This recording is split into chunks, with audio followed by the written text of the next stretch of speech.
All right. Ooh, almost wasted this hot coffee on my thigh. Thank the Lord. That would have been a mess. What's up, YouTube? How y'all doing? I told y'all I'm going to be up. We up and we stuck. I'm going out for a nice little walk. It was raining earlier, but we are here covering this day. All right, so today Tory Lanez is in trial, and already it is mess going on out here in these LA streets. So apparently two of the icons that are out here, Armon, Wiggins, and Milagro Grams, was escorted out of the courtroom by the sheriffs. They said, you two chocolate people, get out. So let's play what was said. Give me a second here. I'm gonna play the audio of Milagro Grams, and it's going down. We're gonna give you all the rundown. So y'all let me know if y'all can hear this. Here we go. To move because Armon, bitch, I'm a ski down. Oh, here we go. You know I'm playing this. Let me know. Did y'all hear that? Can y'all hear that? Let me know if y'all can hear. Cause this won't even let me screen share. Did y'all hear that? Okay, give me a second. But yo, bitch, we got put out. I had to come back and tell y'all. I want to make sure y'all could see us and shit. And then my motherfucking filters on my motherfucking face and cute. Bitch, I look like Shamu. Crazy. But yeah, we got put out. We did not plan the match at all. I think they think that we were being arrogant and trying to make a statement or something. Bitch, I don't know nothing about that. Crazy. It's crazy. And y'all know why they doing this shit. Don't you? Well, stop playing fucking crazy. So I think if they weren't doing a motion for or granting a retrial, then bitch, we would have been done, and they not. So I hate this in my lips. I hate it. So I just want to let y'all know what was going on. They said put out what? Put out the motherfucking courtroom, bitch. Like I said, the sheriff's deputies and everybody, they had photos of us. They were briefed on us, and this is coming firsthand from the sheriffs. Yes. They were briefed on us. Photos of us. That is what's crazy. The photos. And they of our YouTube video. Me on YouTube photo. And they got a picture of me off my damn Instagram. But Megan Cuniff walked in an hour late and just literally walked straight into the courtroom. And they when they started allowing that. She walked straight to the courtroom. They have photos of us, and they were briefed. Or the minute we walked in. Mm-hmm. They were briefed. Oh, no, not. And then they let us sit there the whole time. They let us sit there the whole time. And then they said, y'all made it easy. So I guess I was supposed to come in what, costume? Yeah, we made it easy because we had them on blue. We had on blue. That we were taunting them. But I wasn't taunting y'all. Y'all sent me an email, bitch, and this was not planned. We was on the same wavelength and fucked around and ended up wearing the same shit. We laughed about it on the phone once we found out because it was like, oh, bitch, well, I'm just going to wear what I was going to wear. Oh, well. And so is it giving lawsuit? Absolutely. Our civil rights are being violated. All of that. They were briefed on us. They have our photos and every fucking thing. And then look at us coming up here looking like the damn Doublemint twins. And these hoes do what the fuck they do. So that won't stop me from telling y'all what happened. Y'all know I'm locked in. So as soon as the information come out, you gonna know you can trust it. I'm still at the courthouse because bitch, I'm finna go get the information and tell y'all. And it is what it is. It's not the end of the world. Do I feel defeated? Fuck no. Feel great. I mean, how many people can say that the LA courthouse is sitting up stalking them, you know? So, I mean, that shows power. That shows influence. You're bothered, bitch. I bother you. Our mom bothers you. So much so that you want to violate our civil rights. Okay. Well, let's play the game then. So anyway, titties are still tittying. The Gucci is still Gucci. Get Okay. that shoe. Get the shoe. The Gucci. Get the shoe. Per usual. And so that's just that. Love you all. XOXO. I'm gonna call you back. So we are here live. We got the update. Give me a little second here. So what really went down in the courtroom? So apparently, little birdie told me that Megan and Nique reported them to the sheriffs, Milagro Grounds and Armon Wiggins, and said they have violated the courtrooms, that the court rules. They shouldn't be allowed. Megan Cunha was late, but she was late having a meeting with the sheriffs about what really went down with these two breaking the court rules, that she was pretty much telling the sheriffs that they was harassing her. She said, quote, that Armon Wiggins took video footage of her on her laptop, and they immediately escorted them out of the courtroom. From one of my close sources that was there in the courtroom, they said they came to Milagro and Armon. They said, y'all have to leave the courtroom. And Milagro was like, why? We didn't do anything. They said, you are breaking the court rules. Y'all are, it's pretty much trespassing. You all are not allowed. Your media passes have been revoked. They both had to get escorted out of the courtroom, out of the court building. They're not allowed to be in the court building, period. They're not allowed to go to courtroom A, go to the 14th floor, the 15th floor, the 13th floor, the 12th floor, the first floor, the second floor. They have to leave the entire building. They are banned for the Los Angeles Superior Court House. They're banned from that way. They are completely banned from the courtroom. Now, a lot of people are saying, and a lot of people are saying, why are you saying Nique at Nite? Her hands is behind this, because a little birdie told me that she was definitely having a conversation with the sheriffs, and also Megan Q was having a conversation with the sheriffs as well. And so until I get a statement from Nique saying that she did not do this, that is what I'm telling my sources. I have sources everywhere. There's all through that courtroom. For me, everybody said, oh, Wiley, they're not banned. I said they're banned. When you get your media privileges revoked, you are technically banned from the courtroom. You cannot get your media pass revoked and then show up as a regular spectator. That don't have play. If they revoke your media privileges, you're banned. You cannot show up. You cannot come to that courtroom. The judge ain't having it. You are completely banned. When we put that information out, everybody kept saying, Wiley, you're putting out fake news. They're not banned. Well, today, on May the 8th, they were escorted out of the courtroom. And as you clearly hear what both of them saying, looking like they were like, look like they both ready to break out into a song. And Armon Wiggins looked like he ready to break out in a rap. They were completely banned. Now, Milagro and Armon is saying that we did not plan the colors. I highly doubt it. Y'all plan to make a fashion statement. Y'all plan to go there to create some noise. Now, I don't agree with them being banned. Number one, my favorite celebrity, hey, Armon, is there, and I love him being there, right? I get my most content going there because he always delivers in a comedic way. One of my sis in this business, my colleague, Milagro Grams, she does an amazing job covering the Tory Lanez trial. This is going to push her back a lot. This is going to hurt her brand a lot, because she was definitely a good advocate for Tory Lanez, but this is bad because his advocate was banned from the courtroom. Now, many of my sources are saying that that Megan is celebrating this, that she chuckled when they was on their way out of the courtroom, and this is not good. Me personally, it's not good for Black media, because what it did was, if you come out of place, we will ban you.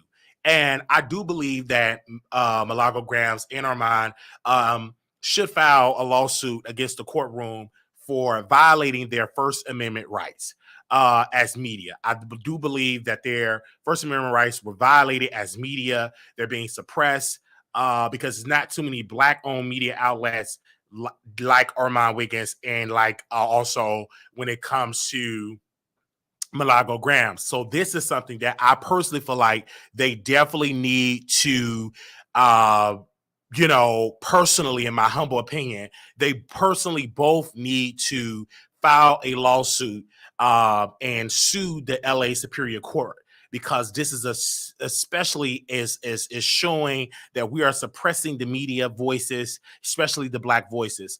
And so when I saw it, I'm not shocked. I'm not surprised. When my source did call me, he said, Wiley, you would not believe both Milagro and Armon was escorted out of and I say out of the courtroom. He said not just out of the courtroom, but out of the court building. They was escorted out of the building. It was escorted by 3 to 4 sheriffs. It was escorted out of the building. Of course, people that was not escorted, Nique wasn't escorted. She was there to be seated in the courtroom in the media area with her bra and panties on that she had for sale on her website. But Milagro and also Armon both was escorted out of the courtroom. Armon personally thought this was the Met Gala of LA. He showed up with some Gucci shoes. He showed up with Gucci shoes with glitter. Milagro Grams thought this was the Met Gala of the fashion show. She showed up with a blue suit and her breast was out. It was the titties was tittied, if that makes sense. So they both came there, sister and brother, ding dong, showed up to make a statement. And so her breasts was out, and also Armon Wiggins was definitely out as well. They both was dressed like they're at a premiere party. Armon Wiggins looked like he was ready to perform and break out a deposit your check. You gave flags, he looked like he was ready to break out of the song. I'm not the one. He really looked like he was ready to break out in a cold sweat. Now, I'm chuckling, but at the end of the day, I'm a Black man, and me personally, I feel like Milagro and Armon should have never went back to the courtroom. Why? Because it's embarrassing that y'all got put out. It's embarrassing. You know what I'm saying? You have this beautiful Black chocolate sister. Her breast is all out. They're doing 10-2, left, right, separate, no bra. You know what I'm saying? It's really something. And I'm trying to get in contact with Nique because I'm like, Nique, hook your sister Milagro up with a bra. She need a bra. And this is the tea. Like, I'm the one to say it. The Doublemint twins, it looked really nice, Milagro. I ain't gonna lie. I was turned on. Like, she's good looking. I was turned on. I wanted to come and comfort her. I really wanted to come and comfort her because I love Milagro Graham. She's good looking. Yeah, the titties is tittering. I was just stuck at the breasts, at the chest meat. I'm really looking at the chest meat because she got it out there. She know it's out there. And she said, quote, I bought them. So I'm going to show her because I said, you bought that? Dang, let me call my girl and tell her about them breasts to get the Milagro Graham package. Milagro Grams, is that a double D, triple D? What size did you get? Can you call me Milagro Graham? Do y'all have Milagro Graham's number? I want to know what size rack did she buy? I want that rack. It's chocolate. It look good. It look like it smell good. I could just imagine you spray some, some buttery, strawberry buttery spray. I could just smell the texture of it, everything. So, but this definitely happened. It's embarrassing for Armon. I feel like Armon Wiggins is extremely embarrassed. He is saying that he should never went. Milagro saying, no, I'm going to stay. Armon Wiggins over it. You know what I'm saying? Because he don't like to be embarrassed. He's a superstar, and he got the boot. He got the boot. Like the Gucci. Can you imagine you in the courtroom with your Gucci shoes, your sunglasses, look like you ready to come out and bust out in a rap, and you got the boot. Everybody looking at you in the courtroom.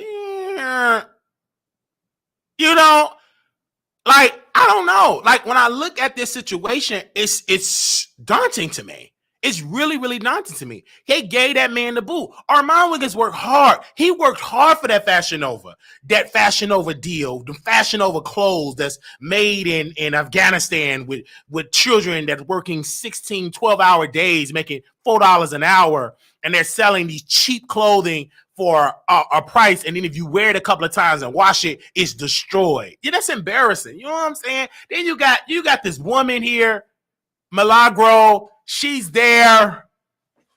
Milagro Grams, the beautiful chocolate queen ever, the defender of the innovator, the whole of Tory Lanez. And she got new breasts for this occasion. She bought new breasts. And she brought a new breast. They was out, no bra, and everything. Glistening chocolate. The skin was just glistening. And she get put out. You know what I'm saying? I just don't understand that. She bought a new rack. Okay, so these two people were kicked out of the courtroom. All right, Milagro Grams and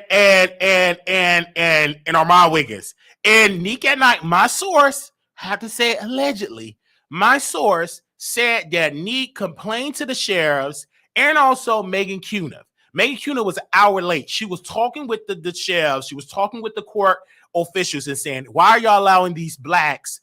Her words, to attend this court proceeding. They broke the rules. They was allowing them to stay, but because of the privilege of that Karen, this granddaughter of the slave master, great-great-granddaughter of the slave master, and also the field slave, Nique, she decided, I think she's in the house. She's on the field. She want to be in the house, but the field slave, sir master, these two are here. They broke their rules. I just sit here, sell my pennies and my bras, and they broke the rules. That's our master. They right there. And they said, point them out. Here's their master, right there, master, sir. And they escorted them out. Okay? And so when this happened, I said, Master, I understand. Are we putting them out? They right there. She literally pointed them out.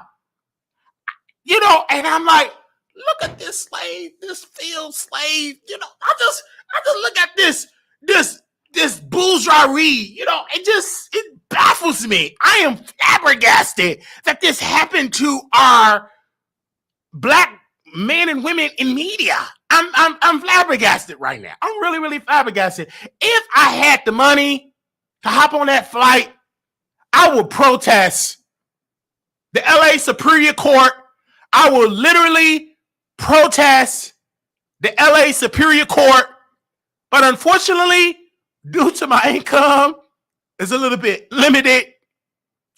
Okay? And I don't have it. I have to just do the commentary in my home. All right. I just have to do it in my home. So my income is a little limited. All right. A little limited. It's on life support. All right. So, so I'm broke. I ain't got it. But this situation, Paul, we talked about this in a pre-production meeting. I don't want to cry. But this situation reminded me when I was escorted out of the Tim McGillen Library. And I was back at the library after I destroyed it. And I thought I can go back, and I wanted to read a book. And I picked up a book, and I was reading a book of our great ancestor, Rosa Parks. And something told me to look up. And I saw in my visual vision about 5, 6, 7, 8, 9, 10, 12 officers. They decided to escort me out of the Tim McGillen Library. And they told me,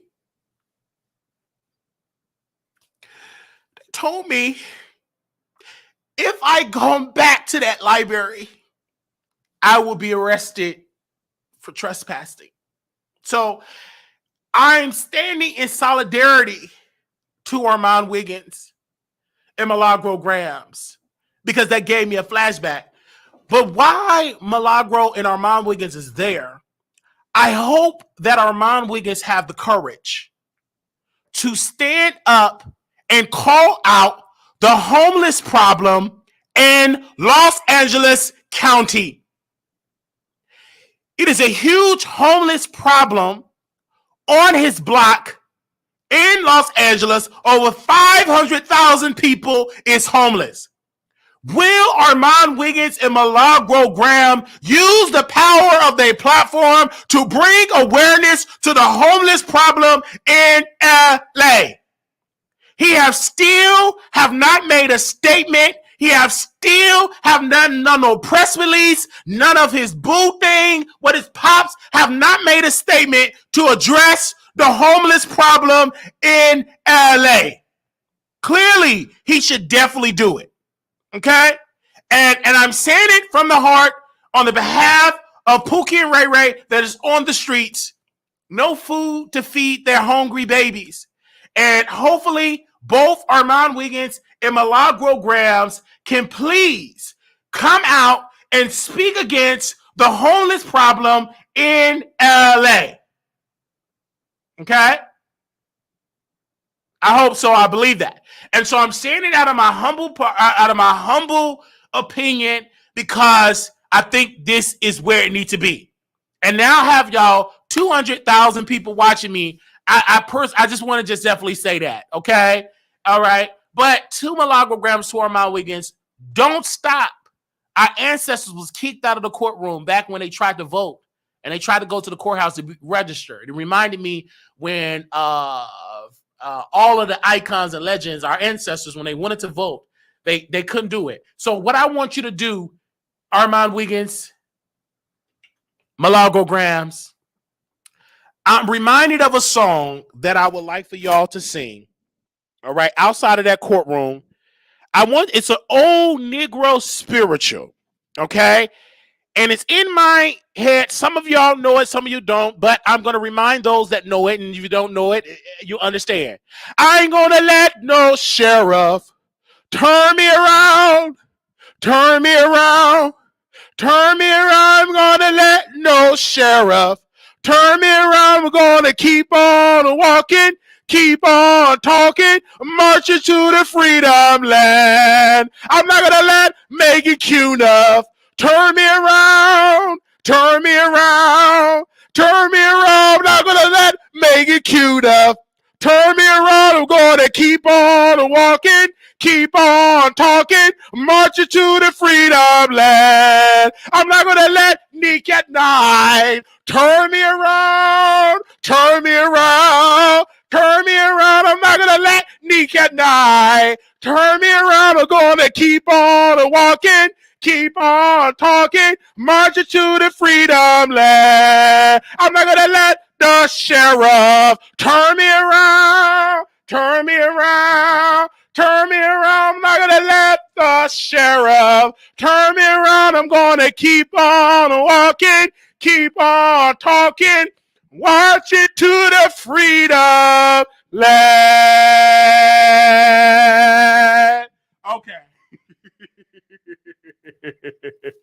So I believe they need to go out in a march, right? Mobilize your base, all right?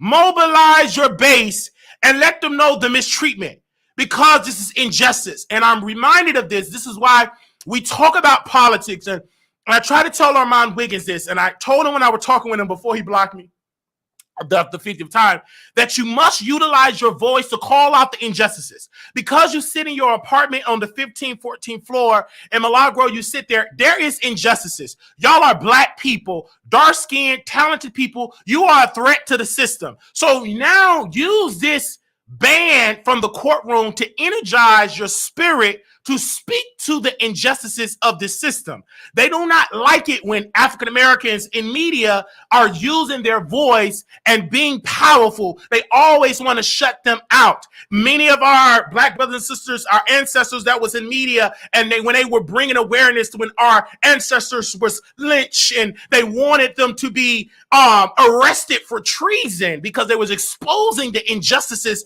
of black people during that time. So they didn't go away silently. They continue to speak truth to power. So take this moment and continue to speak truth to power. All right? Truth to power. Continue to speak it. And it's nothing wrong with if you want to wear Gucci shoes and fashion over suits. And it's nothing wrong if you want to get a new rack of a breast, a left breast and a right breast. That's nothing wrong with that. But why you got your new breasts? Always use the breast that you have bought and say, I ain't going to let you ban me from this. I'm going to continue to cry loud and spare not. All right? And so I'm going to continue to put it out there. And if you don't like it, I'm going to be outside. I'm going to do my show from the courtroom. I'm going to interview people. I won't go away. All right? I'm just saying. So I said it humbly. Now, we will open up the phone lines, and people, we ask you, if you do call in, don't cuss out, because we will have to give you, we will, in your conversation, if you cannot call in without cussing, brothers and sisters, get a notebook and a pen, write out your words, delete all the cuss words, and then read a script. All right? You too old to be, every other word you cussing. That means your vocabulary is limited, right? Build your vocabulary up. If you all is MF or B, H word, MF or H word, SOB, you need to start, brothers and sisters, my beloved, start reading books to expand your vocabulary, because if 99% of your vocabulary is cuss word, it's very, very limited. Or let me break it down in Lena's turn. You know what I'm saying? Pretend like you're talking to white people. You want to get that business loan. Some of y'all don't know nothing about that. Pretend like you're trying to get some food stamps. You go in there and speak to your social worker. Be professional, all right? All right? Be professional. You're in the food stamp office, and I'm your social worker, your case manager, all right? Be professional, okay? So we're going to open up the phone lines. I want to hear y'all thoughts. I'm doing it in comedy because this is what I do. But it is injustice. They did it because they were black. You know what I'm saying? And they are black. What's a black? Armon, Wiggins, and Nique. Armon, Wiggins, and Milagro Graham. They black. You know what I'm saying? They are true chocolate people. Like, they are ready. They're a singing group. They're the new BB and CC, breasts and lips, breasts and veneers. Like, if they come out with a song, a group, breasts and veneers, chest meat and veneers, like, they look like a singing group, okay? All right? So I'm going to open up the phone lines. God bless you and thank you. I see a lot of my moderators here. Okay. Y'all here for the mess. I'm here for it. That's what I'm talking about. Give me a second while I boot up these lines. 1 second here. I will put the number on the screen here. If y'all want to call in, please, we ask you that you please don't cuss. You can get me together without saying a cuss word. Amen. Okay, if you want to call in, I want to make sure we get y'all thoughts about this. This is not going to be a long, lengthy live, because this is short, sweet, to the point. Both my colleagues, Armon Wiggins and Milagro Graham, were kicked out of the courtroom. Okay, they was kicked out of the courtroom. Let me see. I'm going to make sure. Yeah, okay. If y'all call in, let me know. Okay, they were literally kicked out. And so I'm personally, and this is the thing, I don't care if you don't agree with my commentary, all right? But y'all are the same people that watched Tasha K, and she was sued for $4 million, and you still watch her. So don't come here and to criticize me in the chat when you don't criticize people that was sued for lying for $4 million, and you still watch them and still pay your $12.99, but complain when I charge $4.99. You come on now. Don't try me. You still complain I charge $4.99, but you still pay your $12.99 supporting a known liar that was in court for lying. Get somebody to sit down. She was sued, liable, $4 million, and you still right there paying your $12.99. You greasy fingered chicken eating.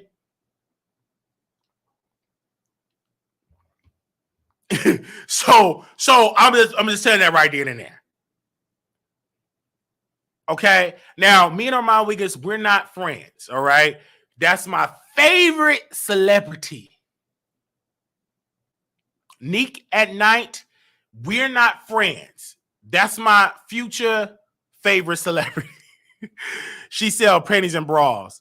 Hold on one second. Hello, welcome to the Wiley Show. Hold on, wait a minute, you hung up. Did it work? Can somebody else call in? I want to make sure it worked. She sell panties and bras, and that's like she's everything. We gonna go off for a date and whatever, and she just ain't strong enough. And I don't know why I had to put Nique at it because she had something to do with it. She gonna play Victor. I ain't do nothing I did. I ain't even do that with make cute of that man at the side. Hello, welcome to the Wiley Show. Is this Nique? No, it's not Nique. All right, welcome. Hey, welcome. Thank you. I just wanted to say that I'm so proud of you. Thank you. Armon looked really fly. I liked how Armon looked. Absolutely, he looked fly. He looked like a whole snack. Okay, Armon looked good. Like he looked like a snack. Like if that wasn't my brother, I'll be in them DMs. Yeah. Okay, I'll be depositing my Social Security check. And it's no shade. He would take all my $995 I get from Social Security every month going to his check. Okay. And I I'm just being honest. But go ahead, brother. No, I'm not a brother. I just got a deep voice. Oh, go ahead, sis. I'm so sorry, sister. Ain't nothing wrong with that. You from the South? You from the South? Okay. You from the South? Yeah. Okay, yeah. I'm from Gary, Indiana. Yeah, most Southern women from the South and everything. Did you work the field? Like most Southern women got like deeper, raspy voice and everything. My grandmother, I thought she was a dude. I said, yes, sir. I'm a man. Because she sounded like a whole dude. Get in here. I said, yes, sir. I made a TikTok like that people make fun of my voice calling me a sir. Oh, I'm so sorry for that. Oh, how many children you got? I got 4. I got 3 boys and 1 girl. Right. Did they take your texture of your deep voice, or they got a more high pitched voice? One of my sons got a high pitched voice, but they got my deep voice. My daughter don't. So are you a singer? Do you sing? Do you sing? I just want to ask that. Do you sing? I sing more gospel. I haven't really tried my hand at singing. Okay, before we get into the conversation, can you sing a little gospel, a little spiritual? I sung a little spiritual. On my spirit, can you? Oh, you can't sing a little spiritual. Oh, okay, that's fine. No, all right. I'm not gonna do that. Why you gonna make fun of me? I ain't gonna make fun of people. I ain't gonna be clowning you. Listen, I have an ear for, you know what I'm saying? I got an ear for the hearing. Sing a little gospel so it helps somebody. But it's okay if you don't want to sing it. I understand. So what do you want to say about Milagro Grams Armon is getting the boot out of the courtroom? I just wanted to, because you said call in, I wanted to make sure that, I called in because I support your channel, And I wanted to see a picture of Milagro. I wanted to see what she looked like. I feel bad for them that they got kicked out, but they're going to be all right. But I want to say also, Armon looked real fly. I saw his picture. Absolutely, he looked real fly. Would you give him your SSI check or your disability check? Would I do what? Would you give him your SSI check or your disability check? Nah, I wouldn't do that. He's not my type, but I know when somebody look good, and I could give a compliment when I see that. I understand that. From 1 to 10, how do you look? 10 being the best, 1 being the you know what I'm saying? How do you look? How do you rate yourself before we go to the next caller?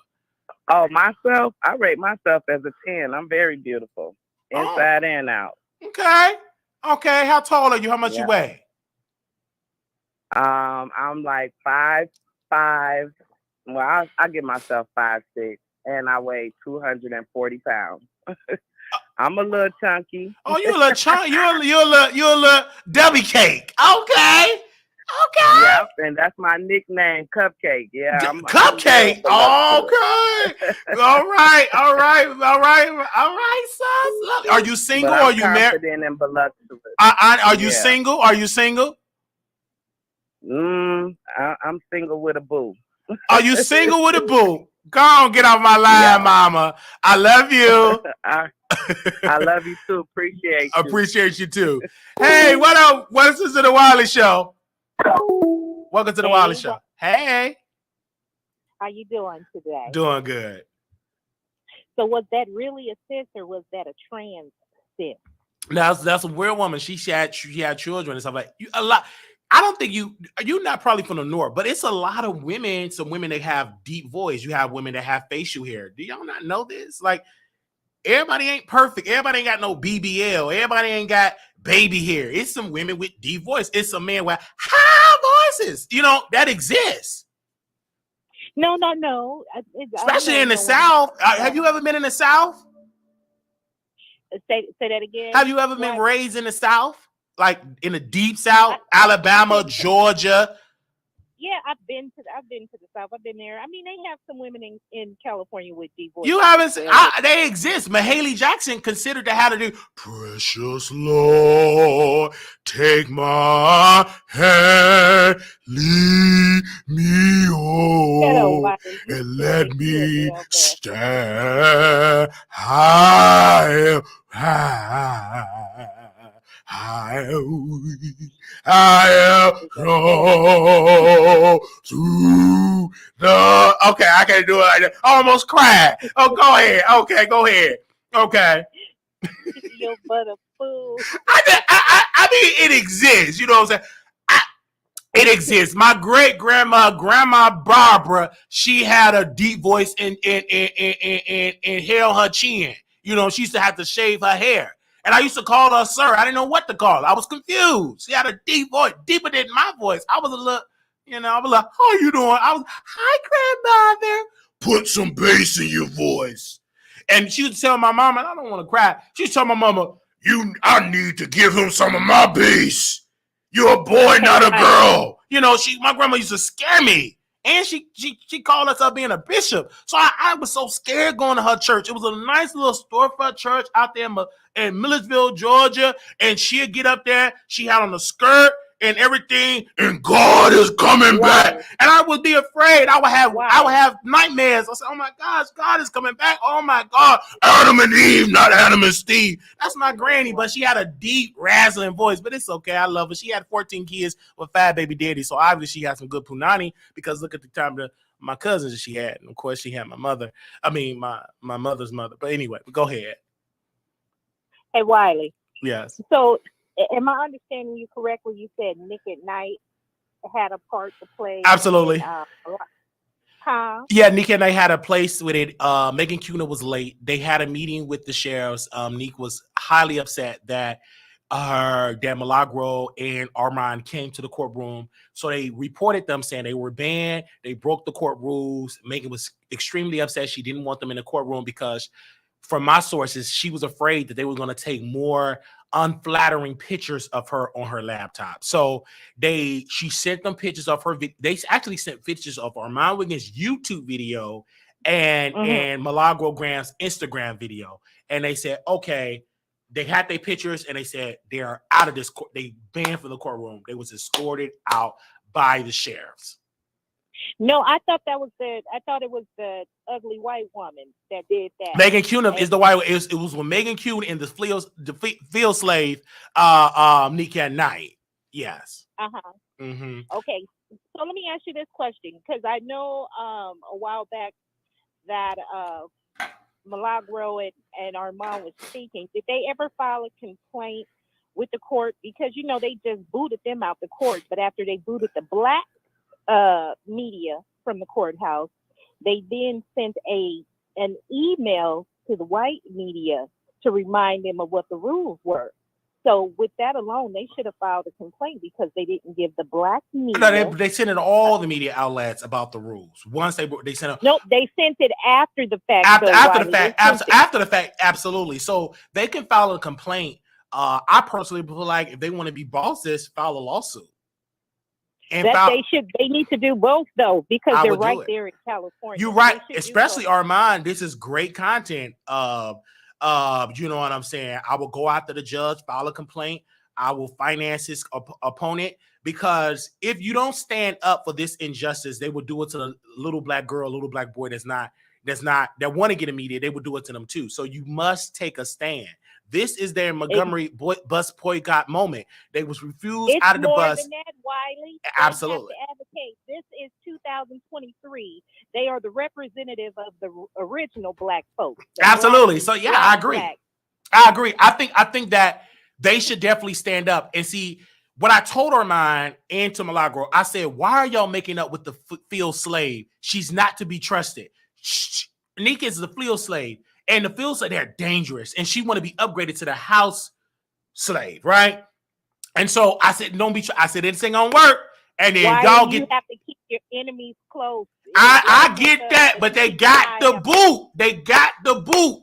And guess who stayed in the courtroom while they was getting escorted out? Nique, the field slave. And the great-great-granddaughter of the slave master, she was there cheesing with them cock eyes. You know, her eyes are a little cocked. Her eyes a little wobbly. You know what I'm saying? You know, and it's different when you got... I understand that. I understand that. But Megan Cunip, she was in the courtroom. You know, her eyes are a little cocked. And so she in glad to look. You know, because when you cockeyed, you can look straight and you can look in your provisional vision in the corner. That I just, you know, she's just right there looking googly eyed. You know, and it's just so sad. It's really, really sad. But you know, unfortunately, due to Armon Wiggins not being political, all he know how to talk about is Ice Spice. Cardi B ain't getting enough streams for Ice Spice, but he's get a reality check, brother. You still black, right? And you fat and you flashy as a black, so you are a threat to the system. So I hope this be a wake up call to the injustices, because all on his content, Ice Spice got 33 million streams. Cardi B, you need to feel that pressure.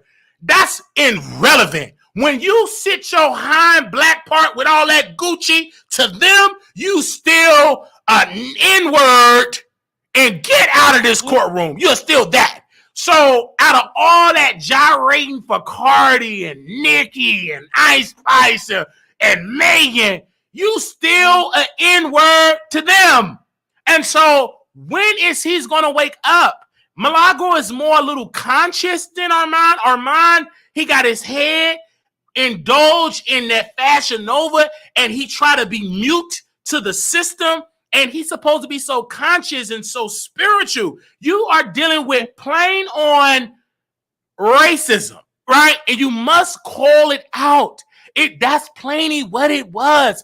And he thought, because I got on a suit, because I got on Gucci, I don't even know Gucci made shoes. A lot of my sources from Gucci said, brother, we didn't make these shoes. I reached out to Gucci. I said, can I get a pair of a 14-inch shoe? And can you make it a special kind for my twisted foot? I'm kind of handicapped. They said, we don't make those kind of shoes. It's not approval with us. And I said, okay. Assalamu alaikum. And they somewhere in Russia. I just had to say assalamu alaikum because it was a very heavy Russian accent. They said they don't make them type of shoes. Anyway, ain't no matter about the guy being a fashion diva or fashion diva, whatever you want to call himself. But this is clearly plain on racism, right? You can't sit with us. And this is why I have to tell Armon in this whole system of not putting respect on Brother Wiley. When you go into them spaces, we must come together. Because when we come in that room, we are in the minority in the power structure. We at the bottom of the totem pole. And if you a bottom that get topped by a man, you at the bottom, at the bottom, at the bottom. So he have to understand this. So him flexing and not putting respect on my name and not saying my name, brother, you got the boot in the courtroom. Have that energy for the judge. Have that energy for the LA Superior Court. Because when they came and he ran like somebody robbed his mama and he ran from me, brother, you got the boot. The boot from the courtroom. And y'all thought because, we are the world. We are the world children. They made up with it. They kissy, hubby-dubby. And the next week, couple of weeks later, poof, get the boot. Get out of here. Do you understand? Well, Wiley, let me ask you this question. Yes, ma'am. Did Armon have Vaseline on his face? Was he looking shiny? He was looking glisten. Baby, he was looking like a good old chocolate ice cream bar. You know them good chocolate ice cream bar? You just take out the freezer and that chocolate and all that, the fumes of the coldness, good chocolate. Milagro Graham looked like a melted, how can I say this without being weird? But she looked like a melted, voluptuous chocolate honey bun. Like the chest was chesting, the lips were lipping, the eyes were iron, the cheeks were cheeking, and I was in love, but I'm still hurt because this woman put on the best dress She didn't have on no bra. She had on clean underwears, the thongs, and she had on her good old front lace.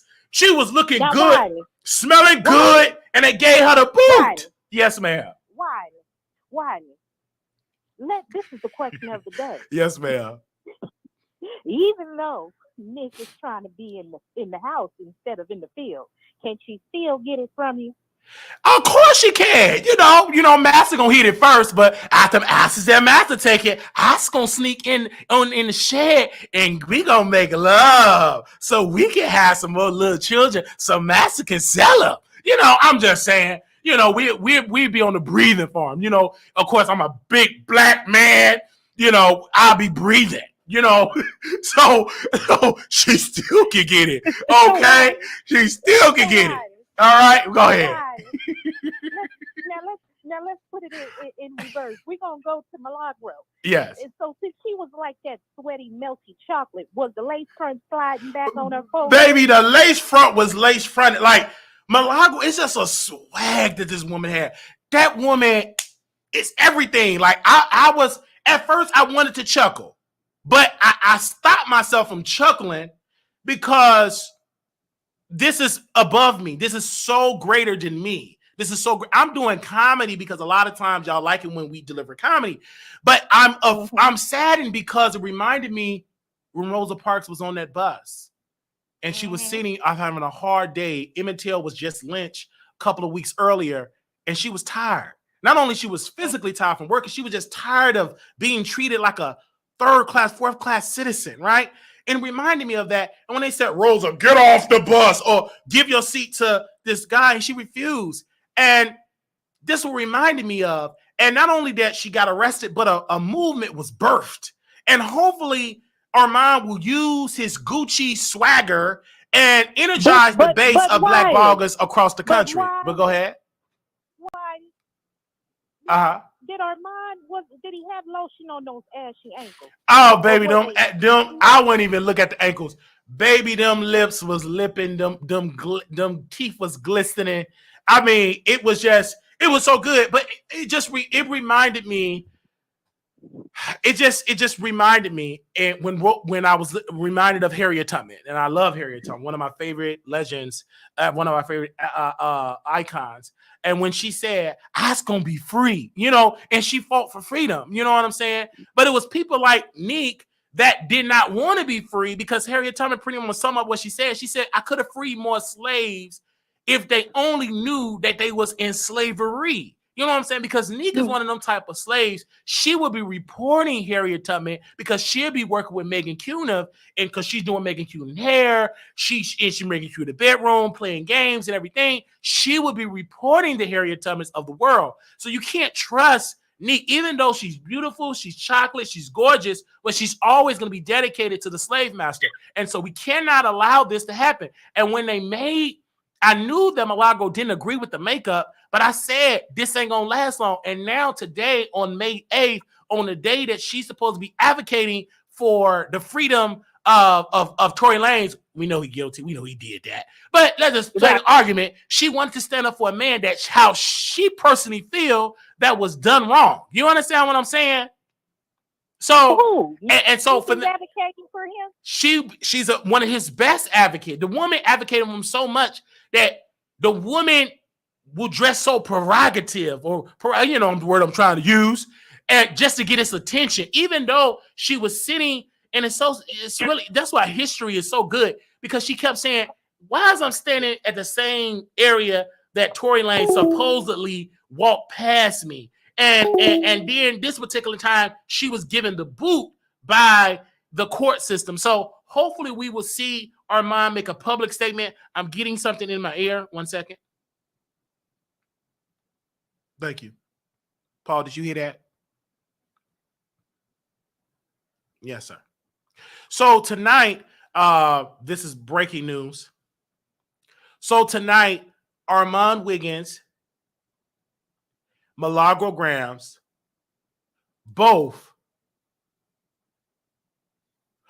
they both will be going live on Armon Wiggins show to address this. That's tonight. They both are going live. It's a special broadcast. They both are going live tonight.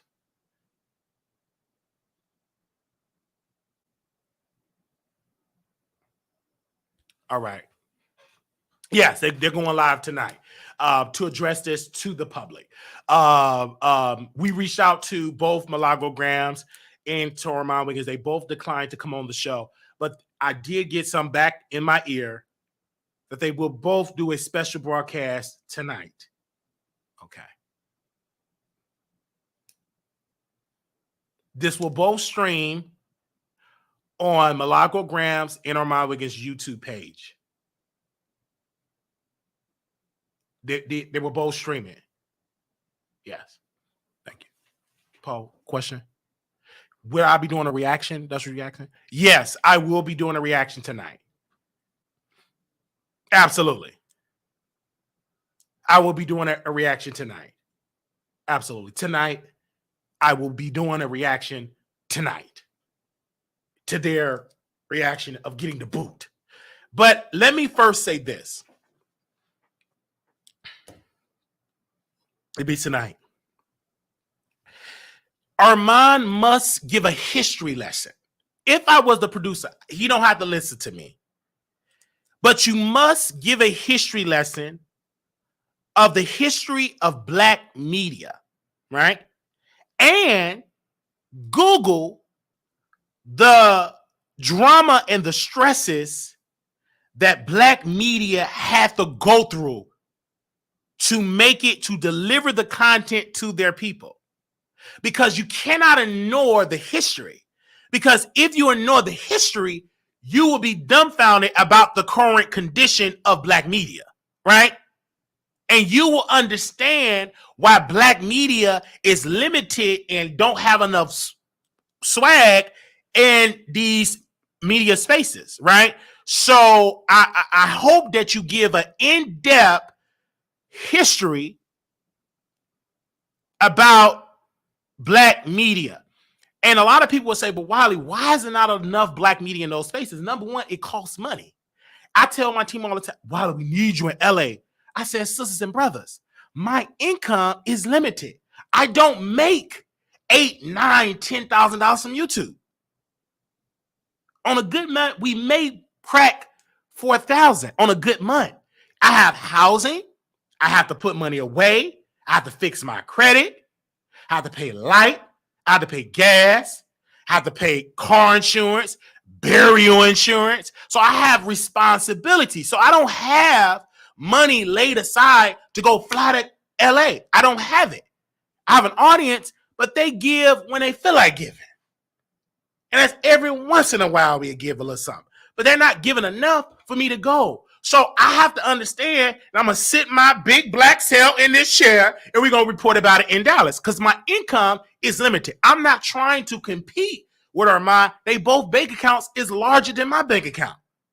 The well-is Milagro Grams. You can say what you want to say about her begging, but if people give, maybe I'm not begging enough.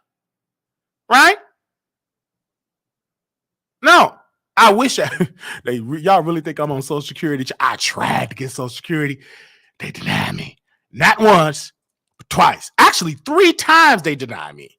We got lawyers. We went to the judge. We did everything. Denied. All right?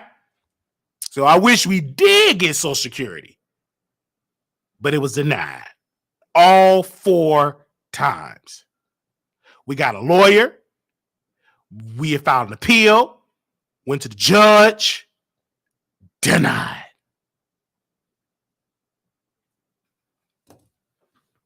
Okay? I'm just being real. It was denied. So, anyway, it was literally denied. And 4,000, I don't make $4,000 every month. That was like on a good month, maybe 2 months ago. It wasn't 4,000 last month. Well, before last it was 4,000. It was less than that much. So in order for me to keep the 4,000, baby, I got to do content, a whole lot of stuff. And I'm not trying to guilt. And see, this is why I'm not trying to guilt anybody. Because let me tell you this. Let me tell you this. I'm not trying to guilt anybody. I'm giving you facts. I don't need to guilt you. right? I know my limitations, right? So I don't have the income like that. So I'm not even going to try to compete. The reason why we go into the inauguration for Brandon Johnson is because I don't have to pay for a hotel, right? I can stay with mama. All right. Oh, glory. And so I can able to report about the inauguration because the only thing I have to just pay for is to get there. You understand what I'm saying? It's to get to Chicago. You can get there. You got housing. You can eat for free. You know, even though I don't technically eat for free, I buy groceries. But anyway, but you understand what I'm saying?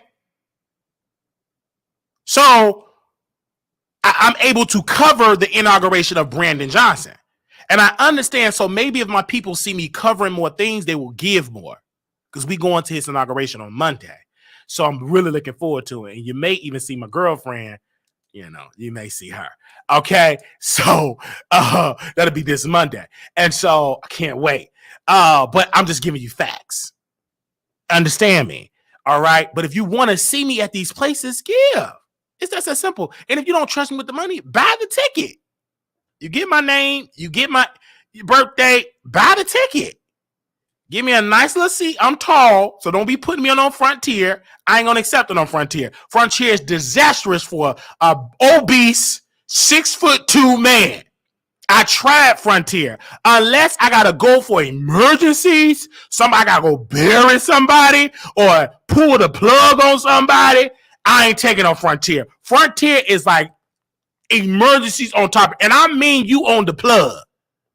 You on the plug, and they need, hey brother, we need you here to see can you approve to pull this plug. Then I may hop on the front. I may, you know what I'm saying? But you know, you have to do Spirit, and you have to do Spirit in them big chairs. I'm being honest with you. All right.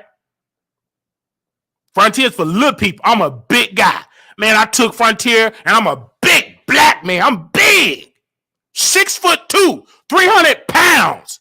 I sat in that little ass seat. No offense. I sat in that little ass seat, and I said, what the? I couldn't even move. Like, my legs was crunch. My thighs was burning. A little ass seat. And I said, what the hell is the seat? And I thought because I'm sitting in the front of the plane, I said, wait a minute. What the hell? I never would do that again. So, if I can't take Spirit, because somebody gave me a flight to go to the Boss Babe Awards, I couldn't do it because it was Frontier.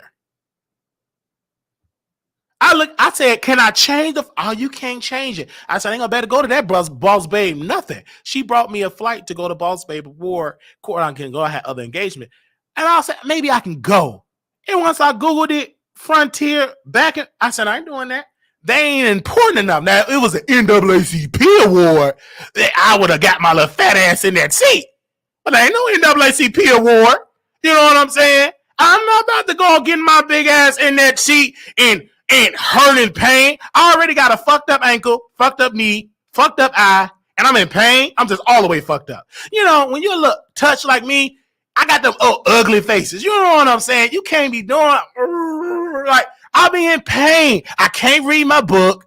I can't listen to my gospel music. I'm in pain. You understand what I'm saying? So no. And she got a free round trip to Atlanta. It was on Frontier. You could have kept that flight. I can't do Frontier. I can't do it. I can't. That's for little people. Do you understand? Do you understand? That's for little people. I'm 6'2", I'm a big man, 300 pounds. In them little ass seats. It's so small. Soon as you group, first of all, you gotta scoot your big ass in the seat. I'm just being clear. I gotta say ass because that's what I got a lot of it, baby. So I get to the seat. And I said, hell, I scooped my ass and group. It's like I was locked. Couldn't move. Thighs was burning. The seat scrunched. I said, there's no way. Now, Spirit is different because Spirit, I have to get that big seat. I don't get it to be fancy. I got to be comfortable. I get my big ass, I get the big seat. All the fat folks, we up front. So we get the big seat. You got to pay a little extra. I don't mind it because I get there and I used to read books on the plane, listen to some gospel music, but I be tired when I get on the Spirit airline because I don't sleep before I get on the plane because I want to miss my flight. So I get up on there. I'm 6'2", get in front of the seat. I sit right there comfortable, leg room. You can eat, you can talk, and you can sleep. I be knocked the fuck out. Honestly, excuse my French, but I be knocked out. Honestly, I be knocked out. But Frontier, I can't even, I'm in pain. I'm in pain. Real pain, labor pain, leg pain, thigh pain, knee pain. Everything is aching. So I knew I can't do Frontier. Absolutely not. I can't do it. That's only for, I have to get to Chicago fast. Somebody on the plug. I got to pull it or bury somebody. All right? No. I will take the train. I don't care if it's 24 hours. As long as I'm comfortable, I'm good. You understand what I'm saying? I'm good as long as I'm comfortable. Excuse me, I got the little cousin spirit. Little cousin spirit. You know, a little hot, a little spicy. But, you know, I have to do it. That's why I get on the train. I don't mind traveling all day as long as I'm comfortable.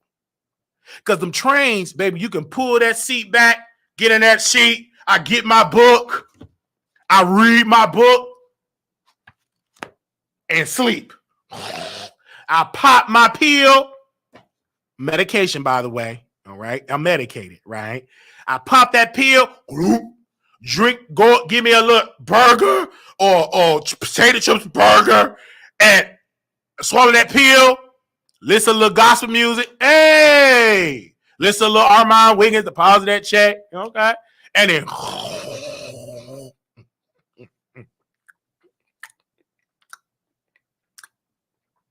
wake up. We halfway to Dallas. We're a couple of stops from Dallas. No, we're a couple of stops from Chicago. All right. Next stop, Chicago. Okay. I go and brush my teeth, wash my face, you know, get my dude wipes, and get up out of there. You know what I'm saying? I don't mind it. My knee, I ain't paining. My thighs ain't burning.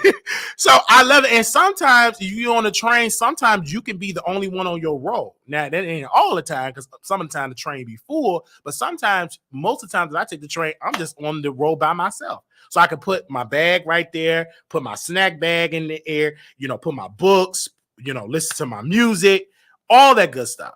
But Frontier, no. All right. But a little backstory, if y'all don't know what happened to Milagro Grams and Armon Wiggins, right? Because I know a lot of y'all are just joining us, right? On the top of the hour. Armon Wiggins and Milagro Graham both were getting the boot from the courtroom. We will play the audio again. Producers, can you please draw it up? Thank you, Paul, for your due diligence. I did know that I said you was going to get a lunch break, brother, but thank you. You did come and you you got the sandwich in there, and I also got you a couple of pieces of chicken wings in there as well. Chicken wings, okay. I got the couple of it's in there. I just put them in there a couple hours ago. Yeah, you get the sandwich, absolutely. I got it. It's a couple hours ago. It's just to be warm. But I put it in there. Yeah, had a sandwich. Yeah, the pickle's good too. All right, player. Okay, so here's the audio of Milagro Grams and Armon Wiggins. Press play. Been done, and they not. So I hate this in my lips. I hate it. So I just want to let y'all know what was going on. They said put out what? Put out the motherfucking courtroom, bitch. Like I said, the sheriff's deputies and everybody, they had photos of us. They were briefed on us. And this is coming firsthand from the sheriffs. Yeah. They were briefed on us. Photos of us. That is what's crazy. The photos. And they of our YouTube video. Me on YouTube photo. And they, I love Armon. Let's get okay. I'm gonna pause and play a little bit. They have photos of us of our YouTube. Like Armon Wiggins, it's like I love what he's funny. We didn't try it. Now, Milagro is trying to be serious. They have photos of us, of our YouTube. They have photos. You see that? You see that? Like they have photos of us in our YouTube. Did you hear that? Get it to Armon Wiggins was pissed. Baby, them teeth, they have photos of us in our YouTube. I bet he called his mom. Mama! They kicked us out the courtroom. This you can't. I wasn't planning for this good old comedy, but go ahead. Got a picture of me off my damn Instagram. But Megan Cuniff walked in an hour late and just literally walked straight into the courtroom. And when they started allowing that. She walked straight to the court. They have photos of us. And they were briefed or what? Wait a minute. I'm stuck on they have photos. I need 5 people to type photos in the chat. I need 5 strong people to type photos in the chat. Excuse my runny nose. I'm coming down with allergies, and I love my air, and I refuse to take allergy medication. I don't believe in that. God made the earth. He didn't, you know what I'm saying? I don't take allergy medication, but I let it run. Okay. I need 5 people to type photos. Get into it. Photos. 5 people to type photos. Type it. Quickly. I need to see photos down the chat. Y'all got it? Okay, Paul, press play. The minute we walked in, they were briefed. Oh, no, not. And then they let us sit there the whole time. They let us sit there the whole time. And then they said, y'all made it easy. So I guess I was supposed to come in what, costume? Yeah, we made it easy because we had them on blue. We had on blue. That we were taunting them. But I wasn't taunting y'all. Y'all sent me an email, bitch, and this was not planned. We was on the same wavelength and fucked around and ended up wearing the same shit. We laughed about it on the phone once we found out because it was like, oh, bitch, well, I'm just going to wear what I was going to wear. Oh, well. And so is it giving lawsuit? Absolutely. Our civil rights are being violated. All of that. They were briefed on us. They have our photos and every fucking thing. And then look at us coming up here looking like the damn Doublemint twins. And these hoes do what the fuck they do. So that won't stop me from telling y'all what happened. Y'all know I'm locked in. So as soon as the information come out, you're going to know you can trust it. I'm still at the courthouse because, bitch, I'm finna go get the information and tell y'all. And it is what it is. It's not the end of the world. Do I feel defeated? Fuck no. Feel great. I mean, how many people can say that the LA courthouse is sitting up stalking them, you know? So, I mean, that shows power. That shows influence. You're bothered, bitch. I bother you. Our mom bothers you. So much so that you want to violate our civil rights. Okay. Well, let's play the game then. So anyway, titties are still tittying. The Gucci is still Gucci. Get the shoe. Get the shoe. Per usual. And so that's just that. Love you all. XOXO. I'm going to call you back. And they was dressed in blue. Boom, boom, boom, boom, boom, boom, boom, boom, boom, boom. I was sitting in the courtroom, doing my report. The sheriffs came, and escorted me out the courtroom. And when I hit the door. I told my sister, go live. Boom, boom, boom, boom. My sister Milagro, her titty was hanging out. Ooh. Armon and Milagro, they got kicked out. They can't be in the courtroom, no ever. Boom, boom, boom. Armon Wiggins, he said the word photo. Ooh. Okay, up to my last verse. I can't wait till tonight to see Armon and Milagro go live. I'm just a fool in love with you. Ooh.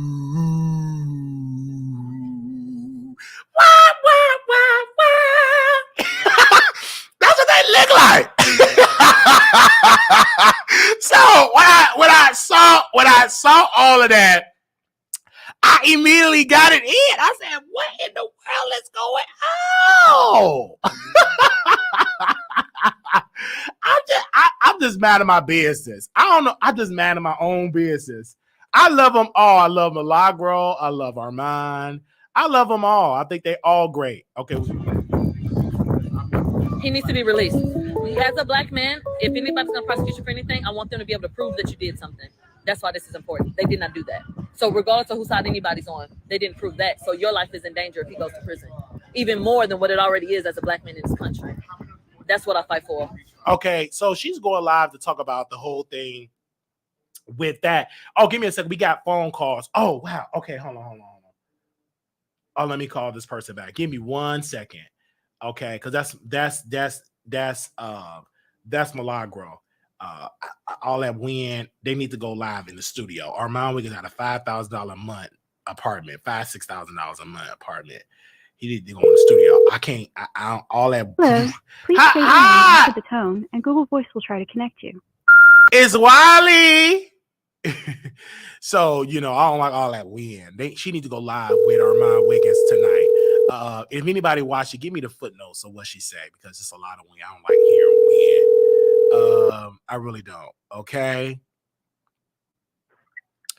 Welcome to. Hello. Hi, welcome, Icon. Good afternoon.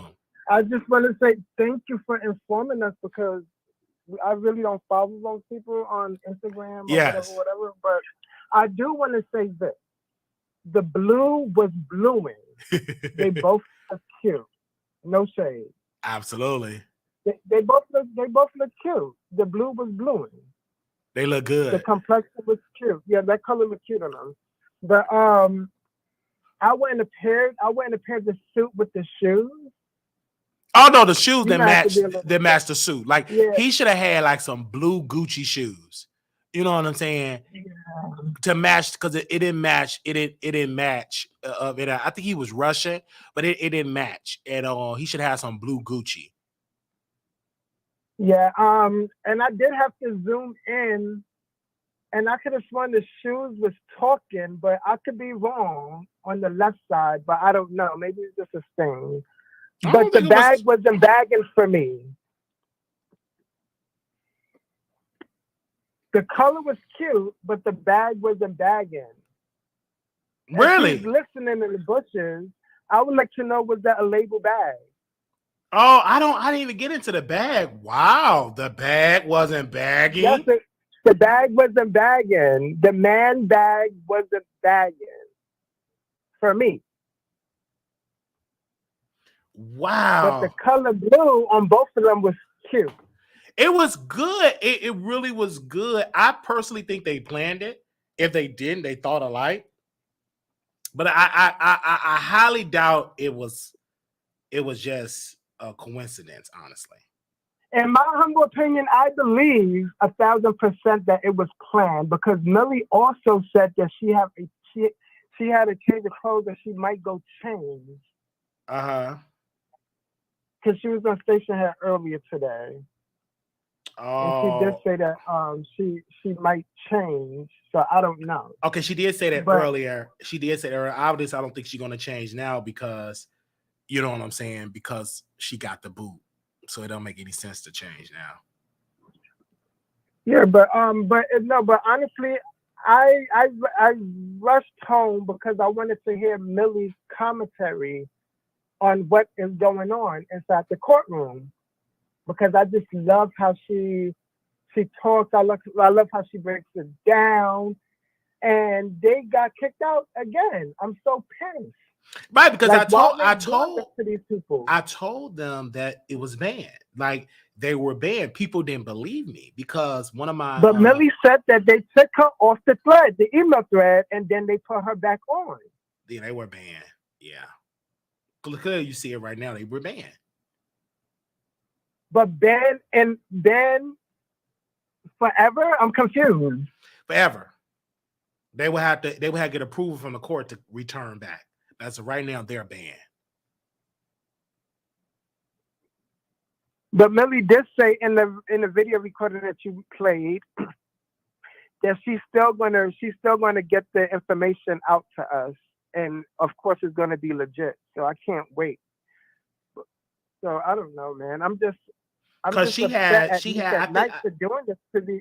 I'm just upset at Nique at Night. Yeah, why are you doing this? Why are you doing this to them? I'm it's upset unfair. too. It is very unfair. Absolutely. You siding with the op.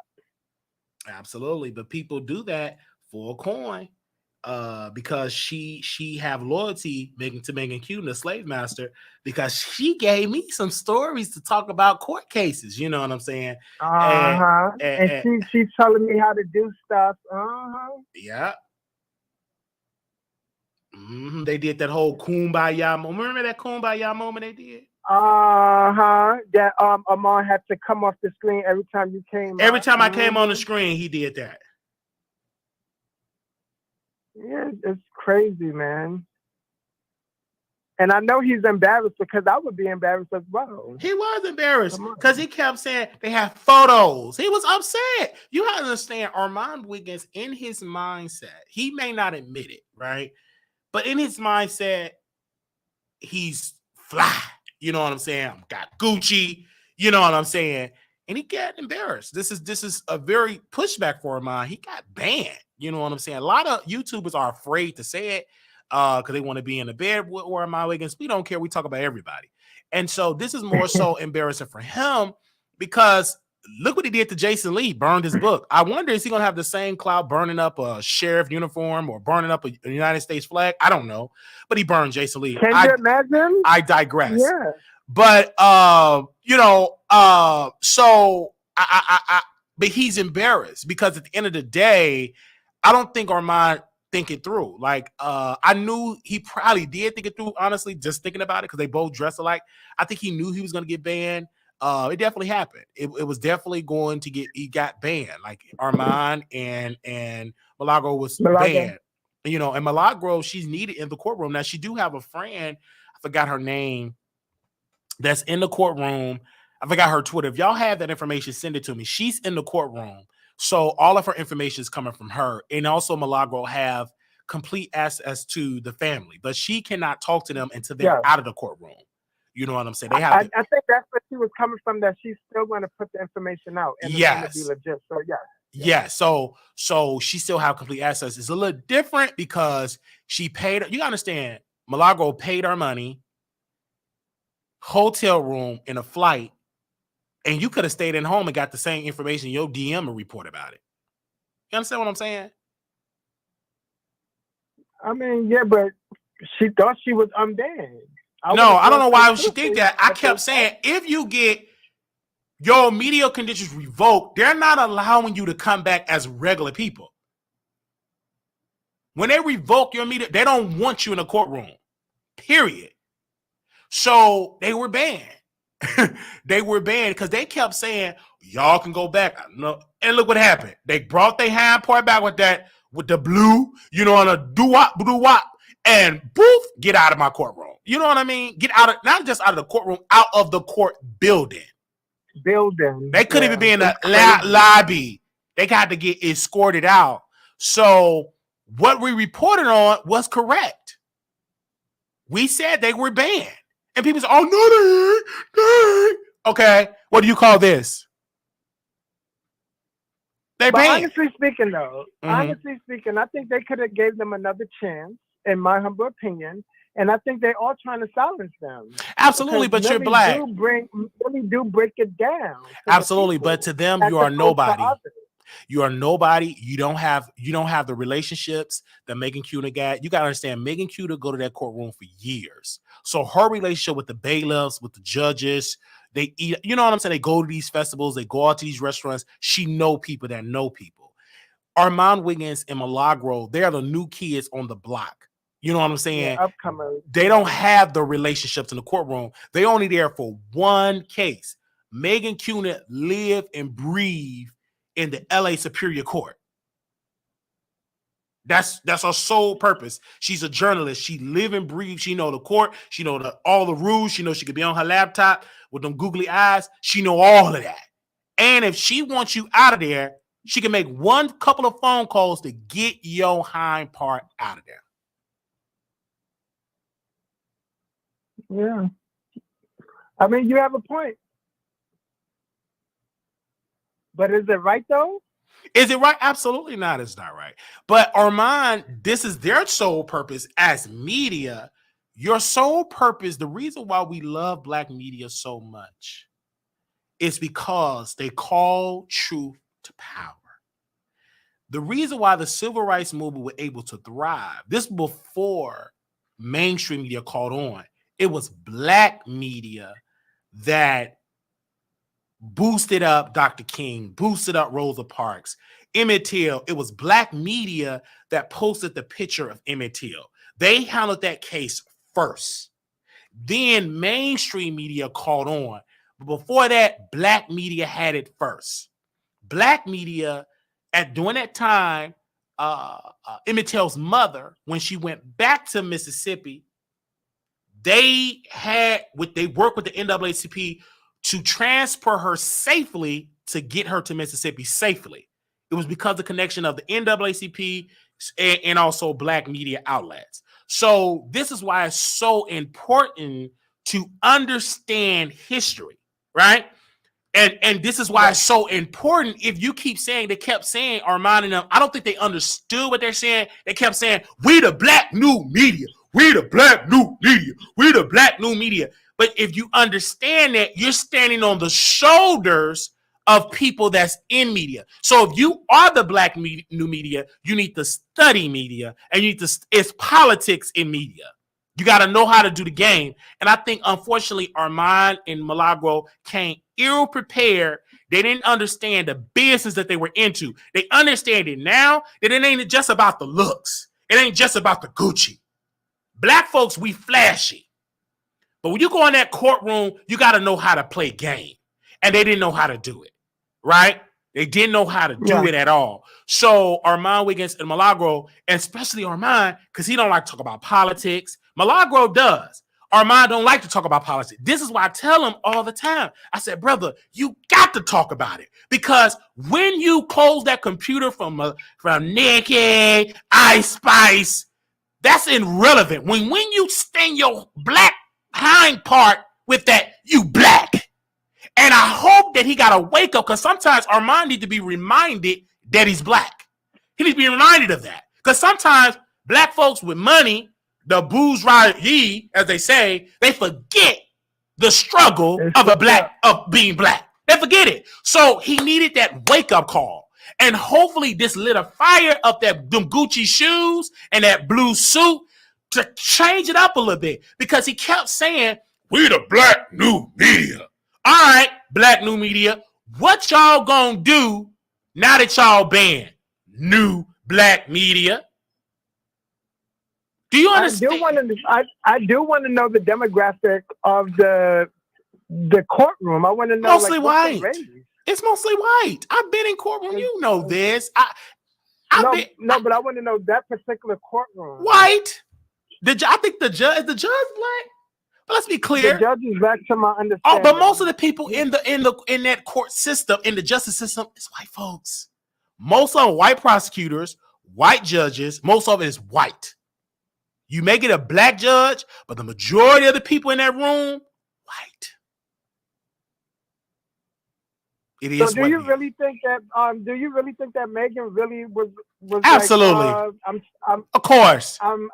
I'm scared because she cannot be trusted. Megan, because black people are so obsessed with white validation, they forget they allow white people to sit at the table with black new media, right? And the sad part about this, because the Shade Room, the neighborhood talk, I'm gonna use them as the Shade Room neighborhood talk. They don't post about when these black folks were put out the courtroom. If Megan Cuniff was banned out of the courtroom, it would have been on all the black blogs. They're biased. Black blogs are extremely biased. And Caillou, I love you, but brother, their own. I've been bought and paid for. Let me break this down. I'm gonna stick with that. I understand he can't take my criticism, but brother, I cannot be new black media if I can't speak truth to power. And you damn sure can't be trying to call out the white power structure if you can't even call out your own people.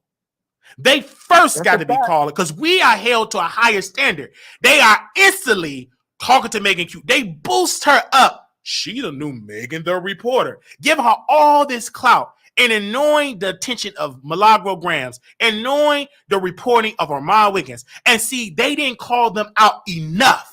See, you got to know to call these people out. And I call Caillou out. I'm not afraid because just because I have your phone number don't mean I'm not going to call you out, brother. I'm calling you out to call you up because they claim to be black-owned media. They claim, but they uplift white folk. They break their neck to post a white person. And when black people do it, they go on lunch. They all on lunch break. Radio silence. But if a white person doing it, oh, Megan Q said this and Megan Q said that. They ignored Armon Wiggins. They ignored Milagro Grams. And they ain't calling it out enough because in their little mind, oh, I'm not going to, maybe they'll post me someday. But you must call it out. Period. I agree with you. And everyone should be talking about this story. Absolutely. And so I call out black-owned media because y'all say y'all black. And when Caillou came on my show, and I said, I don't think you post black credit YouTubers. Mm-hmm. Did I say it? I could have easily said, I don't think you credit Wiley, but it's bigger than Wiley. And a couple of days later, he posted black-owned media. I mean, black YouTubers, right? Of course, Armon Wiggins didn't want to be posted on the same day as me. That's his insecurity. You are insecure. I don't care how the Gucci, whatever. That brother told Caillou, I'll be posted, but I don't want to be posted on the same day as Wiley. But if it wasn't because it was because of you that he got posted. I mean, it was because of me. But that's what these people do. They sit there, they wink. You got all that Gucci. And that's the thing, Armon, black folks that ain't used to money, they got to wear it. They got to wear the Gucci, the Prada, they wear their money. People with power, baby, they showing them with the googly ass, the musty shirt, stains, busted to the shoes, got more clout. Because people that's used to money, they don't have to show it because they used to it. You can tell a black person that ain't used to money, they first come into money, they gonna wear it. I got on Gucci, I got on Prada, and the designer clothes they make is made in some sweatshop for $5 paying children workers. And you know what I'm saying? And it's cheap clothing because if you look at the material, it's very cheap and they sell high prices because you got black people like Armon. They new to money and they got to spend it. But these people ain't, to their shame, they keep saying, oh, black new media, I'm an influencer, still rocking the Slave Master.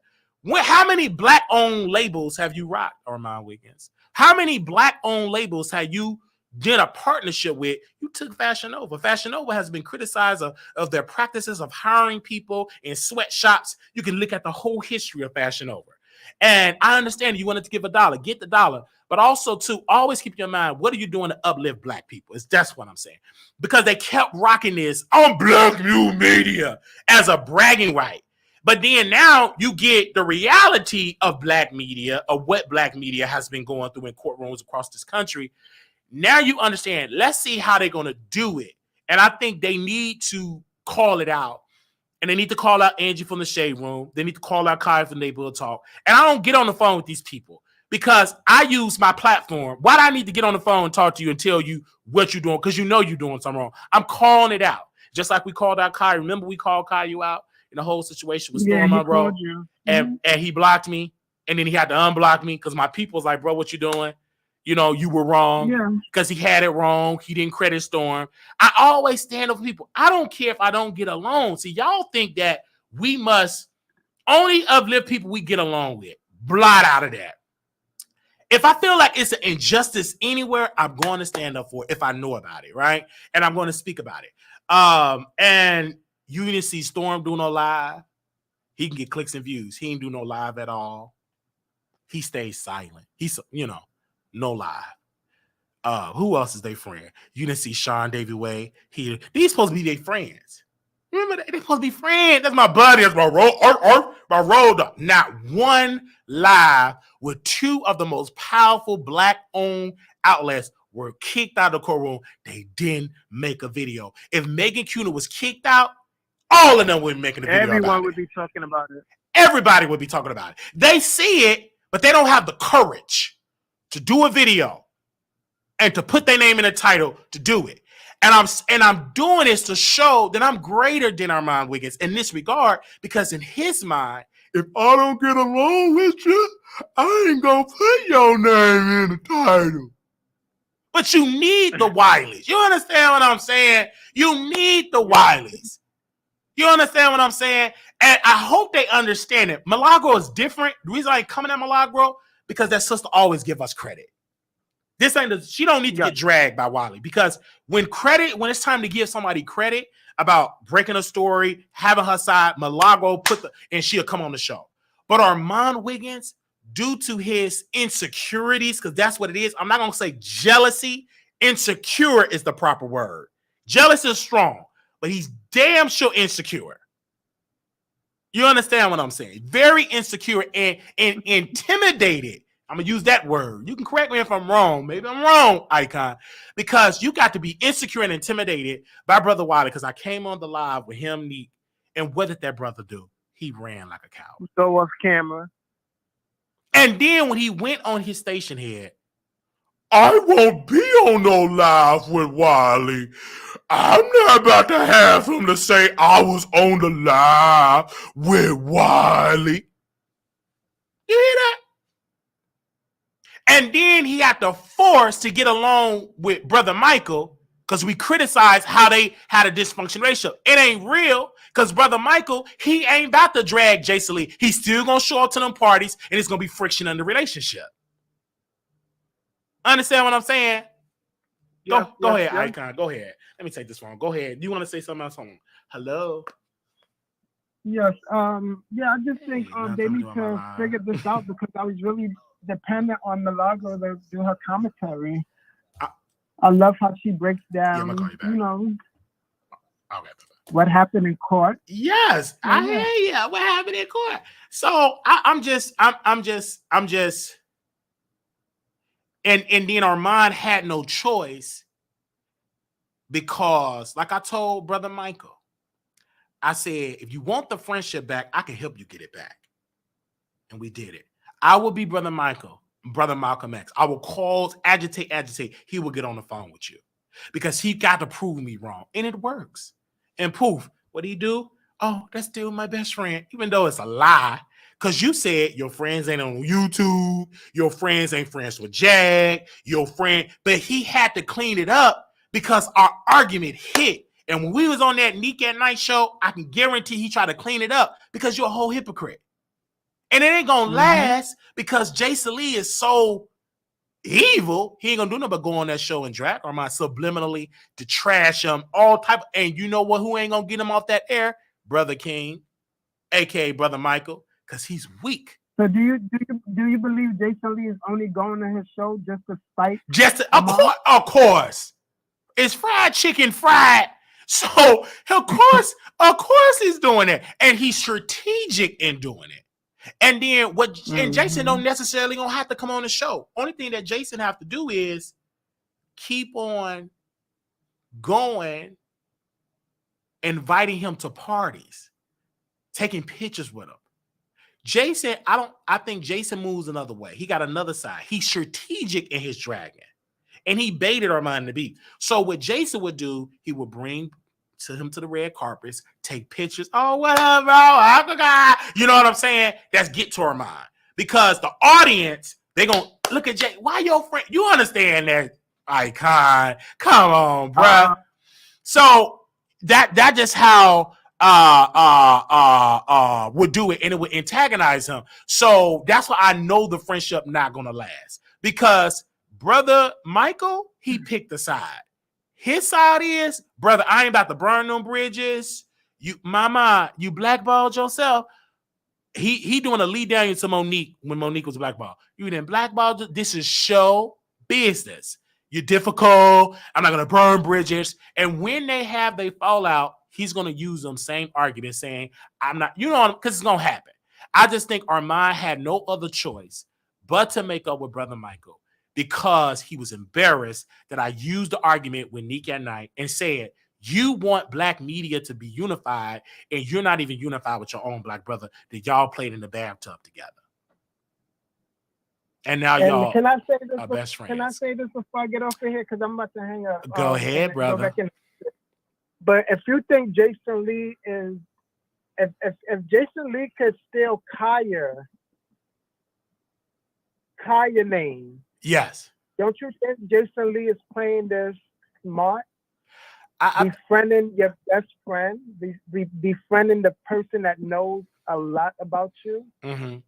Absolutely. And gather all that information, try his best to get Michael to talk. Absolutely. And he will talk. Because Jason have something that Armon don't have yet. Jason have access to Hollywood.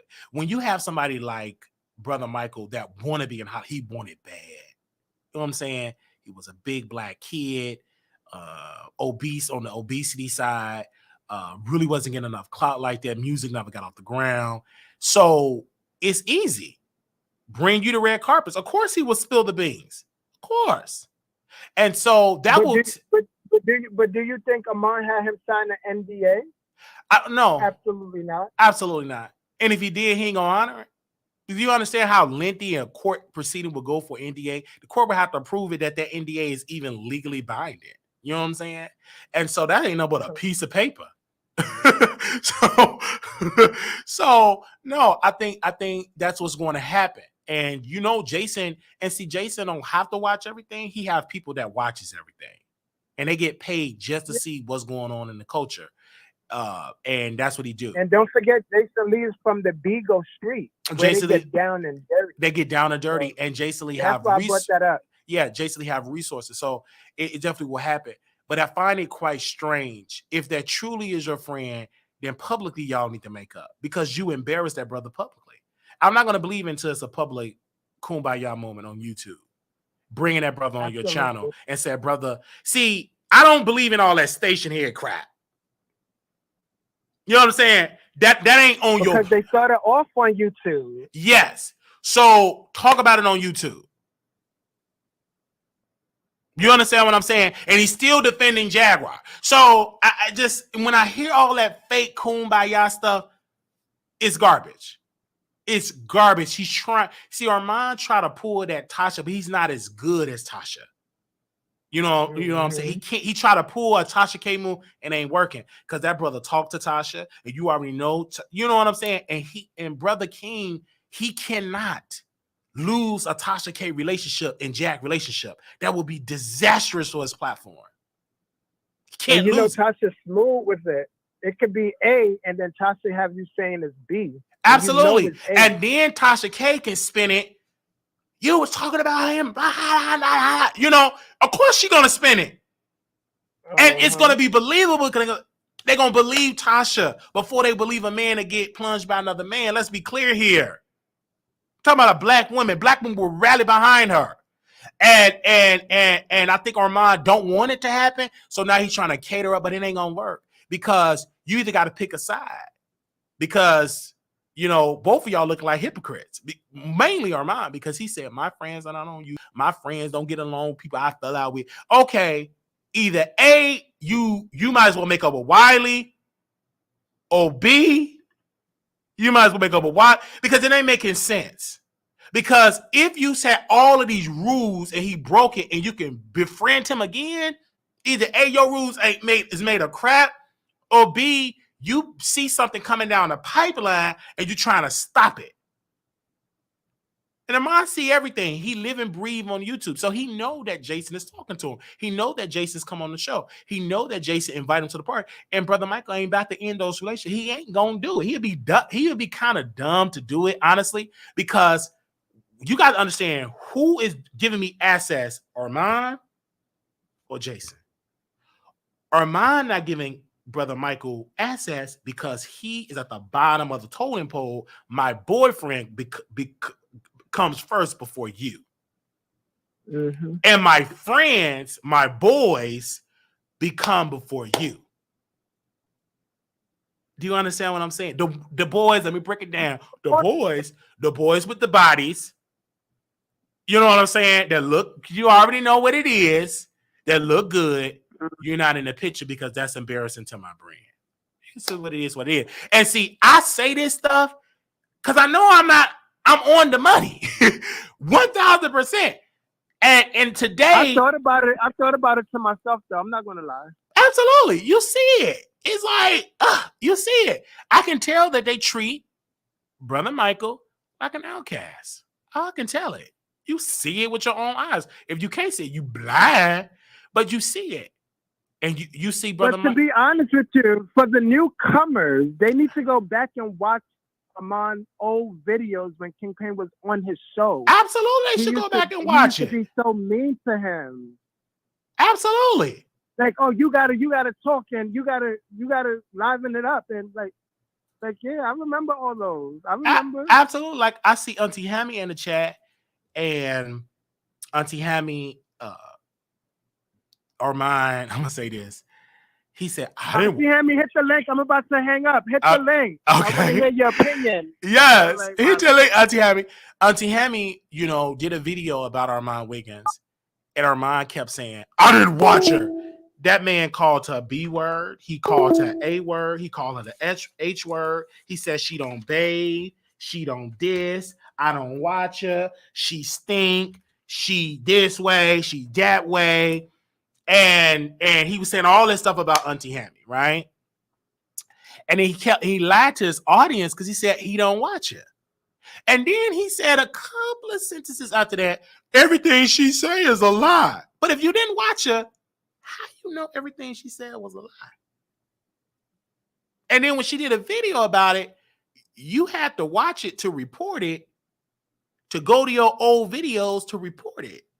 So let's not act like you don't know who Auntie Hammy is, and it gets to him, right? It gets to him. All right.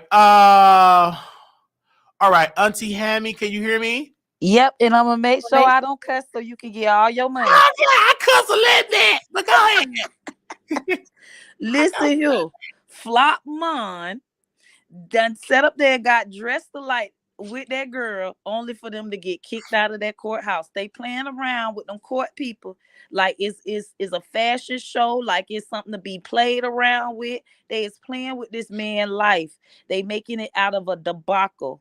They are making it way out of the debacle. That girl came with her titties out again, and she's proud of having her titties out. She says she got her titties done, and I ain't never seen no titties get done that sag like that. Ain't no way that she need her money back because they sagging on top of her stomach. Okay, and I know it's plenty of us women that our titties is sitting on our stomach, and we would like to get the surgery to get them up off of there. Ain't nobody finna get no surgery if the titties is still sitting on the stomach. Okay, her stomach is a chair. Her stomach is a sofa. At this point, is a love seat.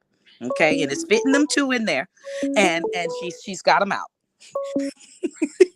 Oh, I think it looked nice. You say it's sagging. I don't see it. I think it looked nice. Why everybody don't have titties up? You know what I'm saying? Could it be not having a bra? Could that be? No. See, you a man, so you don't care. But when you get your titties done, you is not supposed to have that gap in the middle. It's supposed to make a little booty, like a cute little baby booty. You're supposed to have a little cute little baby booty breast. It shouldn't be nothing in between. They're supposed to sit up and sit together. They are not together.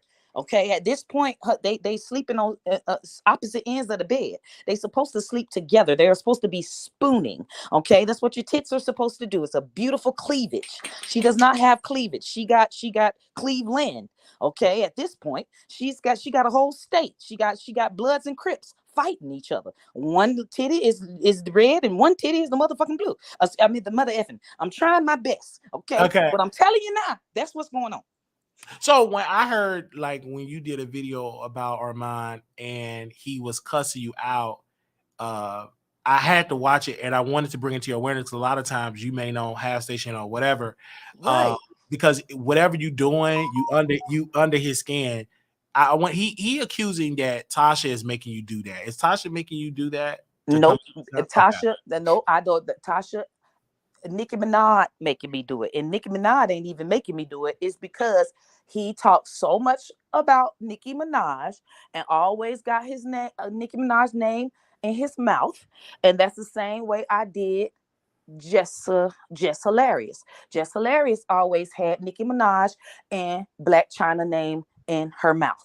I started doing what she does. She didn't like it. She went to blocking me and doing all of that. And now that young lady don't talk about nobody no more. She going somewhere on Breakfast Club and doing what she need to do and keeping Nicki Minaj's name out her mother effing mouth.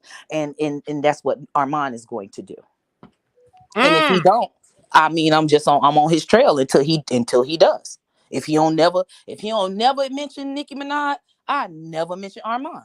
But as long as he mentioned Nicki Minaj, I'm on his head heavy, and he flops. His views are flopping anytime he talks about his own self and does not attach Nicki's name or another successful Black woman's name to his headings. They flop. All of his views flop. You can see it. It's the receipts. If you got it, the ones that got somebody's name in it, it's 50K. If it got him only, it's 10K.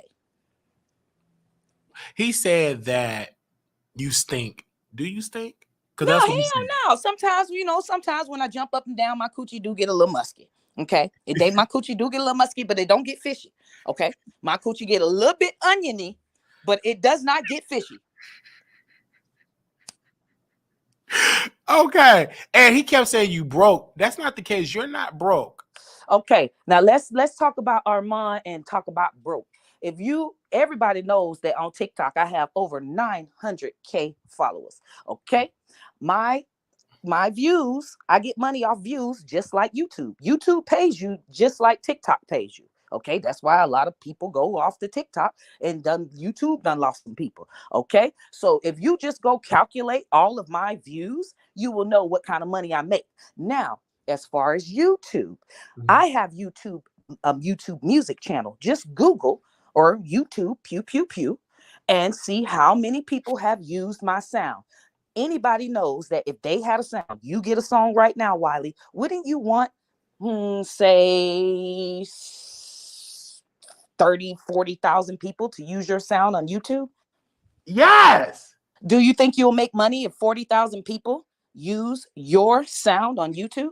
Absolutely. Absolutely. Okay, well, I mean, y'all just calculate it. Go look it up. 40,000 people have, plus 40,000 people. So you get more viewership, more streams than Armon Wiggins. Correct? Yes, I get more streams. Pew, pew, pew. Get more streams than Armon Wiggins just alone. And people make them off the rip. I mean, Balmain, the owner of Balmain, the guy, Olivier did pew, pew, pew. He has a video right now on TikTok.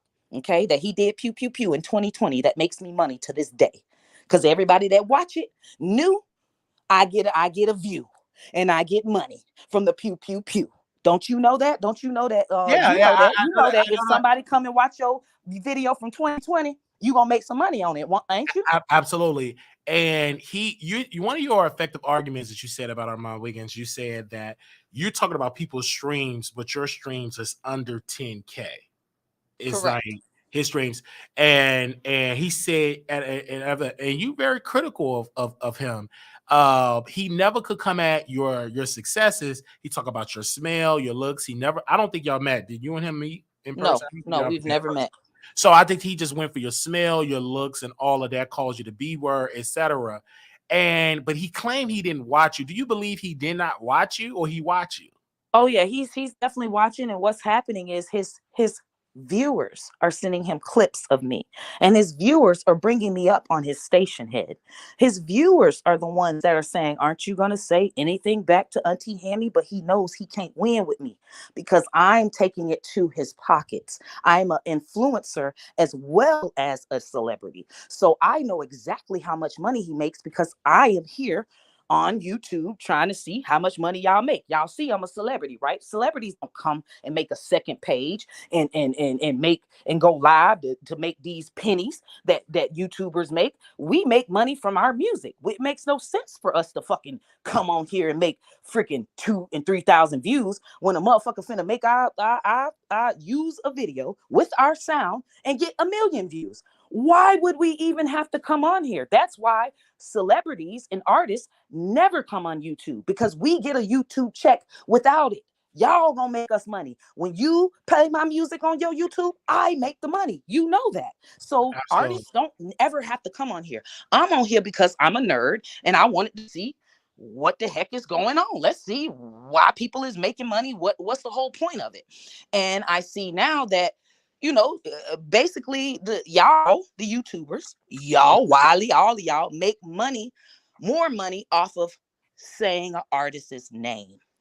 Okay, if you have an Absolutely. artist in That's true. That's it's true. just true, and it is what it is. I think a lot of people, when he was talking about how you dress, it's a character. But when I Right. saw you on Tasha K, you was done up, very intelligent, and you were talking about the music business.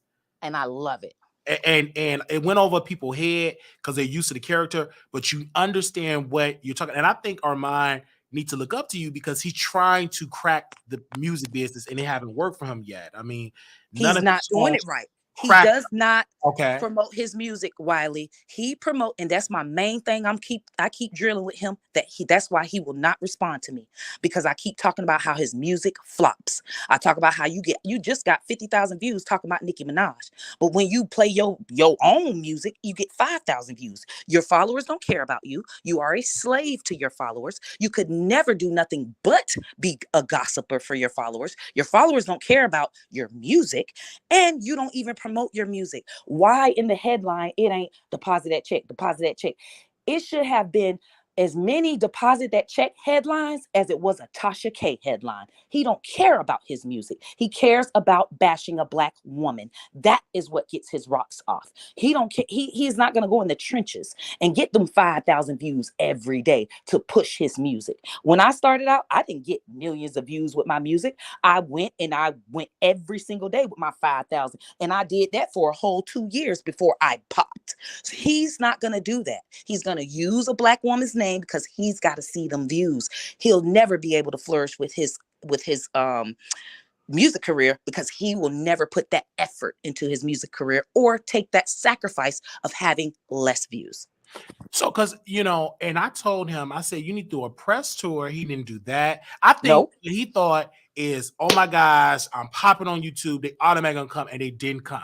Mm-mm. When you talked about him reading cards, that flop. That's the least amount of views he ever get. When he go live on his backup channel, he get 100 people in the chat. They don't care nothing about it. What they care about is him, of course, dragging OG, calling her a monkey, calling you a B word, talking about Tasha K, talking about Nicki Minaj, talking about Cardi, which is his friend. But now he's saying Cardi B get less streams than Ice Spice. And he's so small-minded with his stuff because he just judged an artist by Spotify. He's annoying Apple, he's annoying iTunes, he's annoying Tidal, Amazon. He's annoying a lot of other entities. iHeart, it's so many other entities, Radio Play. He's just judging the successes of Spotify. That's only one streaming. Right.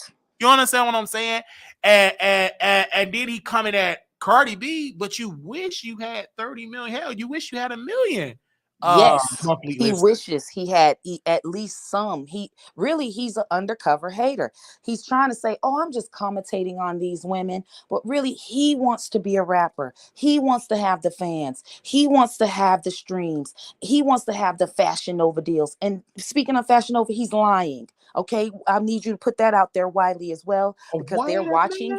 They're watching you, Wiley. Milagros just went live, and that's why I even came to you, because Milagros just went live, and she said on Instagram, "Oh, they're lying. Some people are lying on their titles, and they're saying that Nique at Nite got us kicked out, but Nique at Nite has nothing to do with it." So I come to YouTube, and the first thing I see, Wiley, Nique at Nite. I say, oh, Wiley making them hoes move. Wiley got them hoes nervous. Wiley got them hoes palms. Them hoes palms is sweating. Wiley on cockeyed. Got their eyes cocked too. You got their eyes doing your eyes. Right now, baby. You got them and keep them in a frenzy, baby. You got them all tied up, baby. They can't help it. Wow. Oh, wow. It's quite interesting. Did she say who did it? You know what You I'm know saying? they ain't gonna say your name, Wiley. They ain't got to say your name, Wiley, and don't care if they don't say your name. You Right. keep saying their name, Wiley. Keep I putting will. that And pressure on them. I will keep talking about it. You were saying something about the Fashion Nova deal and all of that. Oh yes, he's lying. He's lying. All he has is a Fashion Nova link. Okay. He does not have a deal. Anybody can have a Fashion Nova link. Okay. You can have a Fashion Nova link. You go on Fashion Nova and you show them how many subscribers you have, and you can have you a Fashion Nova link. Wiley, anyone can do this. Wow. Anyone can have an Amazon link. It's called an affiliate link. Okay. And he's acting like he went and did a photo shoot. You know, when it's a Fashion Nova photo shoot, they actually have something in the background. He couldn't even afford to have a background. He went in front of a black piece of cardboard paper and took a picture and thinking that is passing over as Fashion Nova. No, it is not. Okay. Fashion Nova actually does documentaries. They're going to have it uploaded to their page, to their YouTube. This is our new model for Fashion Nova men. No. They ain't did none of that. Okay. He's so lying. You're saying that it's just a link. It's just a link. Just like you can go to Amazon and say, okay, I want to be an Amazon affiliate and say, okay, buy this from Amazon. And you put the link in there. All the girls do that with the wigs. He is affiliate. And you make a percentage. He got like a $20,000, $30,000, $80,000 deal. No. Okay. They did not pay him no upfront, nothing. No. Okay. No. That's why he's telling everybody, oh, use my link. Use my link. Oh, yeah. I didn't know. Do you ever hear Megan Thee Stallion saying, use my link? And why isn't Fashion Nova posting him? Because, and then when you see people get posted with their Fashion Nova clothes, they're in a regular place. They're not doing photo shoots in a studio. They're not posting, oh, Megan Thee Stallion in a studio with a black background. Actually, it's very cheap. It was very cheap. He could have went on someone's beach, on someone's background, he should have rented someone's Airbnb with tall ceilings and a pool and actually looked like he had money. Okay. He did not do that. He probably paid $75 for someone to take some pictures of him in a studio, and he hurried up and made it within an hour. So they didn't charge him $75 again. Oh wow! Oh my God! So I can know get photo shoot. I can get me a link because yes, get you a link, baby. Get you a link. And I want you to get a link because they're gonna hate it. He's gonna hate it. He's gonna cry. I'm gonna make sure you get a link because I thought it was a deal that they paid him $100,000, $80,000. You know what I'm saying? He made no, they did not pay him nothing. He has a link. Okay, that's why he has a link in his thing and telling everybody use my link and ask him to post how many people used his link and actually bought something from Fashion Nova men. Wow. Okay, Fashion Nova men. Why are you promoting Fashion Nova men and you have a woman-filled audience? You fucking idiot. Sorry, excuse my language. He's an idiot. Wow, that is true. I will have, if I had a Fashion Nova link, I will rock women clothes. I would bring my Quita the Cockeyed Diva. Hello? The cross-eyed diva, because most of my fan base, 80 to 90% is women.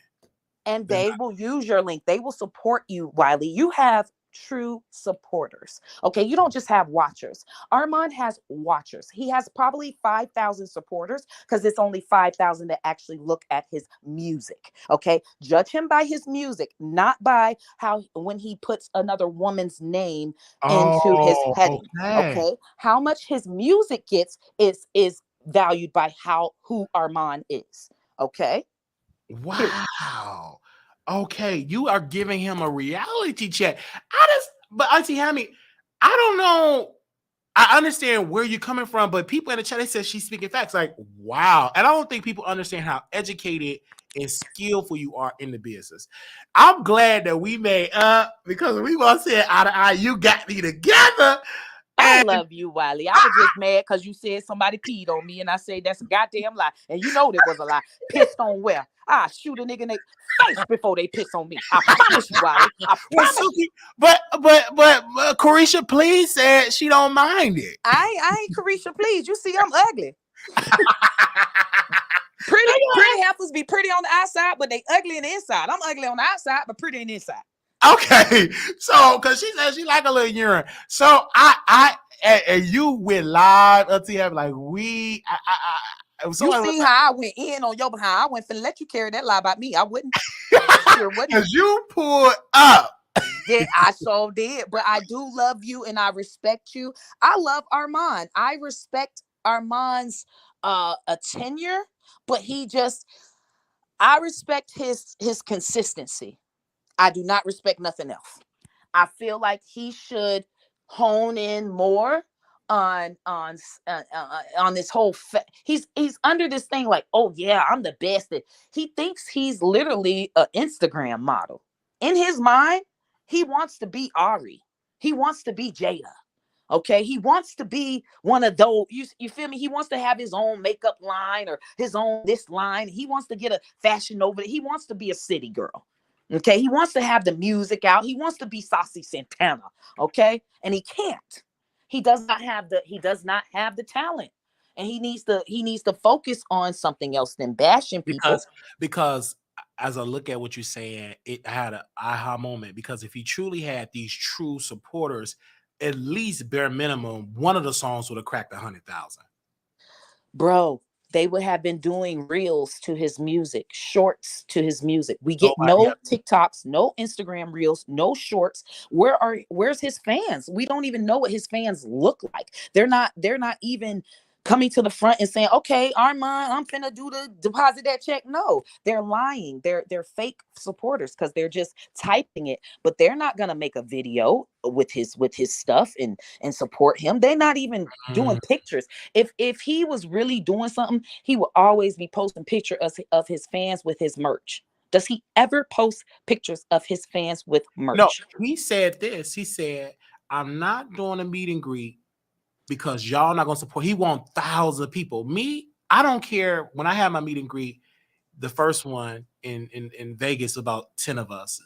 Texas was about 10. I don't mind meeting smaller groups because everybody want big numbers soon. Like it don't happen like that. Success is not grown overnight. You have to build that momentum. I look at Tyler Perry when he started his plays, have 4 or 5 people. You're looking at Tyler Perry today, but go back to the 90s. Where, you know what I'm saying, when he had those plays to them ragged creators, right? But he built it up. But I think Armon in his mindset, baby, if it ain't 3,000 people coming, I'm not like that because I'm humble. I don't care if it's 3 people, 5 people. When we went to the club, it was 3 of my supporters. I'm gonna have a good time because if I'm fortunate in being, content, of the blessings, then God will give me much. But if I'm pooping on the 2 or 3 people, why would God give me 2 or 3,000? Because I'm already frowning at the 2 or 3. At the 2 or 3, exactly. Yeah. Because he said, I ain't gonna do no meet and greet unless a lot of people show. He said he's not gonna do it 5 people and 10 people show up. He said that would be embarrassing for him. That's right, and it's more because he's more looking at what others are saying about him because he's always saying stuff about others. That's his curse. You always talking about somebody, so he automatically thinks somebody gonna be talking about him. So that hinders him. It really hinders him. Yes, because he said that. I'm like, wait a minute. And I don't mind it. Like, I don't mind. I think Armon, he want to grow so fast, but we know this, Auntie Em. You said something. It took you 2 years to get where you was at musically. Right. And it took you more years to get where you at today. You didn't get almost 1 million followers on TikTok overnight. It took time to build it. So success is not built. I think Armon, he wanted fast. He making some little money, and he wear his money. Gucci, Prada, correct me if I'm wrong, we're talking about investment property. Yes. Have property. He don't do none of that. He's still renting. You know what I'm saying? He's still renting, and then he's trying to get a property, but the way how his finances work, he ain't even got that all together. So he's still renting in LA. If you know anything about LA, that's an overpriced, flooded with homeless people. Like on his blocks, Black Sea blog, she had the people took pictures. It's nothing but homeless people on the block. I couldn't believe it that this is like people paying $4, $5, $6, $7, $8,000 a month. And then for you to get to your penthouse, you got to go through urine, feces, people begging for $1. begging for a burger. Well, they upgraded now. They want $10, Right. $20. That's Right. back in the 80s. They want $1. So it's like he don't say nothing about the homeless problem, nothing about politics, and poof, now you got a wake up call and all that. I just think they wanted to be black media, but they don't understand what it takes to be media.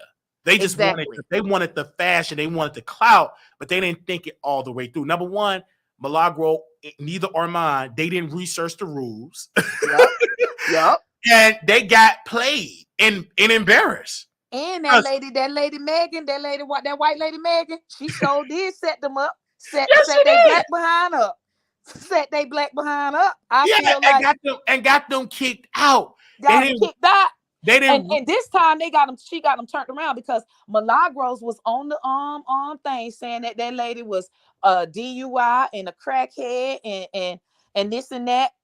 Said that they looked up Megan's background. Yeah, they looked up Megan's background. Milagro must got you blocked.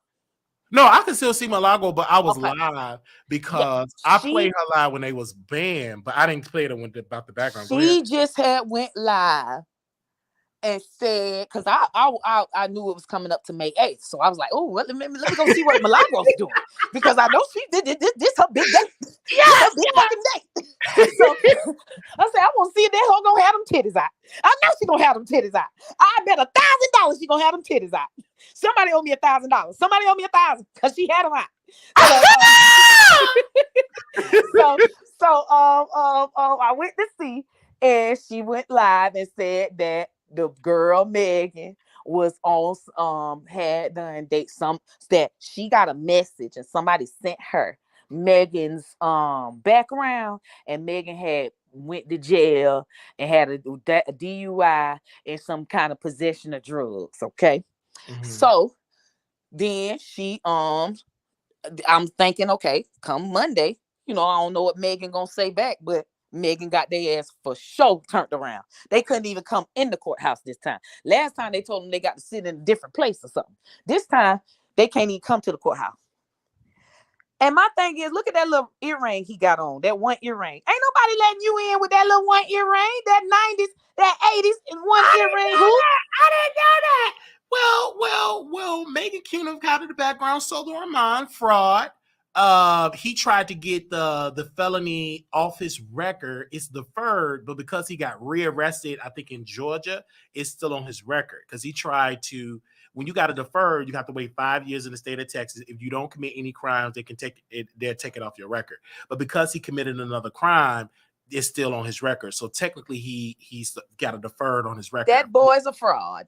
Yeah, okay. Fraud. Yeah, and you posted his mugshot. Yes, fraud man.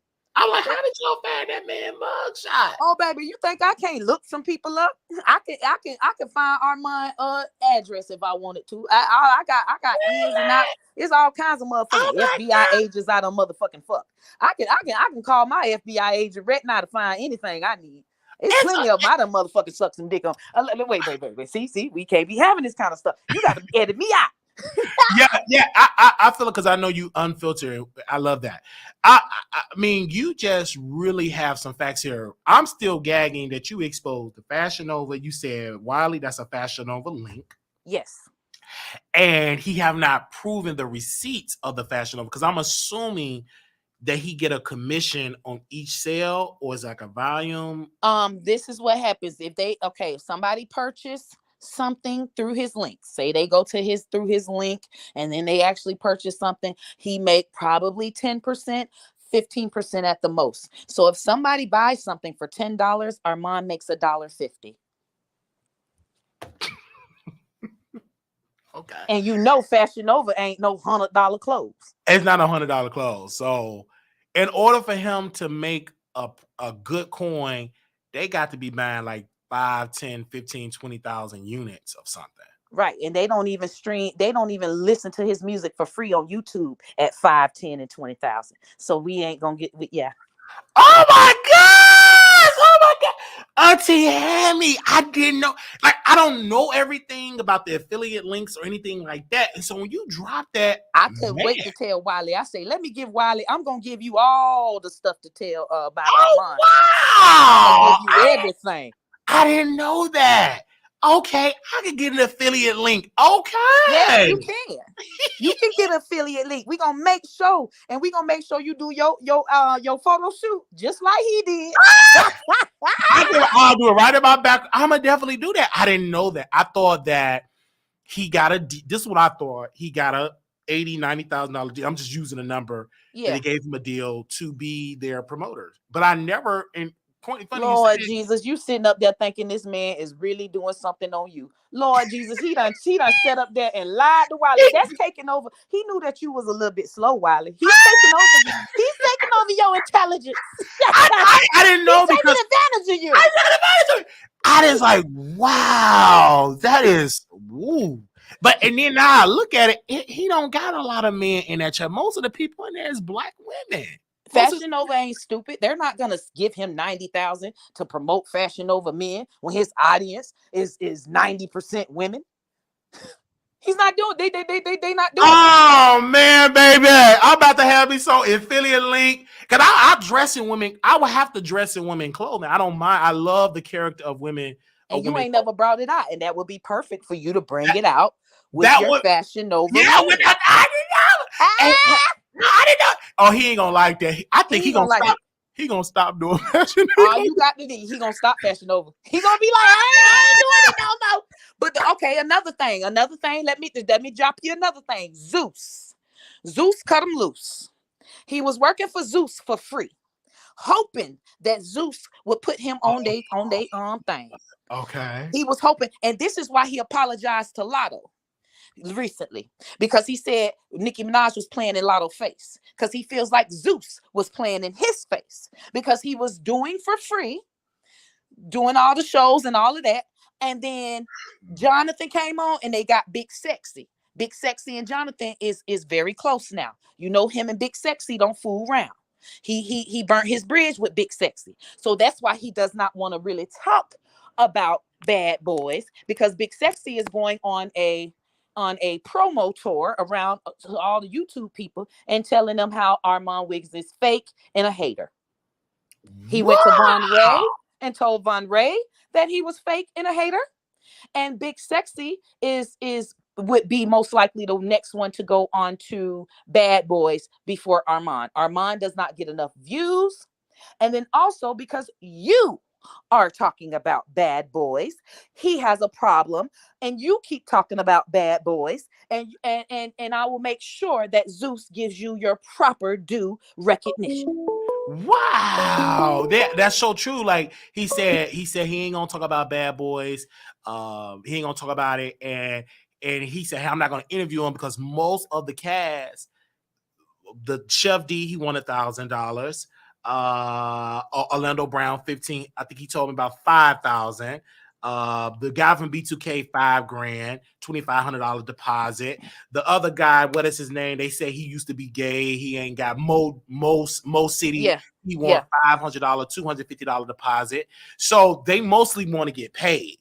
And to come on his show. And he thinks somebody gonna come for free. You don't even have enough clout to come for free. Now they'll come for free to Tasha K's platform. Absolutely. They're not coming to him for free. He ain't got enough juice.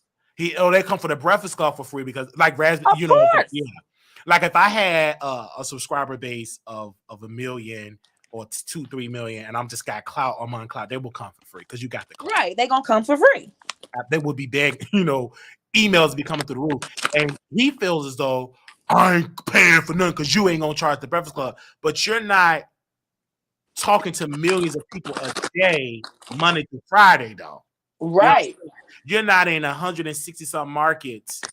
He's a micro influencer. He thinks he's a macro influencer. This man has never even reached 1 million. To be a macro influencer, you have to have something on your track record that has bust 1 million views. He has nothing, not one thing, not even a Twitter tweet that got 1 million. Okay, that is called a macro influencer. You got to be micro. That's the difference between micro and macro. Once you hit 1 million, anything, you are now a macro influencer. Right now, you are a micro influencer. Anything hits 1 million for you. I mean, whether you're on TikTok, whatever, you become a macro influencer. That is your step up. That is, and it's defined. This is something that is defined in social media marketing books. Okay. This is for real. This ain't something that's just made up. I think Armon, he think that he's a boss, especially Wiley, because I don't know if you saw in the episode when him and Nique and Milagro was there, and he ran off the air. Like, he got off the air and then he went on station here. He said, I will not be on camera with Wiley so he can say that we've done. Is that intimidation or is it jealousy? What is that? Because I'm not going to put your name at the time. I'm not going to be on this. What is that? Like, what is that? That is the same way he kind of did Storm. Okay. Is how he's doing you, because, you know, you kind of had an end with Tasha K. So, you know, you had Tasha K on the show, and you had Tasha K on the show after the debacle with Larry. Okay, so you know you kind of on his bad side now. Okay, if you weren't on his bad side before, you definitely are now. Yes, you did that because you had a lot of views. You had, anytime anybody get a lot of views off of Armon or any kind of attention off Armon, he hates them. He don't like it. And he get views off people, so I don't understand why he can't take it. I don't know why. It's like it cringes his spirit. But and this is why God always lets you know things, right? So he was live and he showed his search history. The number one name in the search history is The Wiley Show. The number one name. And then when he showed on the screen, he tried to get it off the screen. It was on there, baby. My DMs was flooded. Bro, he act like he don't watch you. You are the number one name in the search history. He can't stand you, Wiley. He cannot. And I don't know what we didn't meet. I'm critical. He's my favorite celebrity. And I talk about when he do good. I talk about when he do bad. I talk about him. And then if he ain't no longer do, I move to the next person. And so when he don't talk, we still do YouTube videos because there's plenty of other people to talk about. But I like talking about it. It gives me good views. I talk about Milagro. I talk about everybody. I just think with him, he just can't take it coming from a cockeyed, black, obese man. I'm fly. I wear them labels. You motherfucking go in. You goes and I go in. I don't have to say a cuss word, and that's why he's upset about me and about how I deliver the content. And then Milagro, I look at her different because she will always give credit to why this woman came on my show and spent almost 2 hours talking about the situation with Megan Cunham and Nique at Nite. And Armon the next day tried to dilute what we were doing. Oh, let's do a kumbaya. And then May 8th, they get the boot. And guess who went out there with them? Nique. Well, y'all friend. I thought y'all knew black media. I thought y'all kumbaya. She was still inside with Megan Cunham. Right. So she should have been kicked out with them. You know, y'all supposed to, and solidarity. Gang together? Like, we together. We cool. I'm leaving. Like, I knew it was all fake. So now what Armon he's going to do is bring Nique and Milagro to have the conversation. And Nique, and see, the thing is, they ain't going to say my name, but you don't have to say my name. That's your insecurity. But I'm still going to talk about it, whether you say my name or not. People is not done. And this is the thing about Armon. Everybody know. He thinks people is stupid. They know when you're talking about Wiley. These people ain't dumb. You ain't talking to third graders. And now that I know he can't stand Wiley, I'm gonna make sure every caption I got him and Wiley name in it. It's gonna be a footprint. Yes, because they ain't gonna be able to Google Armon without seeing Wiley. They can't stand it that seeing my name attached. He don't like it. And I was on videos with him. He can't stand that. And I think that he just can't stand it. He can't have you like his long lost cousin. I'm gonna put a legend story going. I'm gonna put this storyline together. This is long lost cousin. He can't stand it. And now that you came on, you're a legitimate. What's the word? You're literally giving me more clout because you're a black woman with cloud, right, powerful, and you're saying, oh, why you're co-signing what I'm saying, and that puts him on a defensive. And then what they're gonna do, subliminally say stuff. He ain't gonna say my name, but he's gonna respond to you and me, and then he go to station head and he just drag it all. Like station go head is where he's in. able to really like get it Yes. off of his chest. And he went on station head because you the one let me know about station head, right? It's So on he station. went on station head. Yeah. He like, I'm not and it's some things about to happen in my life, and I'm gonna be it's gonna be a point where I can't even say anything on station head anymore because I don't want to be attached to these people, and I'm just not even gonna be on station head. When I get big, I'm taking my station head off. Baby, you ain't getting big, so just keep your station head. Because he did a reality show, I think a docu-series reality show, and he's saying, y'all gonna have to eat up the words. I've seen plenty people get on reality show and it didn't hit for them. Period. You know what I'm saying? And let's be clear, reality show, the whole formula is kind of like changing. A lot of reality stars are not really stars. They're hanging on by a thread. Look at Love and Hip Hop. Went to Look one at network. Zeus. Look at Zeus, you know what I'm saying? Helping nobody. Look at Zeus. Yeah, so I think because he's on television, he's really going to sell it. Listen, T.S. Madison went to television. It didn't get renewed for second season.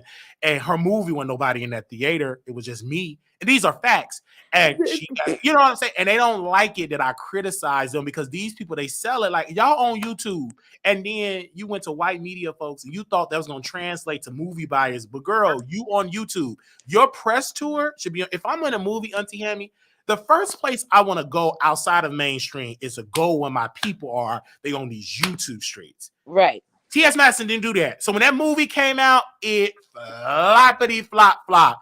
Black gay people didn't go see it. Neither did white gay folks. And the gay director, he blamed the straight community. No, your first community they should go to the movies is the gay community because that's catering to them, not the straights. And it flopped. And then everybody I talked to, I love T.S. Madison. I said, first question I asked, did you watch Bro? Oh, no, I didn't even know that movie was out. I can't say I did.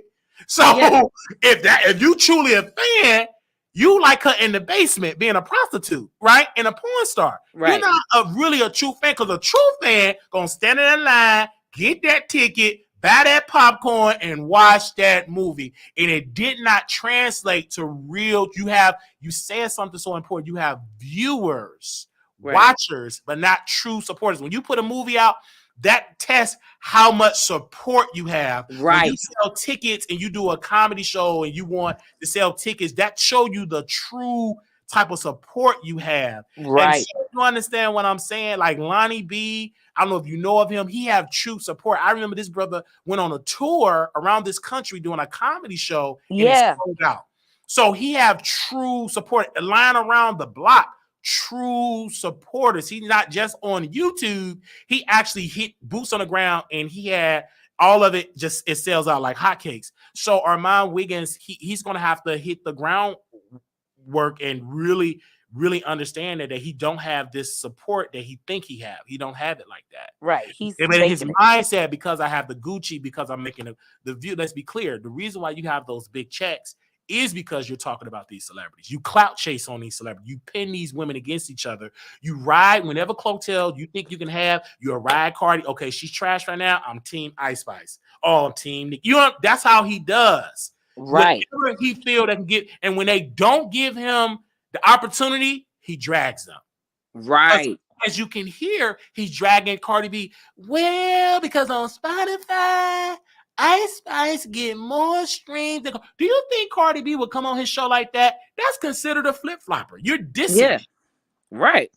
And then Cardi B wrote a tweet about at my lowest, y'all think it's a competition at my lowest, something like she wrote a tweet. Like, she ain't coming on your show, but you have literally burnt that bridge. And Lotto definitely ain't coming on yours. You burnt that bridge. You know what I'm saying? Right. I think what Armon think, he will burn a bridge, and he think if I just say sorry, the bridge ain't burnt. But brother, you say the bridge is burnt between you and I, which is a whole lie, because he called me in Paris not to talk about. You remember that talk about Jason Lee? Yeah. And he saw me getting views, and the next thing he did, he started talking about Jason and telling Cardi, "You need a better interview." You're dissing Cardi. You're trying to get Jason together, and you dissing Cardi. He literally gifted Jason the ammunition to blackball him from Hollywood. You gave it to him. Right. And he is literally blackballed, and he keep thinking that he's going to do something. But let's just analyze Armon. Let's just say that, because can't nobody stop you from being great, if you are actually great. Amen to that. Absolutely. But just analyzing Armon, he's not a likable person. No, he is the gossipy, okay, his following is not supporters. They're watchers. They're the people that like to be mean. They're trolls. They kind of like him to be rude to people so they don't have to do it, type of thing. It's like sort of like, in high school when it's the person that bully everybody. You kind of want them to bully somebody. You don't want to say it. You're thinking it, but you don't want to be the person to be the bully. Those are his watchers. They just don't want to be the bullies, but they're the hecklers. They're going to laugh at whatever Armon says. They're going to laugh at the bully and make the nerd person feel bad because everybody's laughing, but it's really one person that's leading it, but it's the hecklers behind. That's all he has is hecklers behind. So with that, you got to understand that he doesn't truly have anything that's going to make a TV show like him. He doesn't have a star quality at all. And then the people, his viewers, while y'all watching them, we're giving the same energy he gives to Lotto, to Megan, to Cardi, to Nique, to OG, to Tasha, to so many others. Wait. Who is OG? OG is the black woman that was on a show, and he called that woman a monkey. And he said she's a monkey. She looks like a monkey. He didn't apologize. And he kept saying that she was a monkey. Never apologized for it. He apologized, took it back. The B is a monkey. That's what he said. OG was, I think, on Basketball Wives. And he dragged that black woman. So I'm using that as an example. He did all of this stuff. And you think he's not going to get the karma back where people are going to analyze him and talk about him? Like, I don't understand that the logic that people are like, y'all think he could just talk about everybody and everybody gonna be silent with Armon? You know what I'm saying? It's at least 3 or 4 YouTube pages that literally drags Armon. And so it's gonna MTM, you there? Give me 1 second. I wanna make sure. Give me 1 second. I think it cut out. Come back in, Auntie Yummy. While Mama didn't. Oh, I can hear you now. Go ahead. Yeah. He. I feel like. What was I saying? Wait. Armon. What? You said something about Armon drag or something like that. Right. So I feel like what he does is he drags women for the attention, but you got to look at who Armon is. Look at who he is without the drag, without the commentary of women. What does he do? What is his talent? His music sucks. We already know his music could not stand close to anybody's music. He does not have music quality at all. He is trash. So, tarot cards, he's trash at that. There's tarot card readers that don't respect him. Even there was a tarot card reader in his comment section saying that, the reason why she doesn't look at his tarot, she's like, I like your, when you're dragging people, but I don't watch your tarot because I do tarot as well, and I don't believe in the whole celebrity tarot card reading thing. You know how he reads celebrities?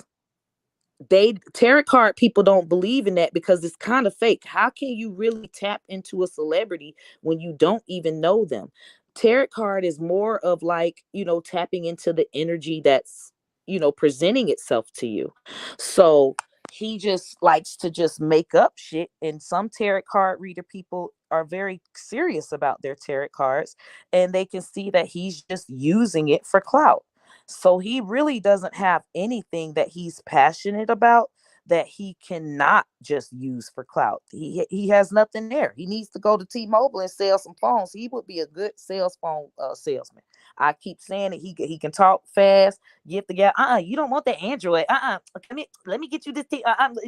Like he's fast like that and can talk you into a cell phone. I feel like that's the only talent this young man has, and he could be consistent with selling his cell phones. But he's consistent with this whole thing because he got them 50,000 views, but that's not even a lot for 5 years. Armon is supposed to be at Tasha K's level, especially with the connections with Nicki Minaj following him. Mm-hmm. Now she unfollowed him, but Cardi B going to her parties.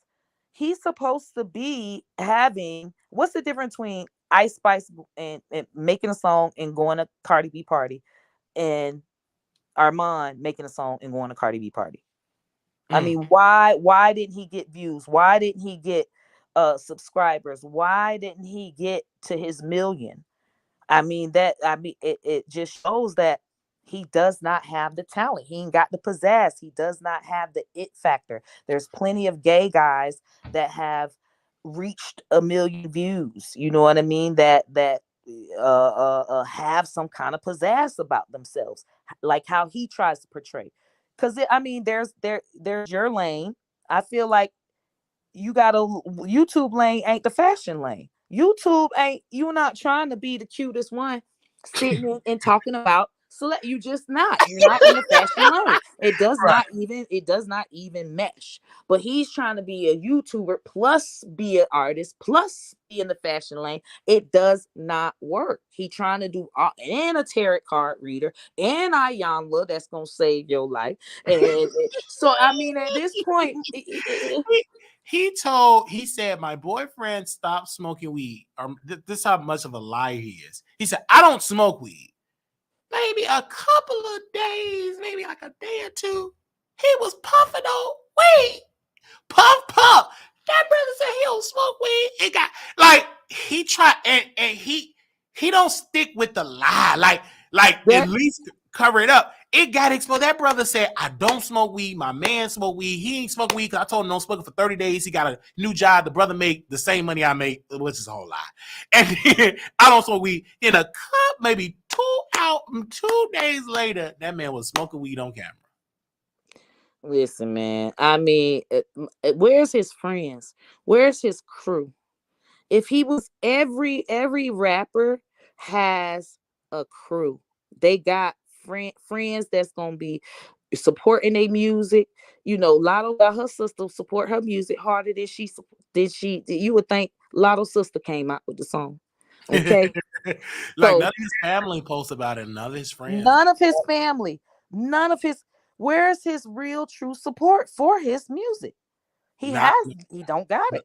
Not one person other than myself talked about the music, but when you Google that reviews, it's radio silence.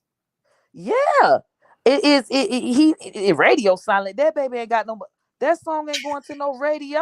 Okay, go to radio station gonna play that? And no radio station had played it, and he didn't do interviews. He didn't do any press. No major interview publications. You know, you do music unless you just big like Beyonce.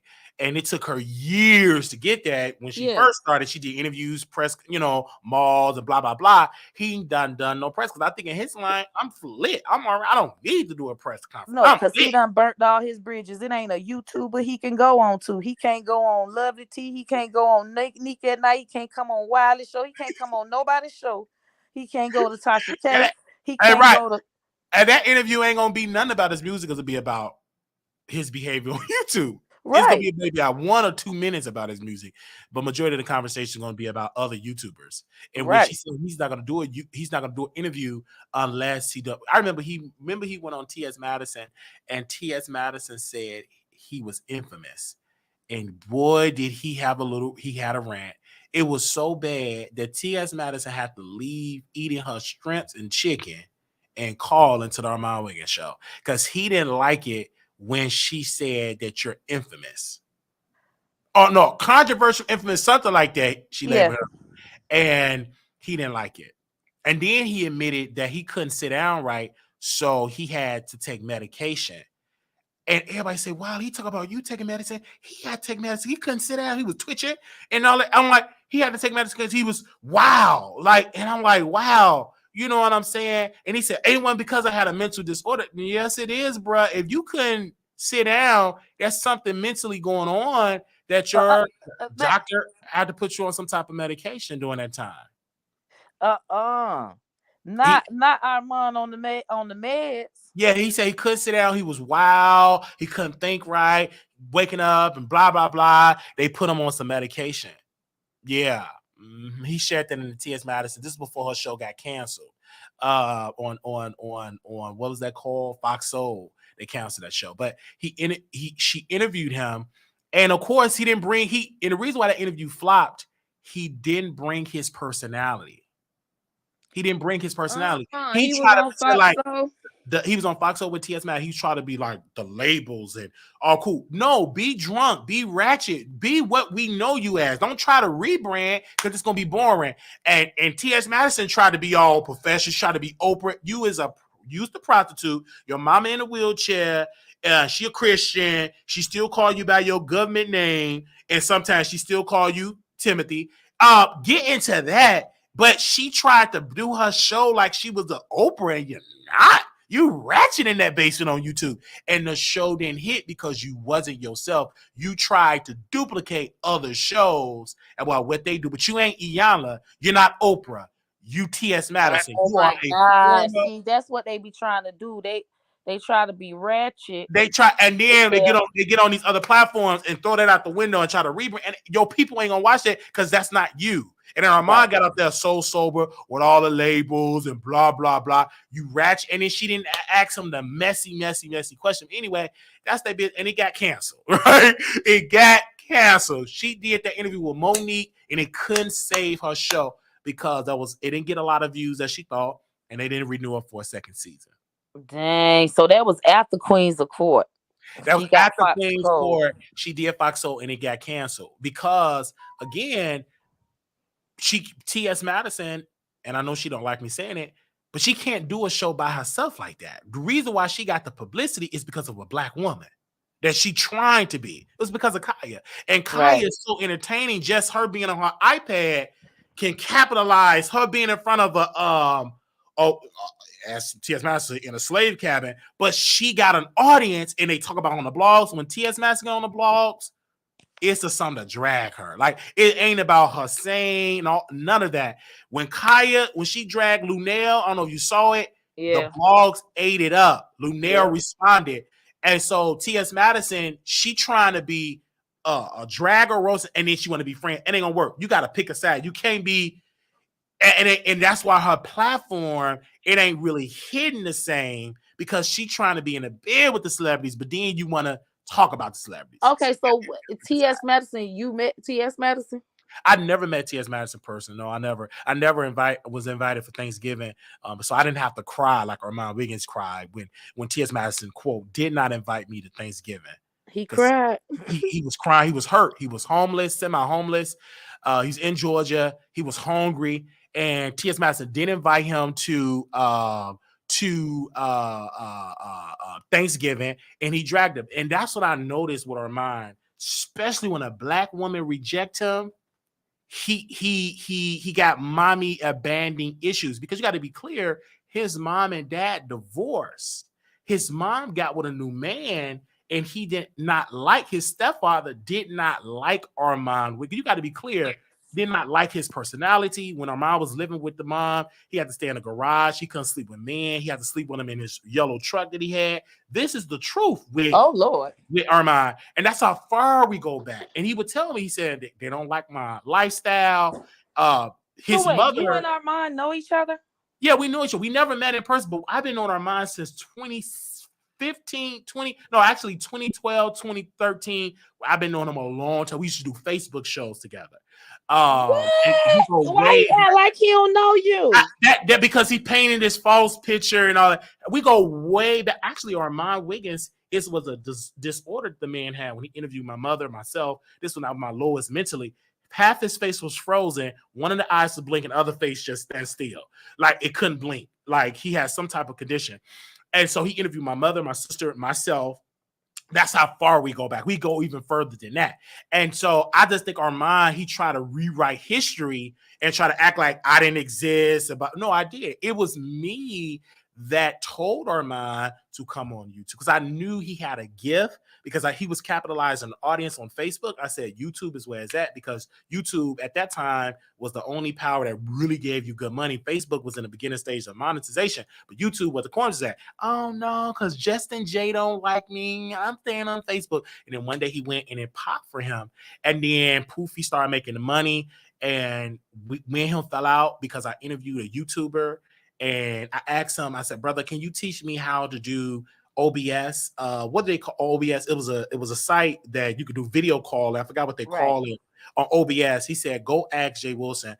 And he blocked me on Facebook, on YouTube. And that was the end of that. Because he felt like I don't get along with Jay Wilson. And if you cool with me, you must not get along with him. Fast forward with him and Brother King, they fell out because he got along with Jason Lee, Nique at Nite and all that. Because we called it out, now he say that him and Brother King is best friends. But that don't make sense because you said that my friends ain't on YouTube. My friends are not friends with no Jag. They ain't friends with Jason. And he's still friends with Jag, putting money on Jag's books, all of that. All right, so now tell me, why Jag went to jail? Jag went to jail because she had a bail. And because she didn't go to court, they put a warrant out, and the bail bondsman, they withdraw, I think, the bail or bond. They revoked it. So it was a warrant out. And a YouTuber told Louisiana about that she had this warrant, and they arrested her in Louisiana. And so now she have to wait for 30 days for Texas to come pick her up. What? And then so that is she been going in and out of jail from that first time she went to jail when she was in and out. And then she kept threatening the cops. They rearrested her. And then when she didn't go to court, they revoked her bail and they arrested her in Louisiana. Lord Jesus. They arrested her. And so Armon with his friends putting money on her books, exploiting her video phone calls. And you know, when you on video phone calls, if she criticizing a guard, that can be used against her.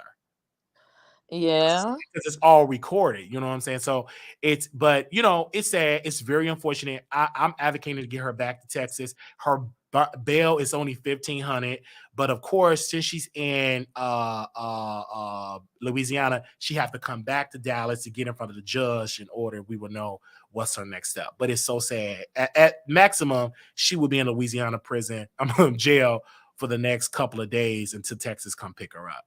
Cause how long she done been in there? Been in there for about almost 3 weeks. Damn. Almost been in there for about 3 weeks. Yeah.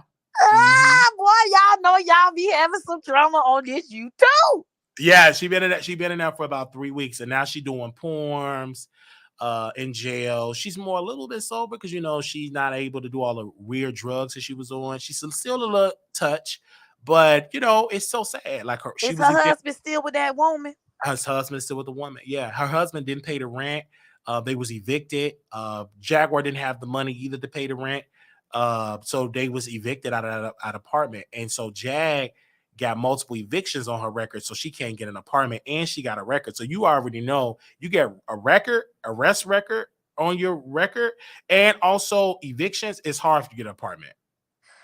Well, how Jag get her money? Where's she gonna get some money from? Well, Jag were getting money for some of her royalties because she wrote some records, so she gets those residuals. But you know how that goes; it fluctuates. Some months are better than better months. And Jag haven't really done a tour in years. And because Jag kind of blackballed herself, she dissed promoters, Jay-Z, who want to perform with her. Jill Scott is a no. Erykah Badu is a no. Jay-Z is a no. She dragged everybody. Alicia Keys is a no. She said that Erykah Badu buried people draws in the backyard. She said that Jay-Z did something to her car, which her husband and they did insurance fraud, and the insurance company didn't give her the money because they said it's fraud. Because they was investigating, they didn't give the claim that she wanted. She made a claim that Jay-Z did something to her car. She said on the YouTube that Jay-Z did something to her car. Lord Jesus, recently, like as if that was like a couple of months ago. Then of course, then she ate her son ashes or rubbed her son ashes over her body, because then she started letting the people from Carbon Nation, the Nature Boy, one of the members, Solar, came and she kept saying, "This is my nephew." And ever since then, her manic behavior just went crazy. She was in front of the barbershop. She ate her son ashes, rubbed it all on her body. She was so crazy. The police was dispatched, the ambulance, that she had to go to a mental hospital. Yeah, absolutely. Dang. And then she was saying that the barbershop is running drugs. And then she went to the police station and she cussed the police officer out. She was arrested. She said that, "I hope the officer get our word by a big black man." She was cussing out different officers. She was threatening them on the phone. So she kind of like put herself, I think they're making an example out of Jag, because she kept going to that police station over and over again. And then she did the police station, and then she went to her building. She cussed out the people in her the leasing office, cussed them out, dragged the fulfilled. Then she was cussing out her other people. Then other YouTubers went to the apartment. They started recording her. They was recording her. Then she was chasing them down, recording like this was all on YouTube. This was on YouTube. I seen the thing where she was cussing out by the apartment. I seen where she went to jail with the Solar thing. Yes. But yeah. Listen, I cannot deal, man. She was that. She need a mental hospital. That's what she need, because her family. When I listened to the Tasha K interview, I listened to her family. They said, "Jack, I've always been a liar. She's mentally ill." Yeah. And they have cut her off. And the reason her son have autism. So the father was like, okay, the mother manipulated him. He was like, "Go live with your mom." He tried to kind of shield the son for his mother mental illness. So now he had to get rescued back to his father, because mama locked up. He living in the motel and mama gone. And he had to call his daddy. His daddy had to go and get him. He said, "I had to go and pick my son up," because he said it's sad that he had to see his mother. This is what I was trying to protect him from this, but he didn't want to see it. And poof, it happened. And then his son was kind of he did shows, so sad, because he was getting exploited. You could tell he had autism. He said, "My mom is possessed by demons." Yes, called one of the demons' names schizophrenic. She got a lot of mental illness, and unless God delivered them out, she got to take medication for them demons can go to sleep. But if she ain't taking it, overtake her body. I understand if I don't take my medicine, baby, I'm gonna be wild. So I understand that I'm medicated, and I know she dealing with multiple illnesses, and it's for her. She good when she in the hospital. Soon she come out, that medicine wear off, and she just and it get worse and worse and worse, because if you don't take that medicine, it look where she's at right now. It would be different because she's a woman. If I would have did half the things she would have did, I wouldn't be able to live to tell the story. Well, is official Kingpin gonna let Jaguar move into his house? No, absolutely not. He never offered, "Hey, can you move to?" Never. Absolutely. I wouldn't do it. Kingpin is in a lawsuit with Nite. Yeah, why they in a lawsuit? Tell me that too. Because Nite and Kingpin, he sent Nite 18 copyright strikes, and because Nite impersonated a lawyer and beat those charges, he understands the law. So YouTube is, if you send copyright strikes and he contested, YouTube will tell you can't have to file a lawsuit, and then you get a judgment, then we will take the videos down. So that's what Kingpin did. He filed the lawsuit in state court. That didn't work. So he had to file in the federal court. He filed in federal court. And now YouTube, because Nite was on last night, they said, if we get one of y'all gonna lose your channel. If a court order come out, one of y'all going to lose your channel. And then the kicker is in the court documentation, King Payne tried to get the courts to take the fees away, to kind of like take it away so he can don't have to pay any fees, because he said, I only make $1,083 and I'm poor. So the court said, you make 200% above the poverty line. So we're gonna give you a payment plan, because the not filed a motion tried to get the case thrown out. They said, oh well, no, we're gonna give him a payment plan. If you miss a payment, then we will throw it out. So yeah, they got the whole get down in the federal court, and his name is Brother Michael Braggs, and he's with Nite, and it's all in court documents. I called King Payne on there. I called Nite. King Payne. At first, I thought Nite was suing him. And he was like, no, I'm suing. He didn't want to come and do a show. And then he did a clubhouse tour on it. I said, hey, I'm going to continue to do an episode and talk about this lawsuit, because I think it's interesting, because number one, I'm in this business. I didn't know that you can, fight a copyright strike. I didn't really know it like that. You know what I'm saying? Only way I knew that about a lawsuit is when Kaya flagged Armon, and then Armon fought it. And then they told Kaya, in order to prove that this is your copyright material, you must have a court order. Must be by the courts. And that's why Kaya just said, never mind. And they reinstated the videos, and Armon Wiggins took it down. People don't know that. You have to prove in the court of law that this is your copyright material. Music is kind of easy because that's kind of copyrighted. That's why when you play some music, they just automatically take it down, because y'all go through the doo-doos and doo-doos with that. Right. But with YouTube, it's kind of different. You have to prove that this is your copyright material. You play WWE content, they're going to take it down, because they did all that. UFC, you know what I'm saying? Zeus, any HBO content. I mean, we live streamed Bel Air for members only. They took that down within minutes on my backup page and gave us a warning. So, because they already did all that, Right. So, but yeah, so he and King Payne is in a lawsuit right now, and according to Nite, he said one of them, and he said in his words that King Payne will lose his page because he have misused the copyright laws. So we would say about, and Nite is the type of person that he had about 6 or 7 falsifying, being an attorney, impersonating an attorney. That brother was filing motions in Florida. It's true story. He was filing motions, challenging judges and lawyers. And word got back to the people, and he was arrested for impersonating a lawyer. And of course, due to the fact he know the law, this was a first-time offense. They gave him a diversion program and dropped the charges. Wait a minute. So right now, King Payne took the thing to federal court because he wants to get Nite to take down the video. Absolutely. He want his channel going. Yeah, absolutely. So where they at in the lawsuit now? So it was filed about a month ago. Right now, we haven't getting no. They don't have a hearing yet, because like it's on the website. Like you can see any update, it come right to my phone. So there's no update yet. They haven't had their first court hearing yet. So we will keep you updated on it. I'm interested, baby. Oh my God, not a dang on lawsuit. I can't deal with YouTube today. It's a lawsuit. Yes. Where do King Payne get money to file a lawsuit?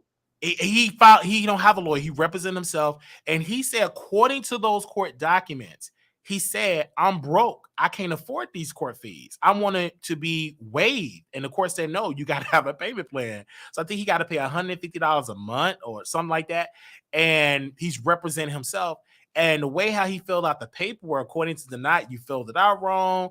They don't have jurisdiction. So it's a lot with that. I'm not a lawyer, but we will see who will win this. Oh my gosh. And that's it. That's going why on. Why was the man going after King Payne in the first place? I think the man did not play this content, because technically you can play people content under fair use, right? It's a little tricky with that. You can do it. And with YouTube policy is they get out of it once you challenge it. Like say for like Armon, he flagged you, right? You could have challenged that and fought it. And then YouTube would see another email. Okay, Auntie Hammer, you got to take it to court. Once you get a court order, then we will, and if they approve it, we will reinstate. If they don't approve it, then the video will stay down. So you could have sued Armon Who Wiggins. the hell give a damn? Who care about that bad? Just take the video down. I don't care. Yeah, because that's what I'm saying. But I just think, King Payne was jealous because the Nique came in, which is stupid. He came in and got all these subscribers, got all these viewers, and he kept saying, I bought subscribers. Brother, it's not hard to get 12,000 subscribers on YouTube in this sector. One of the strategies, I'm just saying, give y'all this for free, put their name in the title and drag them. It's not hard. It's not hard to get. That's what they do. And that's why I've been fussing about it the whole time. Like, y'all sit up here getting money out people's names, talk about them. Yeah, that's what they do. So it's not hard. He didn't buy no subscribers, right? It's a simple little strategy. You can put different names. If you put Wiley name in there, the Wiley supporters gonna watch. They're gonna send it, and then it grows once I respond to the beef. You know what I'm saying? Right. That's why Armon, Nique at Nite, Sean Davy Wade, I call them quote unquote the popular kid. Really ain't that popular. He got the booth in the courtroom. He ain't that popular, but they have a pact that we won't talk about. What and Storm Monroe was so shameful, that young brother on the DL.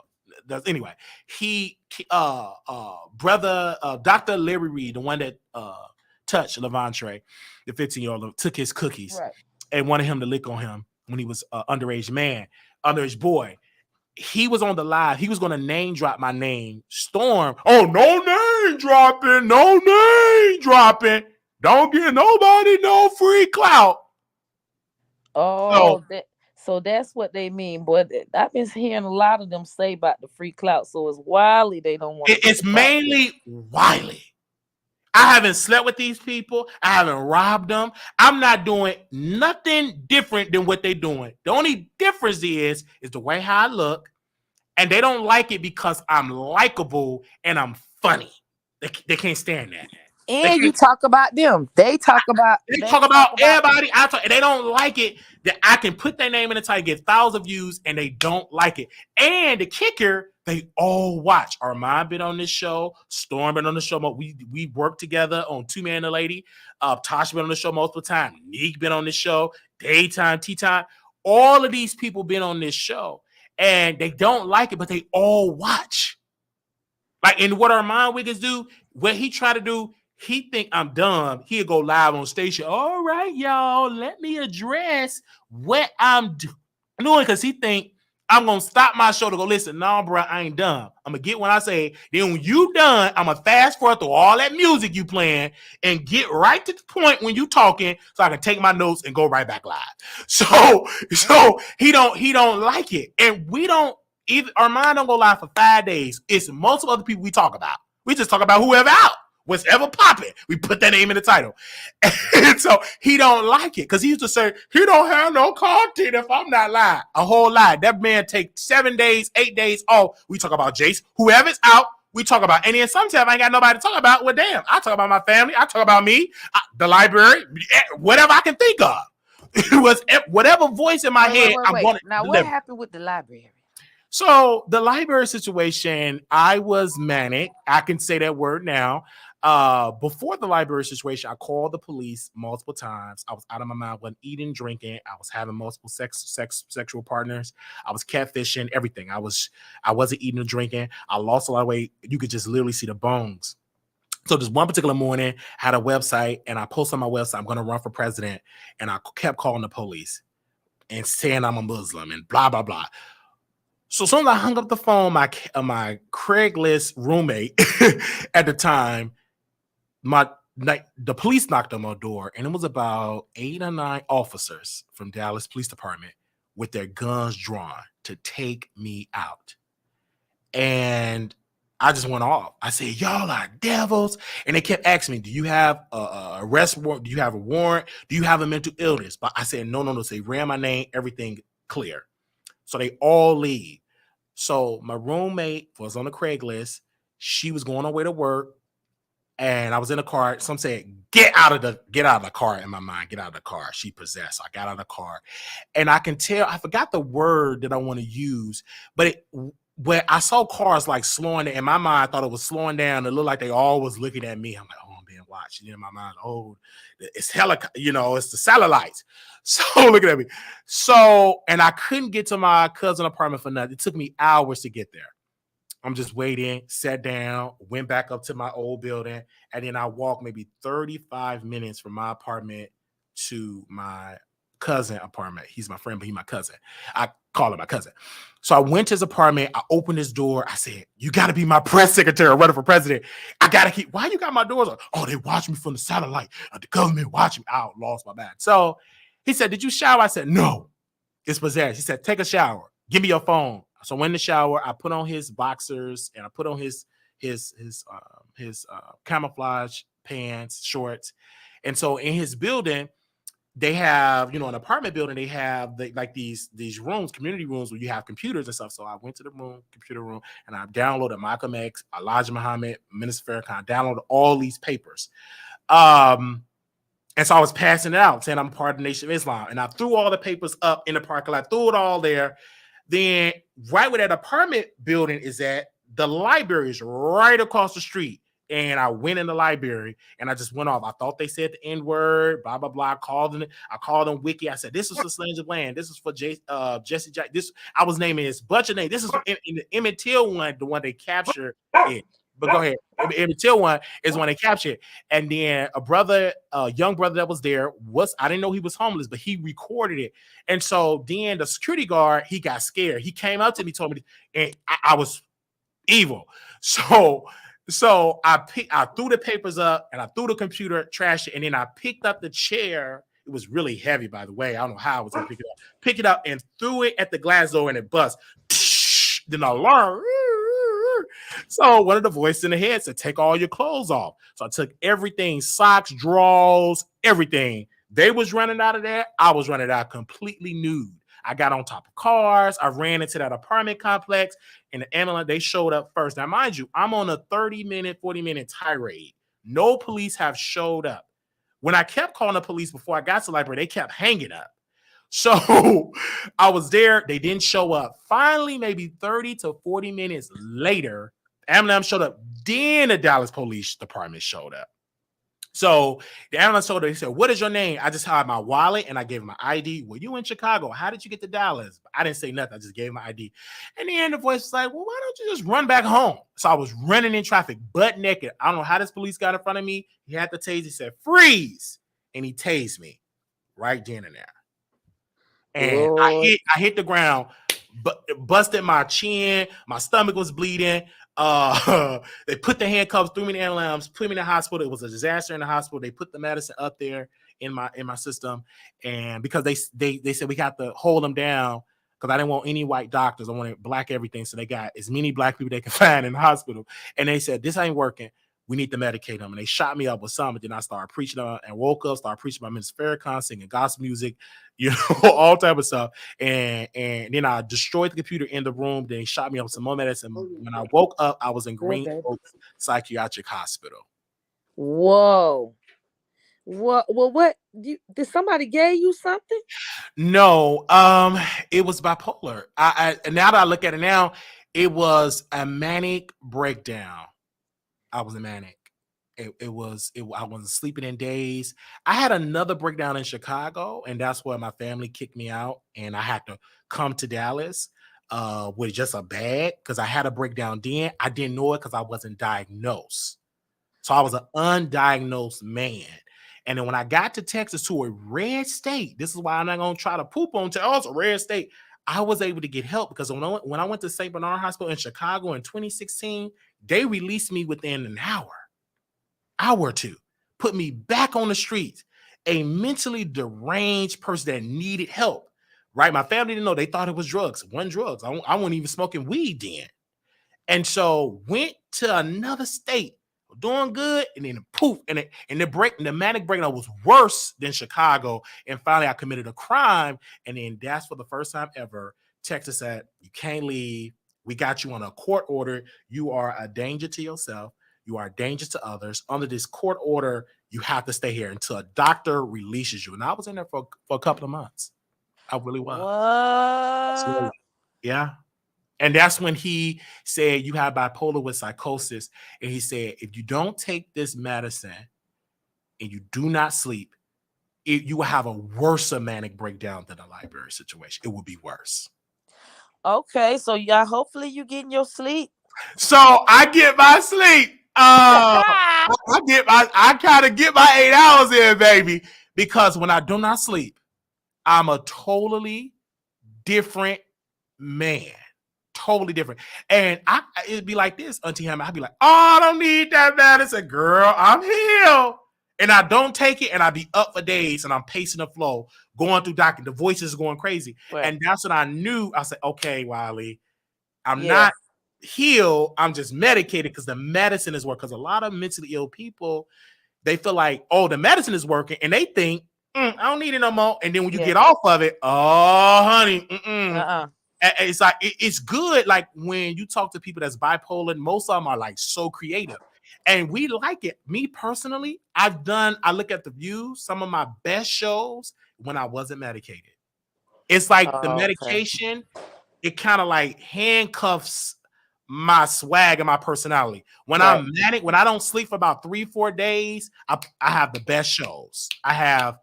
You can kind of tell when I'm manic. Most people can't tell it, but when you're manic, you over talk. You just talk random. You know what I'm saying? That's when I'm manic. And when I go back to old jobs, I remember I used to over talk and blah blah blah. And at that time, I was working like 16-hour days every single day. It's kind of hard for me to keep jobs because it's set in. It's difficult for me to keep jobs, not because I don't want to work. Well, you need to get on Social Security. But it's difficult with that because what messed me up with Social Security is that when I told my psychiatrist, the psych people that I did YouTube, that kind of messed me up because I said, "Oh my God, no, I didn't know. I didn't know that because they went through all the documents. In order for me to do it, and the lawyer told me, he said, only for you to do it, you have to shut your YouTube channel down. And I said, I don't want to do nah, that. this is good for you. This is good therapy. It's good. It's good therapy. It's good there. So when I talk about Jag, I'm talking about that experience. Yeah, you got experience. I understand what she's going through, and I know that if she don't take the medicine, it ain't gonna end up right. Either she gonna be dead. Because you can piss off, it don't take much to piss off an officer to take out a black person. Yeah. But if you giving them an excuse, oh man, yeah, she is. And you in Texas, you gotta understand where she at. I don't care where you at, but you in Texas. They trigger happy here. Yeah. And only reason why is because she got somebody praying for her and she's a woman. It's no way that I can get to do what Jag did. I don't think I'll be able to live to tell the story. They would have took me out. And they could easily say, I fear for my life. He's a big black man. He's doing taking his, you understand what I'm saying? So that's why I said, thank God that she's in jail because that possibly is saving her life. You understand what I'm saying? Yeah. Because what worse for Jag, she ain't medicated and you give her a platform and she goes on these rants. And when she talk, half of it don't make sense. But in her mind, it makes a lot of sense. But when you dissect it, it don't make sense. She's manic. Everybody is Jay-Z. It's everybody. It's never her. Because a mental ain't gonna never blame you. It's everybody else. And I did the same thing. I was blaming everybody. Some of my grievances was true. My family, my church, and not receptive to being gay. Yes. But the way that I handled it, it was treacherous. And the way that I did my mother, when me and my mother got into it, guys, it's about to be Mother's Day. We going out to a gospel concert. And I never would have thought in 2023 that I would have a relationship with my mother that I had today. Because back in 2016, oh, baby, I cussed my mother like a dog. We cussed each other out. And well, I'm glad y'all was able to come through come through. We were able to rebuild our relationship because my mother, she called me the F word. And I'm treacherous. At that time, I had a little bit, I know how to record people. So I recorded her and posted on all the gay blogs. She got about 2,000 to 3,000 phone calls from gays. Oh my God, here we go. From all the ballroom people because she called me the F word. Because I knew my mother. I took my mother. I provoked my mother. Because in the Bible say, don't provoke your children to rap. You can provoke your parents. Like I provoked her. I was mentally ill. She was alcoholic, and that was baby. Like a bad combination. It was a bad combination. And my friend, forgot her name, Angela. I think it was Angela. She was my co-host on Blog Talk Radio because I started Blog Talk Radio in 2011. I moved with her for temporarily. And so I cussed my money out. When I got to Texas, maybe the next day or two, she called me and said, I'm about to get put out of my building because she received over 80 noise complaints. She received over 80 because the noise was so loud, how I was cussing my mother out. it was something to this Yeah, you day. need your behind whoop. But it's good Yeah, that you got through that. I'm glad that you're like doing better now. I'm doing much better and it's now. good you're being an advocate for Jaguar because you And see because the you need it. underlying thing. Absolutely. And when I look at my mother, I look at, because you know, a good doctor will always ask you your family history. Right.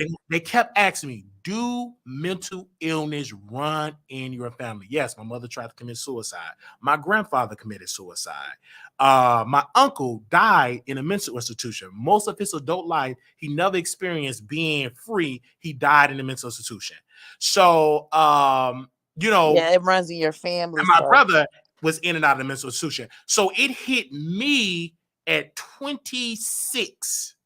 It touched me at 26, 25, 26. That's when it touched me. And I knew something. I didn't know what it was. I knew something was wrong. I said I wasn't eating. It was weird. I wasn't drinking. I wasn't drunk. I didn't have AIDS. This was all what Bishop Cartwright was saying for True Church Illness. My uncle, he thought it was AIDS. He thought it was drugs. Because when you have a family that's not educated in mental illness, you're going to say what you know. He's on drugs. He's on crack. None of that. Right. So it was mental illness. You know what I'm saying? It's big. You could be a great advocate for that, especially being a Black man. So keep pushing that. I got to keep pushing. I have to keep telling the story because it's a lot of people that are going through mental. One of my moderators, their brother have passed. He was in Trinidad. And her mother, before she passed, she said, they watched the video. She sent the video. She said, oh my gosh, now I understand my son because I understand what Wiley's story. And unfortunately, due to them being in Trinidad and not in America, their service is not like America. Yeah. So he wasn't able to get help and he committed suicide. So it's like, I will always share my story because that is real. Like a lot of people don't know mental illness is real. And it's a lot of your favorite YouTubers. It was a YouTuber, good looking, Brand, I forgot the man name, good looking. He took his own life. That exists. Like, I don't know. Like Twitch. Same, yeah, the same thing. Took his own life. And you think people got it all together. Like Armon, I can't diagnose him, but he do battle with some things. He do struggle with some things and he self-medicate. And I think he overdo it, but deep down inside, he goes through a lot of things. Ain't nothing wrong with that man. That man just want to be damn famous. I think he want to be famous, but I think also too, if you listen to his struggle, he always say this, and I believe it. He have to always play the strong way. He have to always play the I got it together. When in reality, he don't. Like he control his boyfriend. He's more controlling because I can't date nobody. Tell me I can't have no public social media. That's some insecure shit. Like you got his man can't have social media. He cannot have a public social media profile. It got to be private. His Instagram is private. His Facebook, he took that down. He only got a private Instagram. Everything is private. Oh Lord. Because he said he don't want the public to be in his man DMs. That's insecurity. Everything is private about the man. The man, he don't call the man by his name. He called him Pops. That's weird. So that's what it is. And he do it. You know what I'm saying? His man used to respond to me in videos and he's very controlling and drag me. And this is why we drag that man, because how can you drag me when you can't even have a public YouTube page or public Instagram page? You private. We can't even. He must be ugly. He must be ugly. He's not ugly. He's a very good looking guy. Because Black T Blog paid what do they call a PI, a private investigator, to follow Armon Wiggins around. They took pictures of him and his man. She paid somebody to take pictures of him eating with the man walking the dog. She paid him. No. Mm-hmm. Boy, y'all know y'all got some shit be going on. Listen, I can't be on here all night. I got to go. I got to get my life together. I had a good time with you, Wiley. I will be back to get some more of the gossip because he ain't gonna like it if I put my name in the he ain't gonna like that because I'm gonna say Wiley said Wiley said that Armon boyfriend can't have no public. He can't have no public platform. He can't. He said, I keep it private because I don't want people in my man's DMs It's all Oh, I'm private. finna find that man DM. I'm finna send him a pussy pic. Send me his DM. Send me his Instagram. I'm sending him this coochie. I'm sending him this hairy coochie. All right, bye. Bye. Oh man. Ah! But that's the truth. Like his man have to have a private social media page, and he had the audacity to diss me and talk about my eye. Brother, you can't even show yourself publicly. It's private. That's controlling. Man, ain't nowhere in the world. Well, if you are mine paying all the bills and paying the rent, I guess, but I ain't nowhere in the world. You lose your identity. You got to be hidden. And he used to bring his boyfriend on the show. He don't do that no more. And then he took down the videos when his boyfriend was on the show. So he had a lot of that stuff because he don't want people dissing his boyfriend. I still diss him. Come here, Pops. Bring me some water, Pops. Pops. Take the dog out, Pops. Pops. Ah!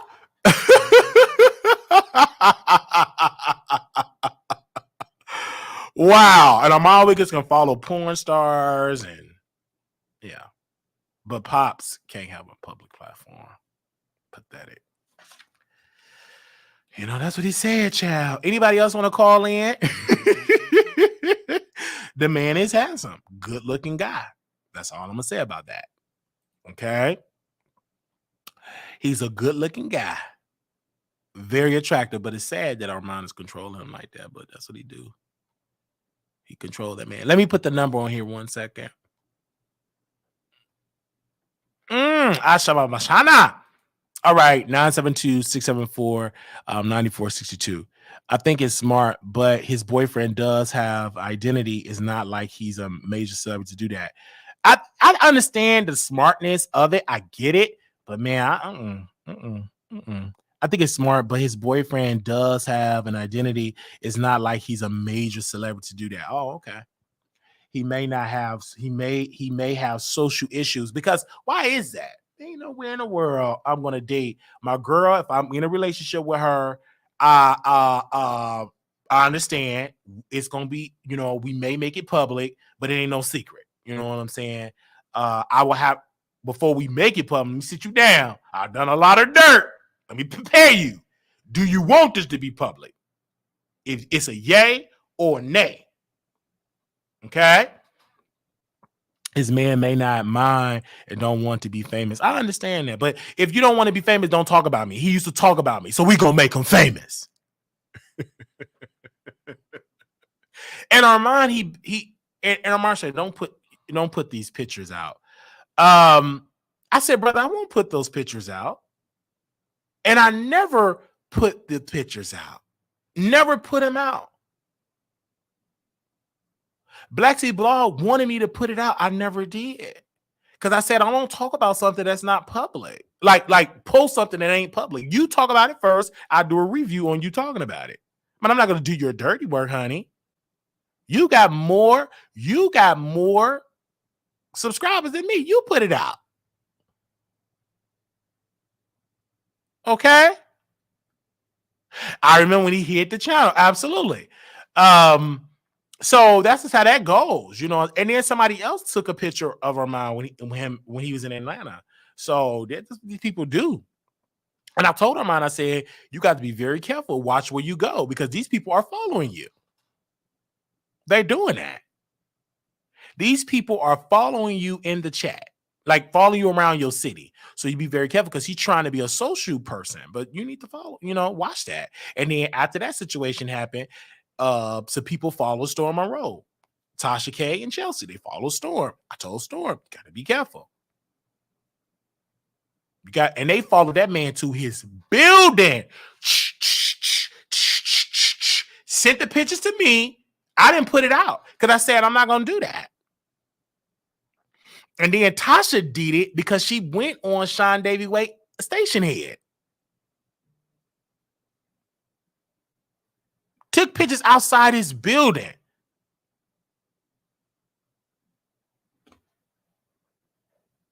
Because they trying to catch him in the bed with another man. Mm-hmm. And it was Tasha K that was doing it. Tasha K did it. And she used her minions to post it. But she did the dirty work. They knew where he stayed. They posted pictures. They did it. That employee, she went to that building. She knew exactly what building he stayed because Vaughn used to stay in the building. They know all that. And she went there. They sent it to me. They sent it to everybody. They thought I was going to put it out. I didn't do it. Because I know it came from, that's Tasha K, Chelsea fingerprints all over it. But they sent it to these wink links. They posted it. I think we did repost it. Did we repost it? No, we didn't repost it. If I did, I didn't post it on no platform. I think I emailed it. I did email it to some people. He wanted to be with a man. So I did. I emailed it to some people. Mm-hmm. Yeah. So question, is the Wiggins boyfriend pictures to the public? No, it would never be to the public. Not on my platform. Absolutely not. Y'all got to talk to Black Tea Blog about that because she sent that. And Armon Wiggins confirmed that she did it. You know. And he said he was going to sue her and I was going to subpoena Wiley. He said he was going to subpoena me. Yeah, they be doing the most like when Jack Country is like, okay, like who cares? You're bored, but yes, you have seen how docs can get people. I understand. I get that. That's why you have to move differently. That's why I don't go. You don't see me all around in Texas and going to different. So I move differently. I don't go everywhere. I don't. I just don't. You know what I'm saying? We was gonna go to Atlanta. I wasn't doing no Frontier, but we was gonna have to have security. And if they get it, hey, you're gonna see me going to the grocery store, coming back, going on my little walks. And if you pull up, hey, pull up. That's you. You want to pull up to a mentally deranged man. That's you. So you don't have to sneak and take our pictures. Get out your car. You get a good look. You ain't got to sneak. Get out the car. Take it. I will pose. I pose for you, baby. You ain't got to sit there and sneak. If you want a picture of me, I pose for you, baby. I give you a good HD picture. If you want to be paparazzi, come out. Take it. You know, you ain't got to sneak. I ain't hiding nothing. So it'll be bored if all of it. I ain't had nothing. Are you getting? Of course, I'm getting a link, Kimberly. I'm getting a link. Of course, I'm getting a link. Don't eliminate the threat. Yeah, okay.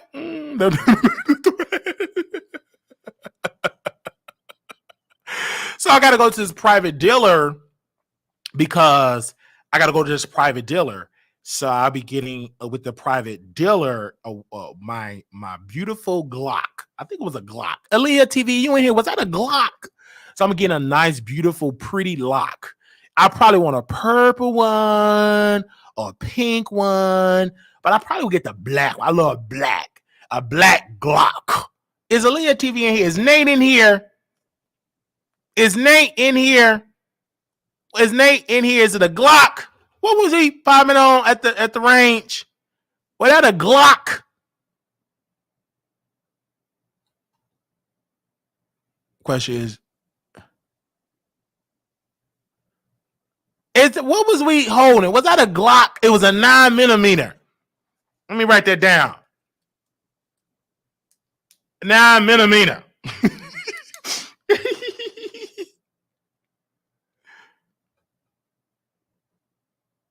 Okay, you know what's a Glock. I'm gonna give you a 9mm. That's the one I want. So you can get the 9mm.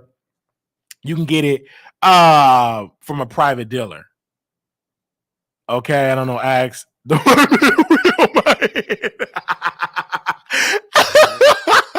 Why Are you able to have a weapon? Serious question. With a private dealer, you can. They don't do background checks for private dealers. So I'm getting one. Okay. With a private dealer. Absolutely. Now, you know, with a because if you go to the gun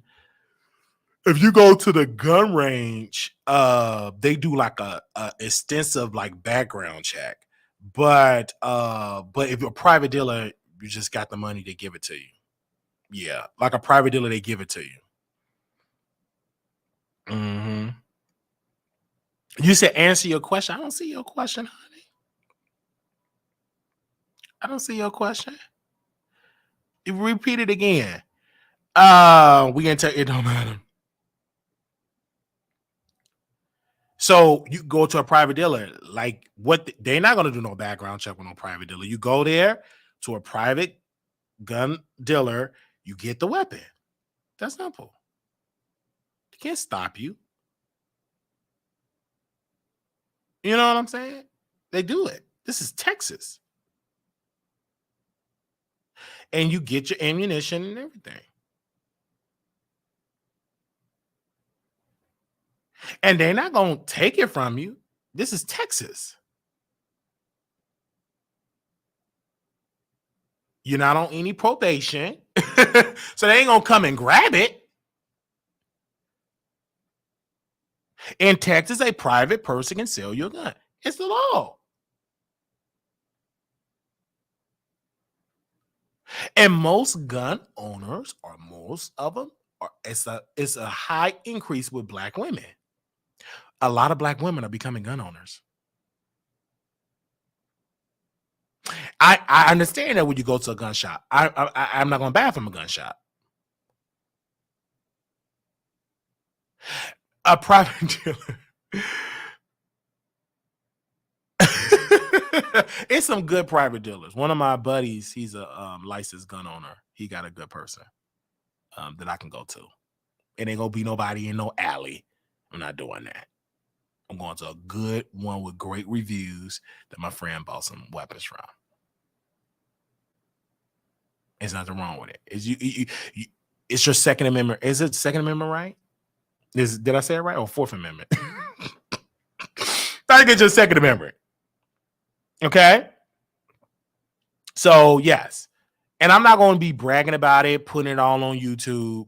I ain't going to be doing all that. Is my Second Amendment right? I ain't going to be posting it on. I don't do ignorant stuff like that. I'm not. You ain't going to be seeing me with no picture of me with yes, you will. Baby, that's going to be some content. I'm going to join the NRA. Absolutely. I'm going to join the Black one. I think we got a Black organization. I'm going to join that well, but I'm definitely joining NRA. I'm going to the NRA conventions and everything like that. Mm-hmm. Absolutely. Because I like it turned me on. You know what I'm saying? It turned me on when I held it. You know, Nate, can you call in, Nate? So Nate,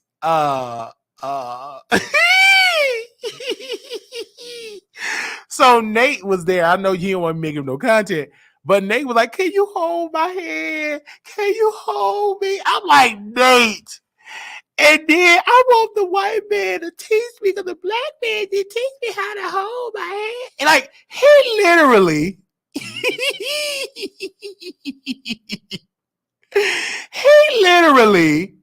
wanted, he wanted them to hold his hand. He would hold my hand, hold me. I'm like, what? Does this man just say hold my hand?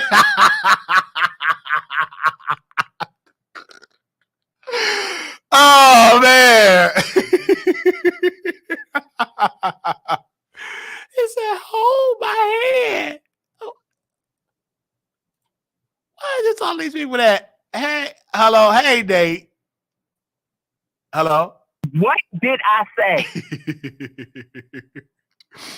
You better be lucky I'm driving right now. Oh, didn't I say leave me out of your content? Okay. Wiley, do not make me have to go ahead and get my attorneys on the line. I'm not going to keep telling you to leave me out of your content and stop making fun of me. You brought it up when you said that people have to hold your head. It's bullying at this point because I've told you several times to leave me out of your content, and you keep making fun of me. So you digging yourself a deeper hole. Can I call you after the show? What? Can I call you after the show? You can try, and when you see your number blocked, you can go ahead and let your supporters know. Okay. From this day forward, I ain't gonna be talking about that. Nope. Yes, you are. No, I'm not. If you don't want me to talk about it, just tell me right now.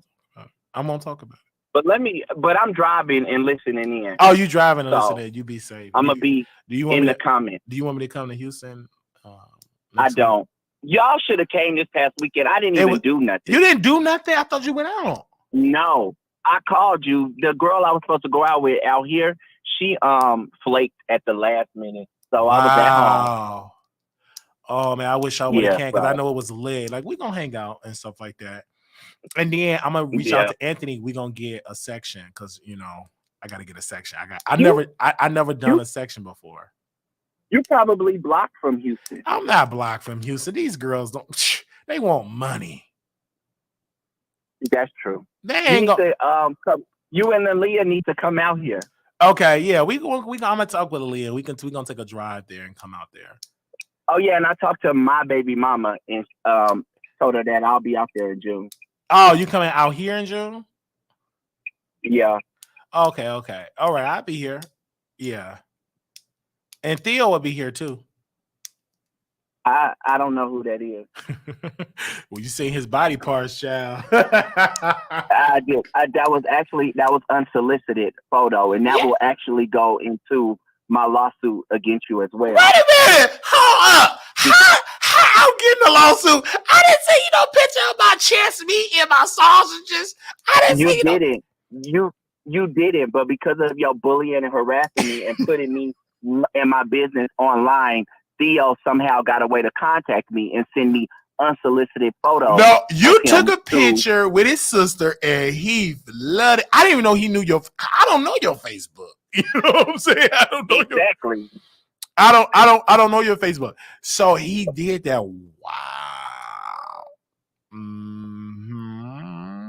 And it's all because of you. So how is it because of me? You took a picture with my friend and it just blew up. Like y'all you look good together. Like for real. They really thought she delivered from Coochie because she thought everybody said, "Oh, you got a man." They was happy. And y'all was being messy, and then that is what caused your nasty ex-roommate to somehow find me so he could harass me. Well, I do want to say this. I want to apologize on Theo's behalf. And Aaliyah over there talking about Theo want to give Nique the sausage. Aaliyah's supposed to be on my side. See, I'm not even going to be messy. So I'm not even going to be messy. Because I will definitely be texting Aaliyah after this live. We supposed to be a team. Yeah, I don't know. Like when I heard that, I was like, "Oh, I don't like that." Because I would never send you. First of all, I stopped sending new pictures years ago. It's one when I do want to send it, it's an old picture that I took 10 years ago.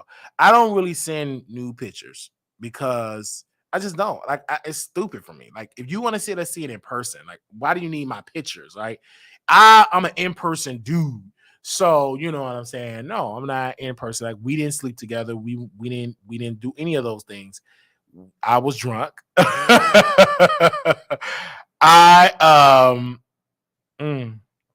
Hennessy. I love it. And so Hennessy is my drink. It puts me in the mood. If Nate, that Hennessy puts me in the mood. All right. I know, I could tell because that will go on my lawsuit as well, how you was off the Hennessy and you was on the dance floor whispering sweet nothings in my ear. Wait, don't tell I won't whisper in your ear. When I whispering, it's the music. Your honor. The music you make sure. Don't the music. You make sure you need me to walk you to get you upstairs. You okay? You want me to come to your room with you? Don't worry. It'll be. I want to say I was under the influence. I wasn't myself. It was the Hennessy talking. It was the Hennessy talking. It was the Hennessy, bruh. It was the Hennessy talking. I was whispering in their ear. Oh, I can say a lot about Nate, but he said don't make him no content, so I'm not gonna say it. No, yes, you already always make me content. So when I met Bougie Barbie said put Wiley business out, so I'm gonna go ahead and do that. So Wiley acting like he got some kind of girlfriend, but he don't never tell that girlfriend that after them lives and stuff, he be calling, trying to put them wheels on the road to come see me up in Houston. and you didn't answer the text when then I seen on the live you had another one of Theo exes. Now I know you done already screwed one of his exes because I know that person personally in Houston. So you done screwed him, then you done messed around with Theo other ex, and now Theo trying to get you back to get with me. Do you ladies in the chat see how messy the LGBTQ, the rest of them letters and all them pluses and signings and minuses and all of that is? And then y'all tried to wrap me up in it. He know that I was friends with his ex, and he gonna try to send me an unsolicited picture when he should have been at church that Sunday instead of being in my damn DM. and this is where I, when you took the picture, I should have said, don't post it publicly. I was drunk. So, because me and you, when we took a picture, it was far off, you know what I'm saying? It wasn't like a close selfie. And so now when I do Las Vegas, I have to be careful because even with my female, I try to take group pictures and not take private pictures sometimes, with selfies and stuff like that. You got to be careful because people is a little slighted. They be in your DMs. Who that man? You screwing them. Like, you got to understand that. So, but yes, I want to come and see Nate, and he said I can come and see him and everything like that. We'll meet at the gas station or something. You can't come nowhere. And you got to come with Aaliyah because I need a witness. Because you would get on this thing drunk. Talking about I was in Nate's bed off the Hennessy. You're not gonna be lying on me. I'm not gonna do. Honestly, I haven't done that to any of my viewers. It was good. But you will. I was flirting. I didn't know. They got boo cocaine in the building. I love me some cocaine. She pumped me up. Well, I don't like cocaine, but I like cocaine in the chat. She always told me up to be messy. Yeah. So when I met Nate at the gun range, and I said, "Are you crazy? Are you single? Or you must be crazy." And I didn't know how gorgeous he looked. I thought he was a troll. And when I saw him instantly, man, that's all I could say. And then when I saw him at the club, the way how he was turning up, I was in love. It was lust. But he's a vibe, you know what I'm saying? It's the vibe, you know what I'm saying? It's the vibe, and then I seen Aaliyah, she a vibe. I didn't know what I want, you know what I'm saying? Yeah, that Hennessy. I when I come and meet you, I'm not drinking. I gotta be sober. Yes, you are. because I go ahead. I told you I got a bottle of Henny for you at the house, but you just can't come to the house. No, and then I asked Aaliyah, I was like, do you sure you want to drive home? Right. Y'all, he was really playing that bisexual card that night.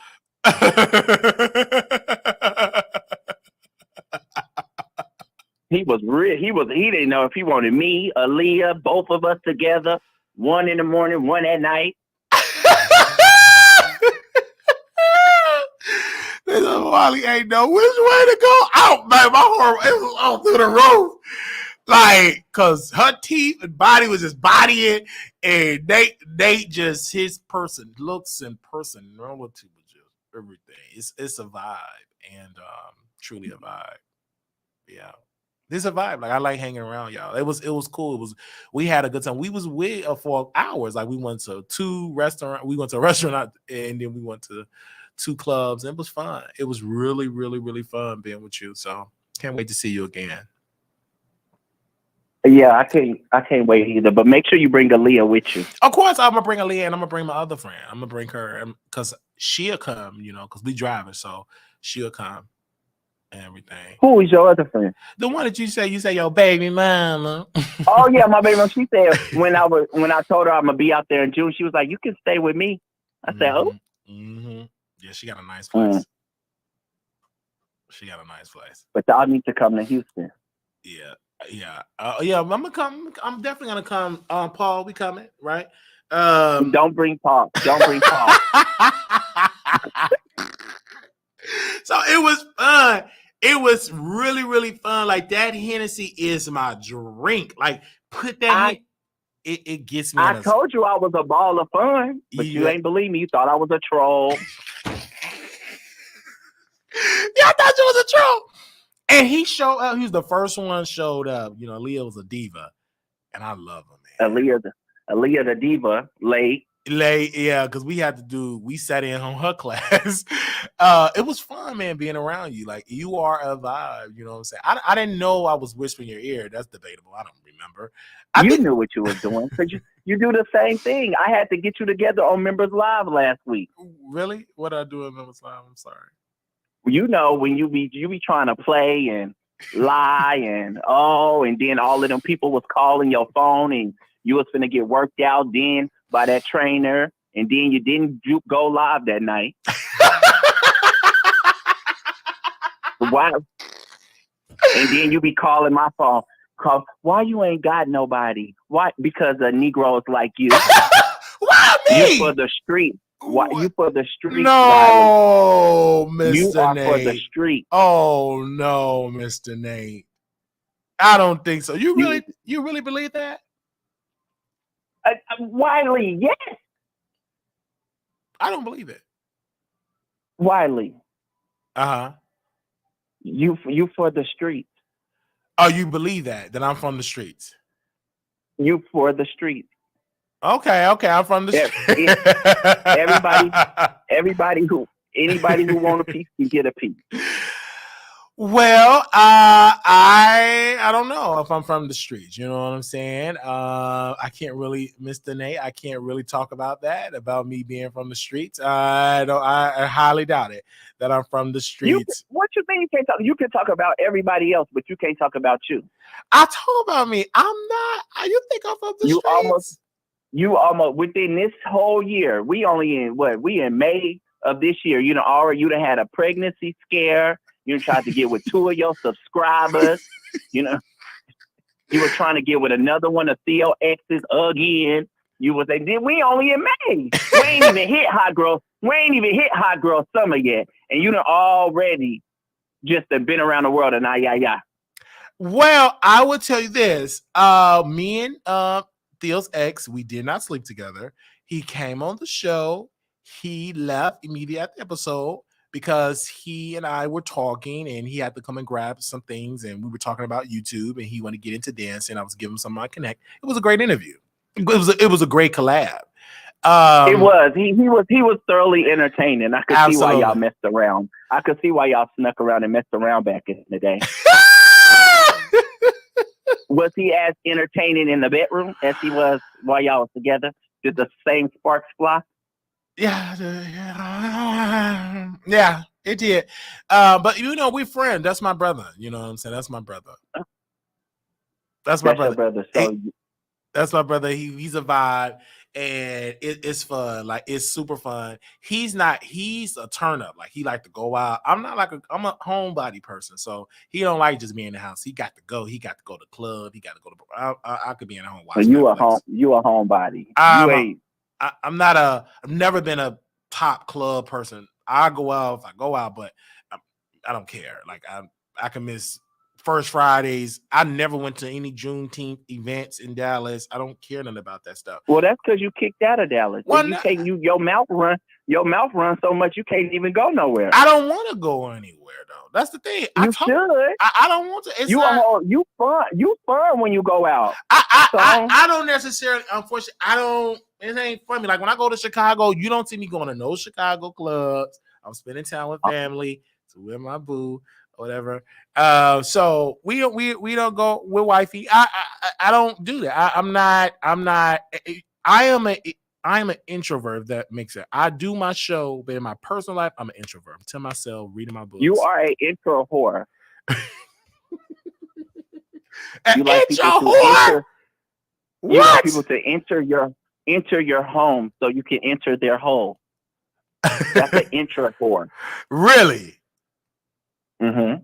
Okay, well, I don't believe that. I am an introvert, really good guy. I'm a vibe. Like when I go out, I have fun.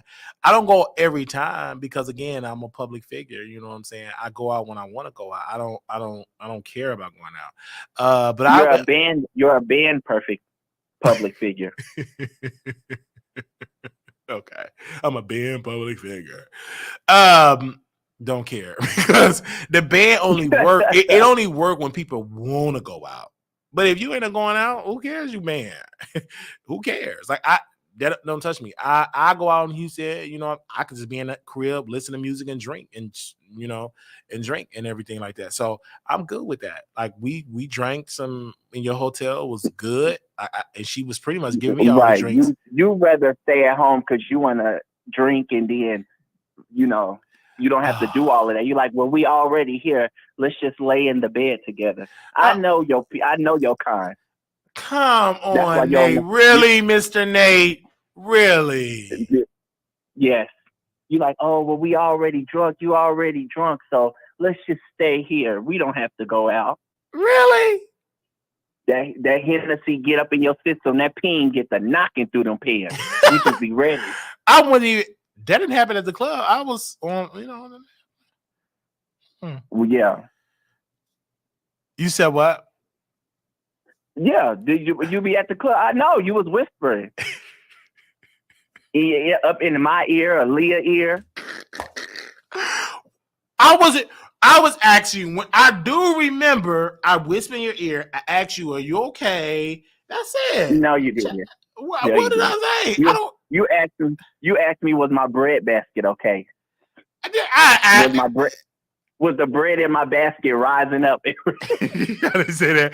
Aaliyah's like, what happened in the bathroom? Nothing happened in the bathroom. Nothing happened in the bathroom. Aaliyah, don't do me. Do not do me. I am not no bathroom girl. Do not do me. No, and nothing happened in the bathroom. I was pissing in the bathroom. Nothing happened in the bathroom, Aaliyah. Okay. Aaliyah's so messy. Tell me what happened in the bathroom. Nothing. Nothing happened in the bathroom. I had a whole hotel room by myself. If I wanted to do something with Wiley and that alleged 12-inch peen, and we did not. I was lit. And did I ask you? Do you need help getting into your room? I don't know if I asked you that. Right, you need help getting in the room. I said, Wiley. Really? Did I say that? Well, Who is Jekyll talking about, can you take 9 inches? Y'all, this why I don't even want. I'm finna just block the whole chat. I'm done with y'all. I'm done with the producer. Y'all, this is just ghetto. Y'all are so ghetto. That's why I say don't bother me. Did they say you could take 9 inches? No, Jekyll. Whoever Jekyll is talking about, can you take 9 inches? What?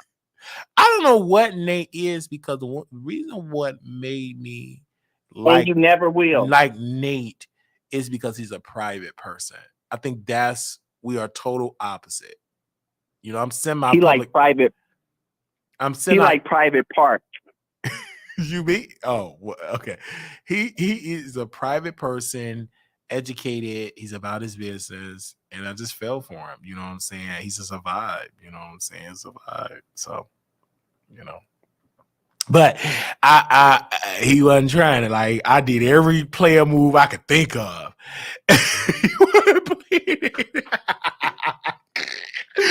But nevertheless, we had a beautiful time. We was at the breakfast place, and it was fun. It was really, really fun. And I didn't want to see you go. but you went back to Houston. But thank you for coming to visit me. Like, you came the furthest from the second meet and greet, and then we had somebody from Arizona, which was banging. That's when Heroes Lounge was banging when she was there, because that's all I know about it.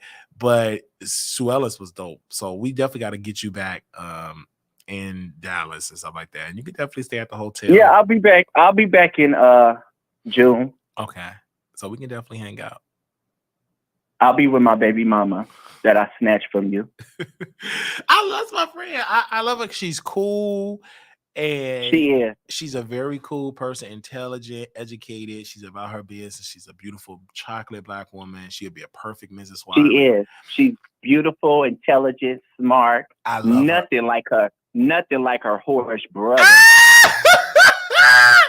She definitely dope. She definitely. Hello. Yeah, I'm listening. Hey. Oh. I'm doing good. Just doing my show. I'm about to finish on my episode. What's up? Y'all see how that phone ringing right now? What you gonna do? You on your way home?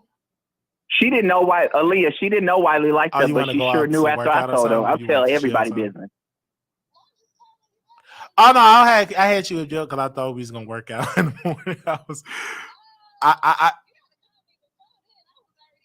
Oh, okay. Because what time to call you? Like at 5:30 in the morning. Okay, yeah, we could do it at 5:30. What, tomorrow you free to do it? Because I'm gonna go to sleep early if we do it tomorrow. Okay, I'll give you a wake up call. All right, peace. Bye. Okay. What was you saying? I'm sorry. Don't even worry about it. Sorry about that. I had to see how that phone. What? Working out at 5:30 in the morning. You working out at 5:30 in the morning? Yeah. What you working out? Your lower region? No, because my friend, I've learned some things. Okay, in my clothes, like I learned some things that I've learned. I don't know how true this is. That when you ejaculate, masturbate, you're releasing energy, and that's not good. I heard that. I believe that, and it drains. It drains your energy. I believe that. And so I was noticing why I'm so tired. So somebody told me, how often do you jack off? And I was like, they said you need to pull it back maybe once a week or twice a week because you're draining energy. You're doing it every single day. And so, yeah, so a little thing. So now I kind of like stopped for about the most days. It's been like 4 days. So trying to get my energy back and like working out now to get into that mode. So yeah, because they said it's not good to do that every day. It's a energy drain. I don't know how true it is. I'm still researching it, and we're gonna do a whole show about that. But I can believe it because when I do it, I know if I want to if I want to go to bed and have a real good sleep, then I'll go ahead and mind my business. Okay, as I like to call it. Man, your business, so and you get the best nap. Like you get the best sleep. The best sleep, like you sleep like a baby. So so I had to stop because I was doing it it was my release mechanism. I would do shows, and when I'm so drained, I'm like, oh, that's not good. And, and then they also said smoking marijuana is not good when you're trying to lose weight, because when you smoke marijuana, that increases your appetite. You want to eat everything, and I get the munchies hard when I puff. So I'm trying not to do it in Chicago, because when I do it in Chicago, babe, I'm on greens, fried catfish, everything. My diet is through the roof. But my guy was like, he said, hey, you need to cut back on that. When you go to Chicago, just don't do it, and it helps you and cut back on it. So I'm definitely doing it as well, doing some things, cutting back, walking more. And my friend, she work out every morning about 5:30, 6 o'clock in the morning. And so I'm going to get trained up for that, working out and stuff. So I love her. Like she's work out every morning. And I said, let's do that. She does yoga, and I'm starting to do yoga. And she's making me a good man, in a sense, because she's a woman. So I like that. She makes, okay. Yeah, she's making me a better man. Like she teach me about nature, like going out to nice walks and stuff like that. So she teaching me all of the good stuff. Like she got me some good books to read. I just like her. You know what I'm saying? I really do like her because we ain't smashing. We friends. But you want to smash? You said, do I want to? Of course, Mm-hmm. of course, right, of course. But I'm patient.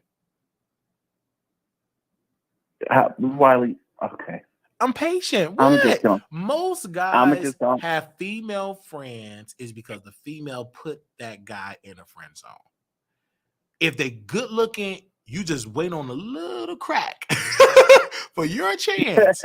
Because people forget that Sydney, Monique's husband, was her best friend for years. And now he's her third husband.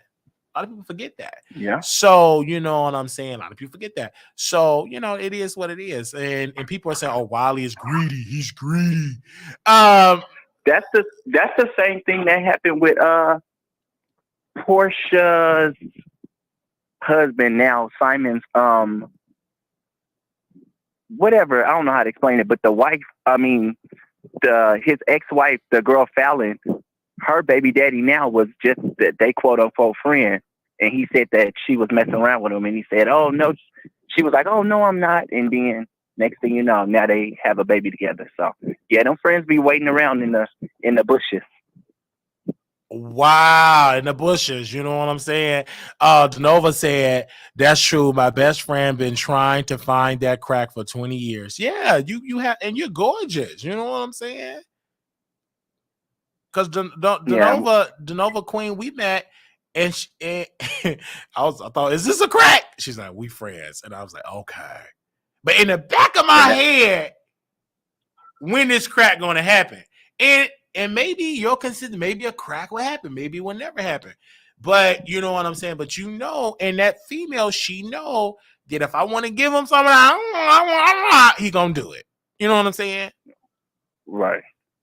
So let's be clear. Most of the banging women I hang around, they put me in the friend zone. Now that's going to change because once the money come in, that you can test, you know, it is what it is. A lot of women love a man with good money. You know, that just it's hard. It's hard for women to say no to money. Most women, I say. You say that now because you never been tempted. All the guys you do, Pookie, Ray, Pookie, thugs, gangsters. You never had men with money, legal money, with meaning they had it for the drug. You know what I mean? So once the $1 million deals, the women I'll be able to attract women and men, and I'm gonna be getting the good ones. You know what I'm saying? Good looking, the baddest one. So it is what it is. And so, but nevertheless, Nate included. No, not Nate included. But you know it. Like, and then it's different, like for the Nates of the world, because you get hit on a lot at the club. You know what I'm saying? Pretty much all your life. You know what I'm saying? And probably a lot. So you used to that attention. Like with Theo, I saw the switch with Theo because Theo used to be a chubby person. So one particular day he was dieting and he just lost the weight, and Theo's body was just good, 6-pack and everything. All the guys that didn't pay Theo no mind, they were all in Theo DM. And it destroyed relation he tried to build because I told Theo, I said, it ain't gonna work. He said, why? Because I said, now you have a body and you got this newfound clout with the holes gonna be on you. So relationship won't work and you too weak. And he never, and all the guys want to know. I didn't pay Theo no mind when he's a chubby Theo, honestly. Didn't pay him no mind. But when he started losing that body and started putting them nipple rings on his nipples, he started getting a little 6-pack, he got on my radar. So that's the truth. And then the weight he lost, I gained it. I gained it.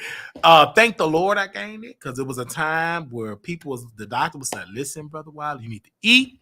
You malnourished. I was at one appointment, was very malnourished. But then I just started eating and it didn't stop. But the weight that Theo lost, I gained it. And so I'm trying to get it off now. But man, when I get that body, oh man. That's all I'm gonna say. You think I'm a whore now? Oh every day I'm getting it in. When you got my whore now, I'm definitely going. Oh, we going out? We going to Houston Splash? I'm going everywhere. You're going to see me start taking people with my shirt off. You're going to, good morning, y'all. You know, I just got up. Good morning. I just want to talk about my day. Got up, ate me some breakfast. And I'm going to get tattooed, glistening by. It's going to, my whole personality going. I'm still going to be funny, but the Instagram, oh, it's going to be different. It's going to be different. Good morning. So we live talking about Cardi B. I'm doing a live shirtless, 6-pack body glistening. So that's what Storm did when he got his body. That brother started doing shirtless videos. Now that's true. Did you see that? He started showing his body. He wasn't showing him he was chunky.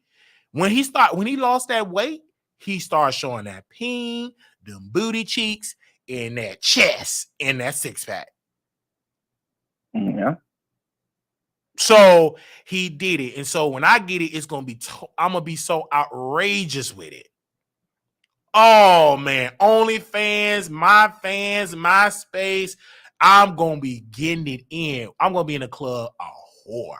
And I'm going to be like a late bloomer whore. Because I get all of the people that fuse me for my body. He said, well, what fuse you for your body? And I told him, and you have a list of the people that you want to smash. And one of my new guys, he said, I'm going to change.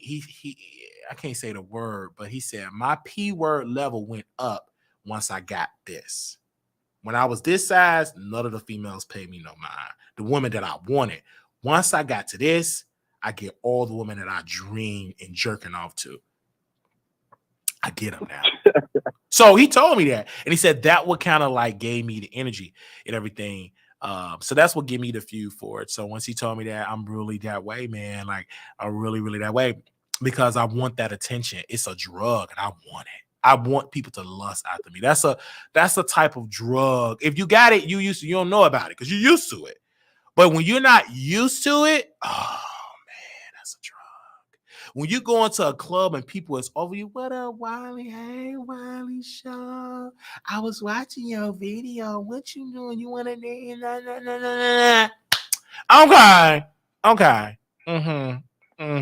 And so I'm going to use that for my benefit. I'm going to be ruthless in them streets. I'm really going to be in them streets, honestly.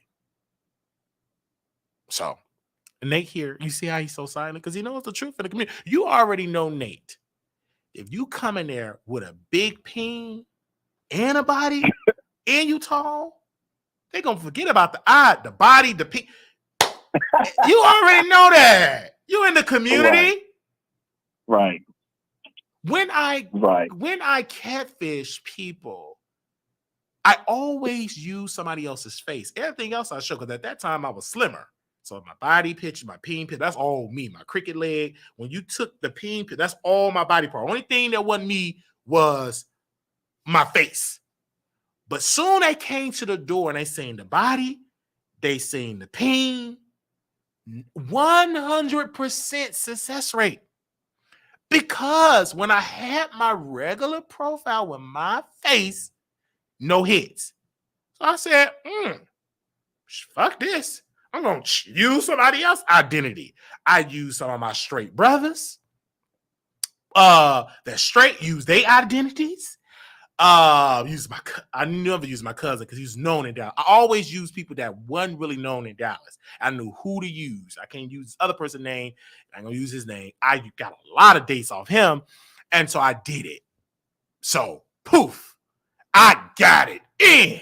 I did it. And I'm not ashamed of it because I did it for a reason, to prove my point. And people say, I want a guy for that person. No, you don't. When you judging on Jack, you can't see nobody personality. Is I'm right or wrong, Nate? I don't know. You don't do Jack anymore. I don't know. I've never had a Jack. You never had a Jack, eighth A, anything like that. Never. But you cannot judge a person personality by an Instagram post. Can you not? Unless you see them on camera, blah, blah, that's a little different. But on Jack, The only thing you have is what you put in your profile. The first thing is your picture. That's it. That's the first introduction. And so the Jack app, Jackd, Jack, make sure y'all know about it because some of y'all husbands probably got it. Guys are, you know what I'm saying? Just be honest. What's that Jack?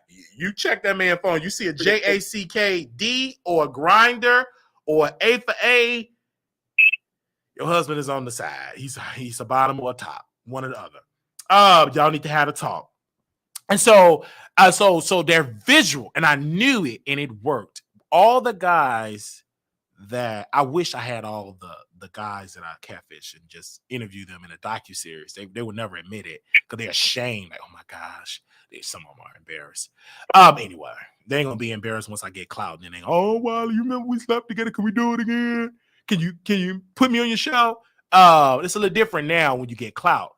But difficult. But when I did the Jack, I did it with other pictures. Everything else, my leg picture, my twisted foot, you know, my peen picture, my thighs, my kneecaps, my body, but it was a different face. And it comes to the door. It wasn't no dark room. You see exactly either you come in or you don't. Everybody came in. It was one person in Dallas, T.S. Madison makeup artist. He was the last person that we was at Marty's club. And I rarely go to Marty. This is my second time at Marty's with Theo. Theo lost his phone in the Uber. He outside looking for his Uber for his phone, getting him come back. I'm there getting my Hennessy. Go home. Ding on Jack. You know, they little sound, whatever. He said, why did you I seen you at Marty's. I just want to know, why did you catfish me? I said, oh man, this happened 3-4 years ago. Okay, let me tell you. Well, you shouldn't have did that. And blah, blah. And he started playing hard. I said, oh, he want me. But he's the type of guy, in his mind, I'm going to play hard to get. So I'm going to play with him. We just DM it. I said, give me your address. Let me come over. He wants somebody to take charge. He gave me the address. That ain't your address. It is my address. Is you coming? I said, I'm on my way. Showed up. Went to his apartment, and we had the best section ever. I think I streamed it on Station Head. I did. The audio version of it for a little minute. And he knew I know you recording this, but you want that attention. I'm bringing clout in the recording. I know you recording this. Whatever. I came and I over-deliver. I'm licking every body part. I'm over-delivering everything. And before we made love, he told me that Armon and T.S. Madison wanted to interview him about Brother Wiley. And so when he told me that, I said, oh, don't worry about that. When do Theo's show come on? Theo's show come on in a couple of weeks. And so we get it in that bedroom. We got it in. And when I left his apartment, I said, I'm officially retired. I've been retired from catfishing, but I was done. My cape, I had a 100% success rate. And I deleted my Jack because I just got done with the Jack. Because some of Armon Wiggins followers was following me on Jack. They was weird. I want to come to your apartment. I'm like, this is weird. Y'all are, and then they will call into Armon. He got a Jack and blah, blah. And then I said, it's time to delete it. So that's when I deleted my Jack. Because Armon had some of his followers reach out to me. They want to come in my apartment just to drag me and stuff like that. Never. It's a process. You have somebody that's a professional catfisher. So you got to be with the, you know what I mean? You got to be with the get down to manipulate me because, mind you, I'm coming in with years of catfishing on the party line. You remember? I don't know if you remember the party line.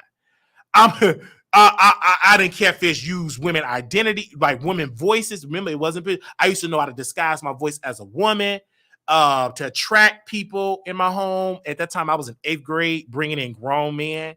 And so, you know what I'm saying? So I've done it. So I'm a pro at this lust, you know?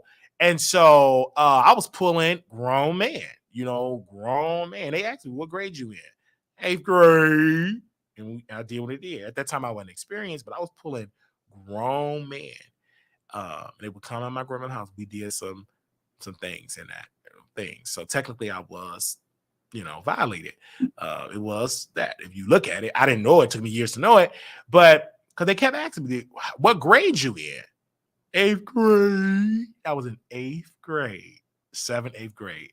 And Jamie, my friend, he put me on to the party line. And I didn't reconnect with Jamie until years later. We was at a gay house party, and my childhood friend from Bass Elementary, we reconnected. And he put me on to the party line, and I was addicted. I love playing other characters. I got out of trouble with school. I used to disguise my voice as my mother. I was very feminine when I was younger. I used to sound just like a woman. Everything. Go ahead. You've been thotting since the 8th grade? I've been thotting since the 7th, 8th grade. Yes. No, absolutely. Since I was 8 years old. I had my first encounter with an 8.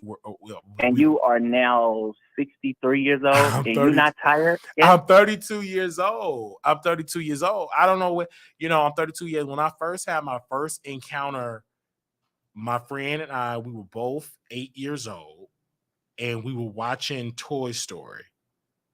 That's how far we go. I was 8. I know I was a kid, and I do remember.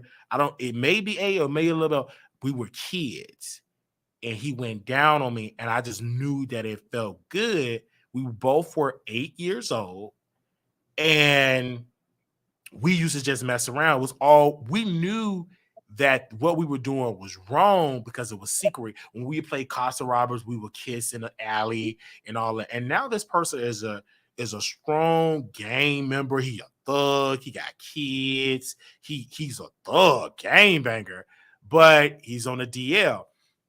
And to this day, I can still remember like his scent to this day. And if I name his name, and if you Google him, you won't even know he did that. By judging him, you won't know it. And so we did all of that. When we used to play cops and robbers, and we would go in the alley in between the houses and make out. But I always wonder, I'm like, how did he know to do these things? Somebody had to introduce him to that. And I never asked him, how do you know how to do these things? You're the same age as me. So who taught you this? So, and of course, his mom, I think, was on drugs. His dad was on drugs. He was living with his grandmother and grandpa and everything like that. That's why I tell parents, you got to watch your sons, your daughter, everybody. You got to watch them. So, because while they was doing their thing, my mom was drinking, living their life, her son and my next door neighbor, we were both kids. We were doing adult things. You know what I'm saying? And it happened at an early age. And that's when to this day, I always tell my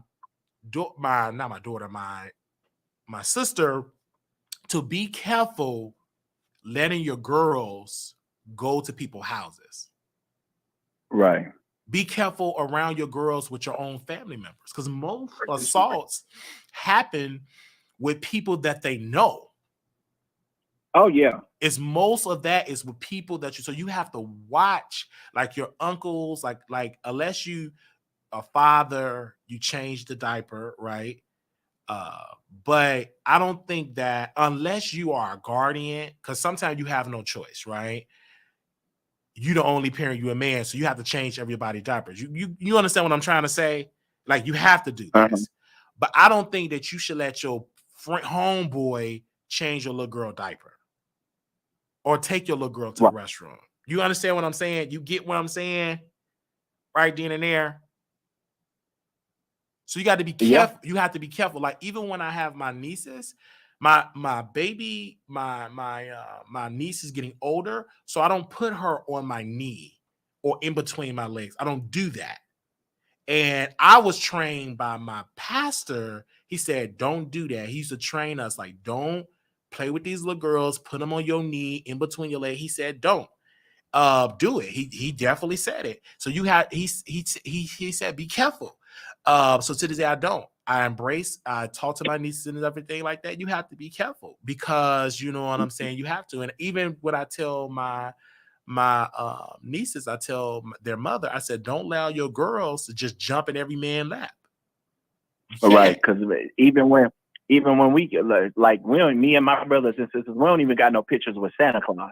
Yeah, like, you have to be careful. Like, putting them in it, you're crossing boundaries. So you have to be very careful. You know what I'm saying? You have to be very careful with that. You know, don't allow, if you have people in the house and you got strangers in the home and you letting your little girl or boys be in their underwear, you got to be careful doing that. You understand what I'm saying? And you got teenage daughters. This real teaching. Don't allow your teenage daughter, I don't care if the person is their daddy. Because if you read this Bible, it was some things going on in this book. And so you got to be careful. So you got teenage daughters and they walking in their bra and panties, and then that man, not even their father, except that, you think he ain't watching that? Man are visual. I'm just, your sons, same thing. He in his boxer briefs and he in I don't think you should let your teenage son wear a jockstrap. I think that's inappropriate for a teenage boy. You know what a jockstrap is. Did I say the right word, Nate? Yeah, that's the right word. I don't think they should wear a jockstrap because that you shouldn't even wear. You shouldn't even have that to give that to your teenager. And if they got it, oh my gosh, you a bad parent. But you have to be careful doing that. Like when I come to my mother's house, I can't do what I do when I'm in the privacy of my own home. I got to be fully clothed. I can't. Now, when I'm at home, man, please. It's just me. You can walk around with nothing. And I walk around with nothing. But when I go home to there, I put clothes on, pajamas and everything like that. Understand what I'm saying? I can't just bust in rooms. You got to be, you know what I'm saying? This is real teaching. But when I'm at home, when I'm by myself, and this is one thing that Nate was saying, not Nate, that Cliff was saying. He said, Wiley, you went in the restroom when my man was in the restroom. And you're right. But I'm so used to doing it. So I'm conditioned. You understand what I'm saying? We two gay men, man, we walk around naked. I don't put on clothes. Me and Theo, we both walk around naked. And yes, did we smash? Yes, we did multiple times. So it's going to happen. Hormones. So I think Cliff knew it. And Theo should have, yeah, we did sleep together. I don't want to lie. He got eyes. And so what's the lie about? And so because Theo will go to the shower and then in the apartment, it had a door in the toilet with a door in the shower. So you can go in there and close the door. The boyfriend didn't like it. So I had to stop. And Theo said, you got to stop using the restroom. It don't bother me, but it bothers my boyfriend. I said, okay, I got to destroy this because this is my place. And it was destroyed. Mm-hmm. Actually, I didn't destroy it. They destroyed it. They made it public. And when they made it public, I said, ooh, this ain't going to last long. Couple hours that day, game struck. That man hit him in the DM, Cliff in the DM about Theo. That day, not even an hour or two past, that man sent a DM with evidence. That's why Theo new relationship. I said, Theo, don't make that public. Don't do it. Keep it private. Because when you make it public, it's going to be destroyed. For sure, it's going to be short because I'm going to send the boyfriend what he sent me.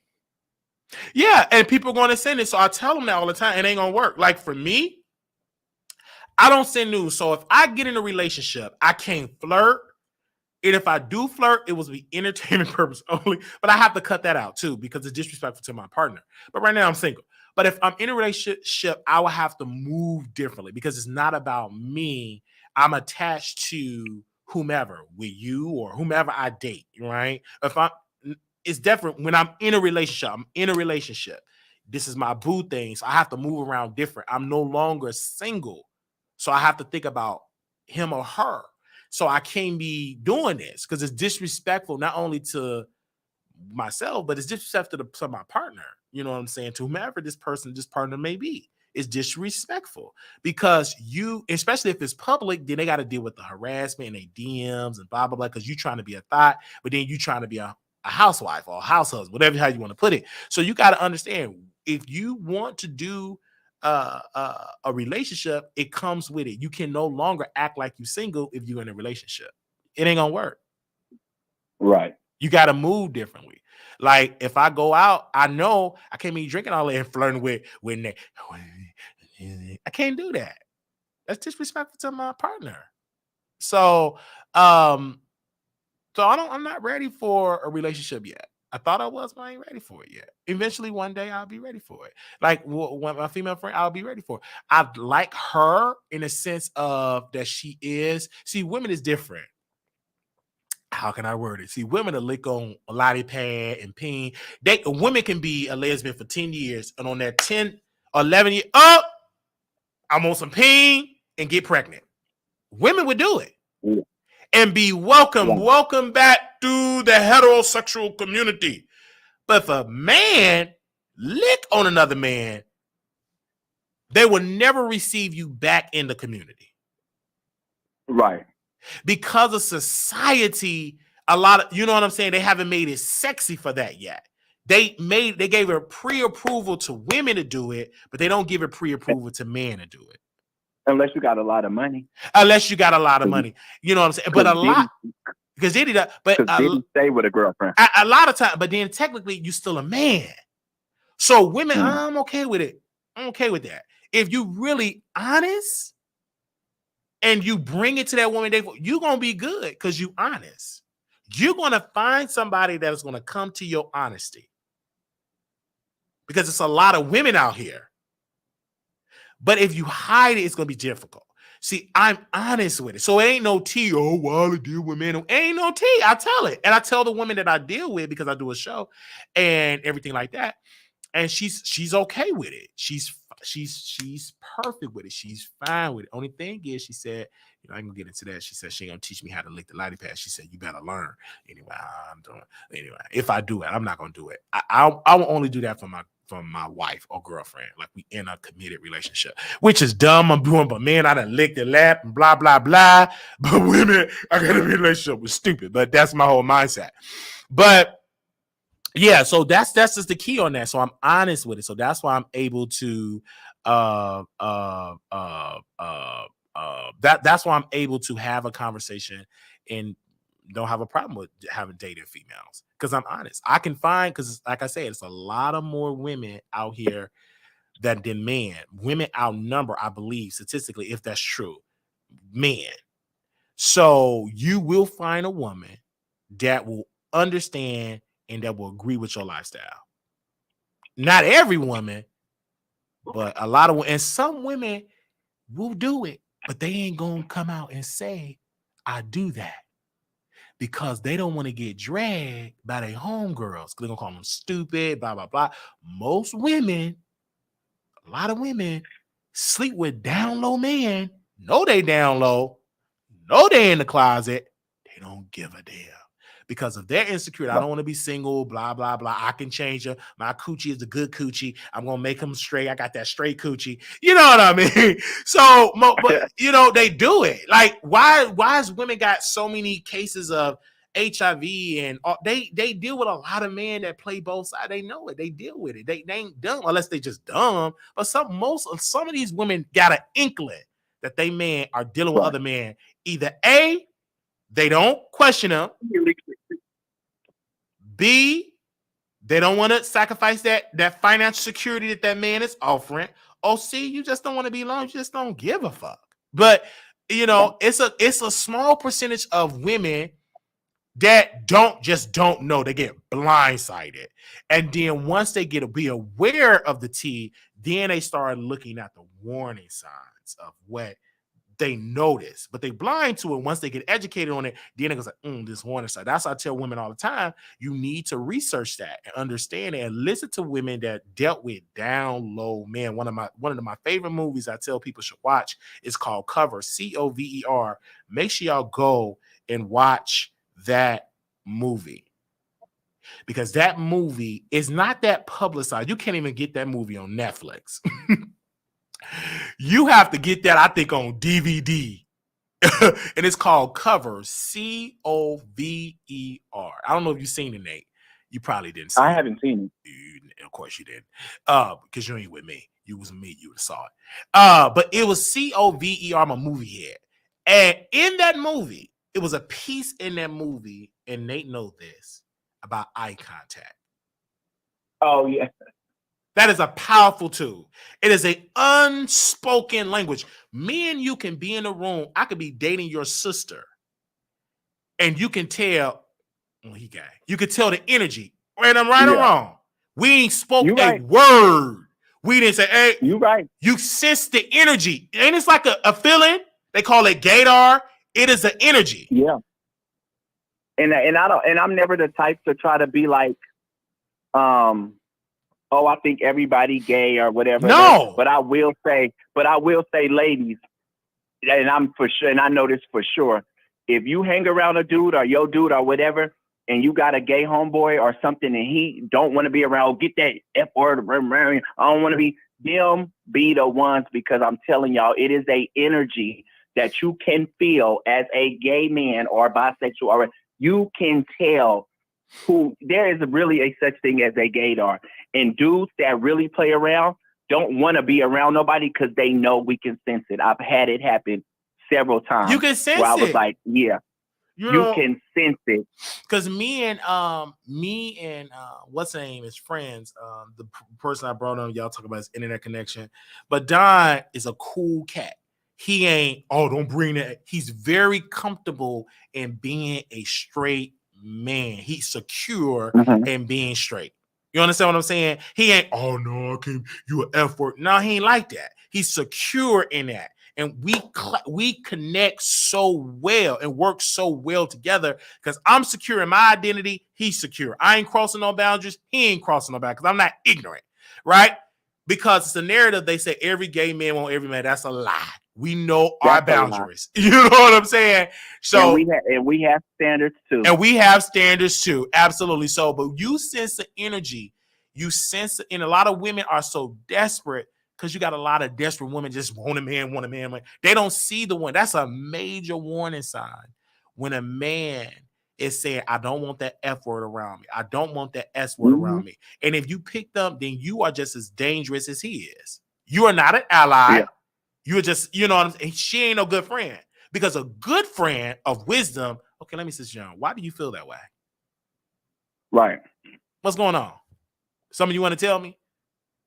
Because he's a good guy. He ain't making no passes. It's guys like, and most of them like that are dealing with, they have dib and dab with the guy. They lick the lab with sausage. And they don't want to be exposed with it. It was a gentleman on my show, and we just so happened to talk about Down Low Man. And I was coming hard on Down Low Man. He got off the live. About a couple of weeks later, he started flirting with me. This is a straight married man. This is years ago on my show. And he said, I'm coming to Dallas, and I want you to do nasty things. Weird. Number one, he wasn't my type. He just was not my type. It was too aggressive, and I wasn't doing it, right? In the bigger part, did I say he wasn't my type? He just was not my type. It was too aggressive, and it was a turnoff. I like to chase, you know what I'm saying? I love the chase, and I love like Nate. I know. I love the chase. I love a person. Play hard. I love that because that make me get creative. You know what I'm saying? You got me in your bag, your pocket. I love that's a turn on. You know what I'm saying? That's a turn on. Yeah. But anyway, back to this. So women, not all women are desperate. Some women are just naive. You know what I mean? They just naive. Yeah. You know what I'm saying? They're very naive to the fact. But that is the truth, man. Like that, y'all need to watch that movie Cover, and y'all need to watch my gay pastor husband, ex or something like that. I got that book. I'm gonna drop it in there. That's a good book to read because a bishop gave her HIV. Gave her incurable disease because he was sleeping with male members of his church. She shared her story. But these are the stuff that need to be broadcast.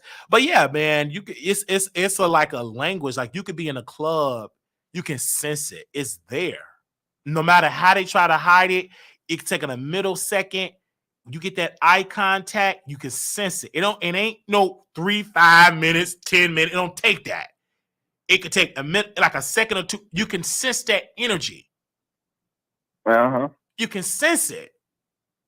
And baby, don't let no alcohol be involved. You can really sense it. It's like the energy go from. You can really tell you can really tell when somebody, if you get that alcohol, go to a straight club,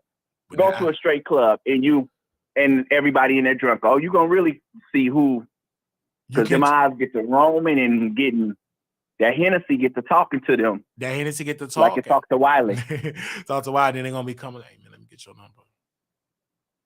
Yeah, kind of like a woman intuition, like Crystal Light there. It's like kind of like a woman. It's there, like it's in there. You can tell, like it's there. Like only people that understand if you in the community. But I know for a man, for a fact, you can tell. And when you're good looking, oh man, you really can. You can sense it because you become a magnet.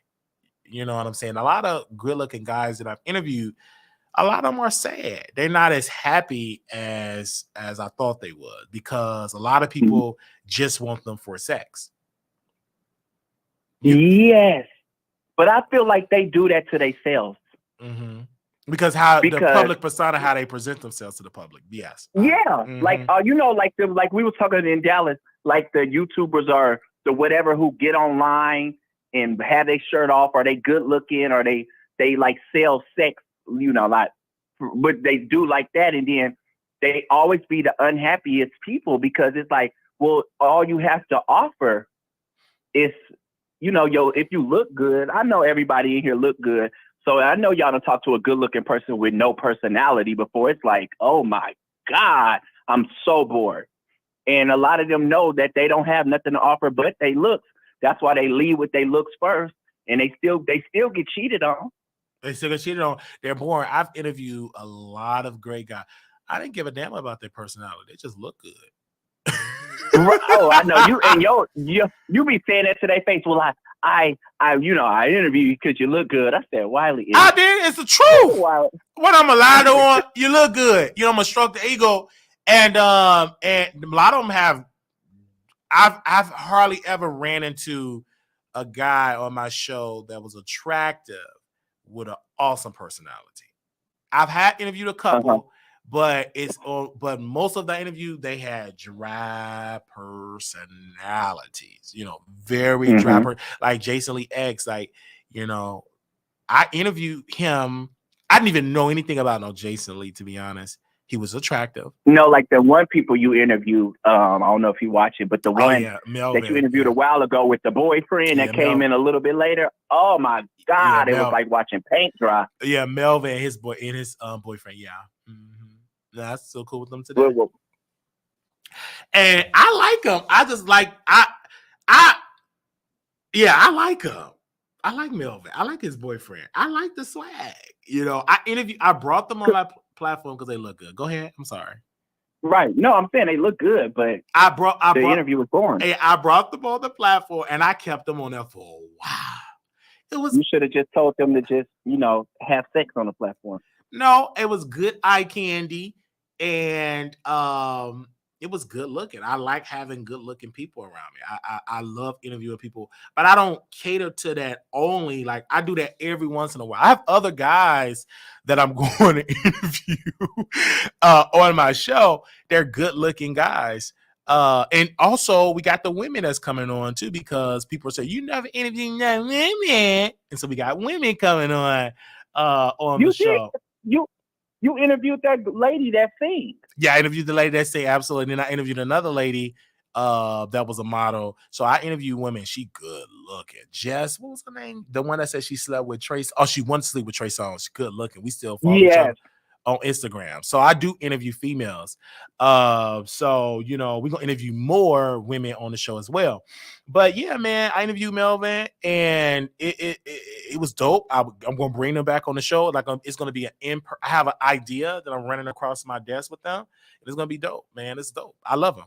I love it. And the reason why, and this is the thing with my personality, and you know this, Nate, it don't take long to read people. Right. It really don't. I love to chase.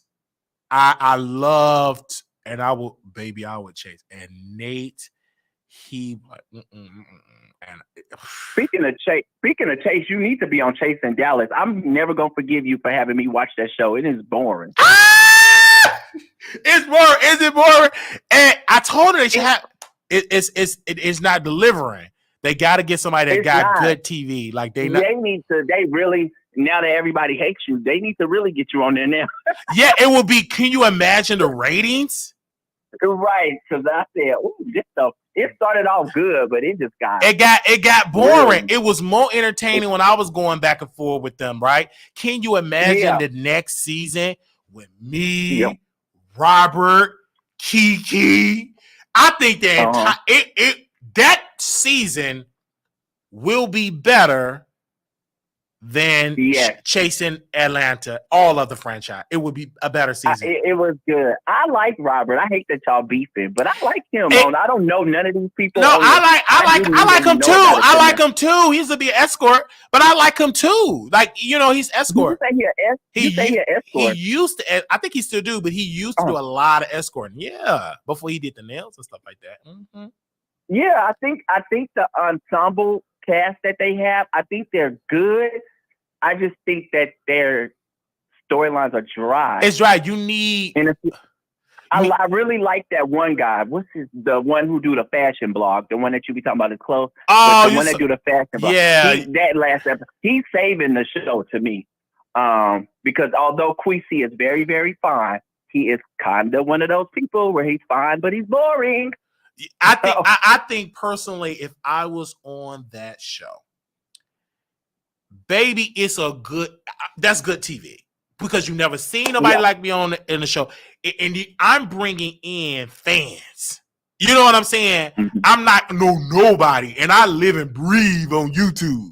You hear me? So I'm bringing in thousands of new viewers that never tune into this product. Right. Can you imagine me and Robert going at it, boxing, bodies? You know what I'm saying? Wow. And plus y'all have like a real, like, kind of like beef, I guess, or whatever. Not real, but like enough for that. It's like, because he manufacturing beef on the show. Yeah, you can tell like he's just trying to insert himself. Yeah, he mad. So when Wiley come on, this is real, authentic beef. Right. This is real, and it will. All of Dallas will be watching. I am so controversial. It's not hard to be controversial. It's easy. You just gotta be controversial. And poof, and it will have ratings through the roof. Them ratings will beat. Could you imagine? Especially if I get beat up, everybody gonna go live and talk about it. It's great TV. The reason why I probably won't do it is, number one, I need to get paid to be fighting. Understandable, you know what I'm saying? Yeah. Because I can, if you really want to fight, I'm not gonna be. See, on Zeus, I do that because they getting paid to do that. Right. Understand what I'm saying? They get paid to do it, and then if they get injured, the production have insurance to cover your injuries. You understand what I'm saying? Right. That's all covered. So.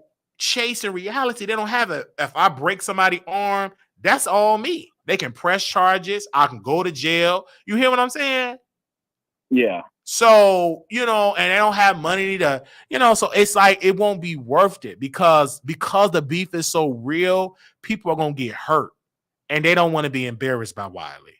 And that will bruise Robert's ego, especially if Wiley beat you up. You can't come outside to Dallas. You got whooped by Wiley. Mm-hmm. That will bruise his ego because he's the hot boy. He's the thug. You know what I'm saying? And Wiley beat your tail. Everybody in Dallas, a homeless people say, man, that's the man that got whooped by Wiley. You ain't gonna want to show yourself. You can't show yourself outside. You got whooped by Wiley, and it will bruise his ego. You know what I'm saying? It will bruise his ego. Honestly, you hear it? It will bruise his ego. His popularity in Dallas will go down. Leah said she got a storyline. Yeah, I need Wiley. I just came with. Oh yeah, Leah got a Wiley. You're my favorite or YouTube period. I could care less about the subscribers. I'm not impressed with the big dogs. Who cares? No one is transparent and bold like you. You are superficial. Thank you. And so we're consistent. Like we're consistent. And I have real supporters. Like this brother drove from Houston to Dallas. We had another sister last time we did it. She drove from Arizona doing a Super Bowl weekend and came to visit Wiley. Doing the Super Bowl weekend. So that's good support. And so I thank God for that. Like, and me and Nate still cool to this day. Me and Nate still cool. Yeah. He got me in the friend zone. We bros. You know, I'm cool. I'm a bro. Oh my God. Until that window crack open. Okay. So I stay as a bro. And I'm like, no, this my brother. This my bro. You got to be careful how dudes be saying, hey, brother, hey, bro. They want to fuck. You know what I'm saying? You got to be careful with that bro stuff too. But this my brother. And I'm going to be drunk. Hey, brother. It's my bro. But soon he say, he got me wrapped around his finger. Hey, you come through. And I'm right there. Because I've always will travel for it. Because back in Chicago, I would come from the west side all the way to the south side. Like, driving to Houston is not that long. It's a couple of hours. So if I get a text from Nate and he said, come through. Okay, I'll pause your chat. I'll be right there. Right on the road going to see her. Because if you want something, you'll go travel to get it if you really want it. Right. And I'm the type of person that would have done it. I've went to other states to get things. So you think I'm going to come to another place that's only 3-4 hours? Come on now. Come on! But they understand it. And I'm curious. See, my curiosity, I said, I'm curious. He's in my mind. Wiley, oh my God.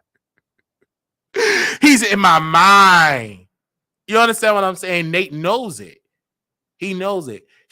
Nate said something. I don't know if you know it, but he said, if I tell you to come to my hotel room, you'll come. Did you tell me that? I told you what?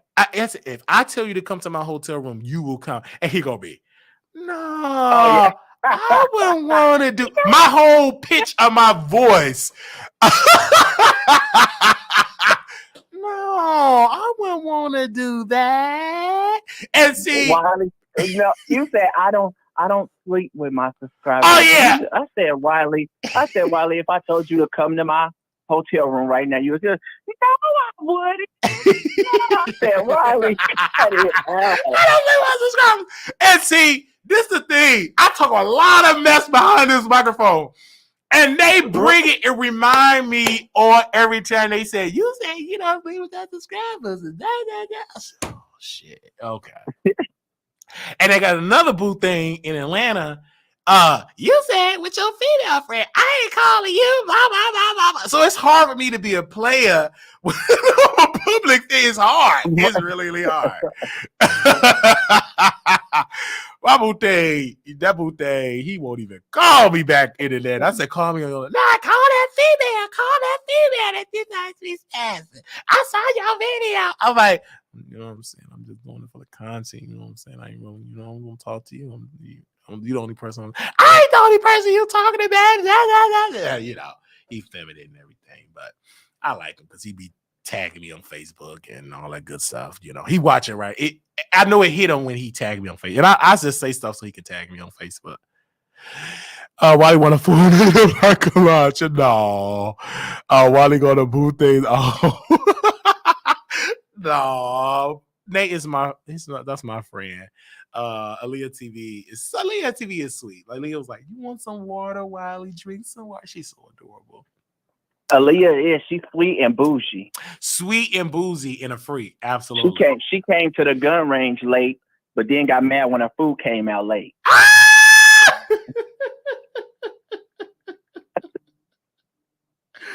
a minute! Baby, she was looking at our food came out before Aaliyah's. Baby, she was looking at our food just drooling. Yeah, because she could have had one. I said, you want to? Oh, go ahead. I'm sorry. I said, you want to fry? You want to fry? You want a French fry? No. Because what did she order? A vegan burger? She ordered something bougie. Yeah. Black bean burger, something bougie.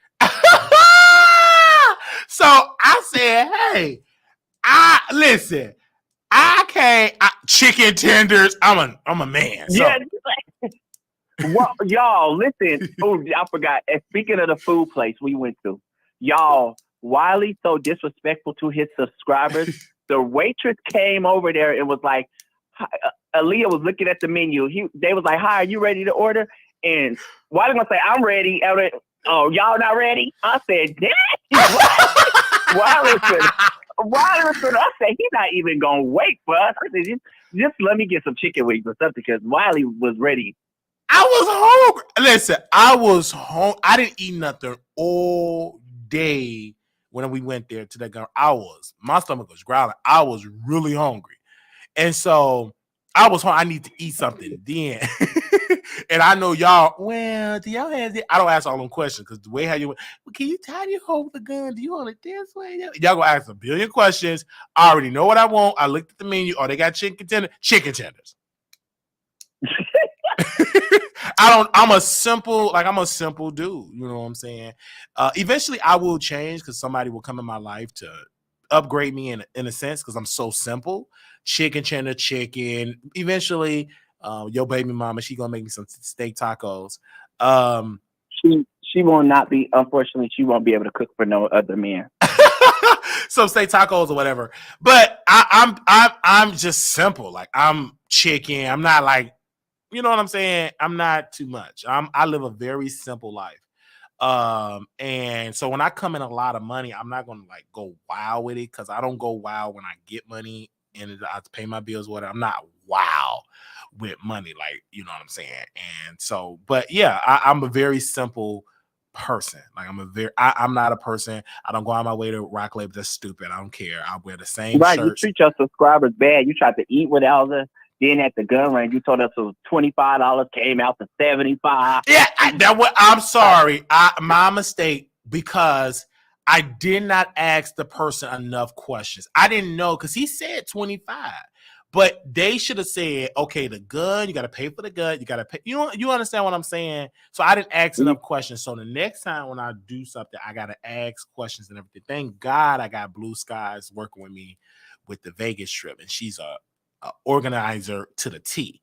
So she's helping me organize the Vegas trip, and we call and stuff like that. So it's a little different. Like the party bus, we're going to break it up with the taxes, and for per person, that's going to be easy. So it's really, really good, because I got somebody helping me with that. I didn't have nobody from Texas really planning the Texas meet and greet for me. I just did all the planning, and I'm a bad planner with it. So for Vegas, that's why I made sure to work with Blue Skies, Natasha, Latavia, like working with people in Las Vegas, so I can plan it right. And so thank God that we got everything together. You know what I'm saying? So I'm looking forward. Hopefully you come too.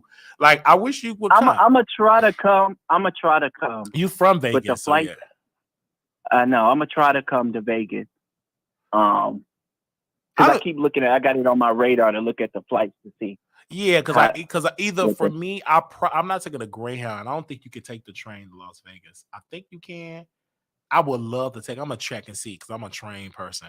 Because I like the train, because you can sit down, you can read your book, you can just chill, you can eat on the train, you can sleep. So I love it. But we definitely, man, it still got into October. Like right now, I'm saving right now to go, and it's gonna be fun. When men say they ain't ate all day, they mean they had one meal. I don't think I had one meal. I didn't eat nothing all day that day, because I didn't want to be, I was excited to meet. I was nervous to meet my people. And then when I saw Nate, I saw heaven. When your ping said, "Oh, this one of the subscribers."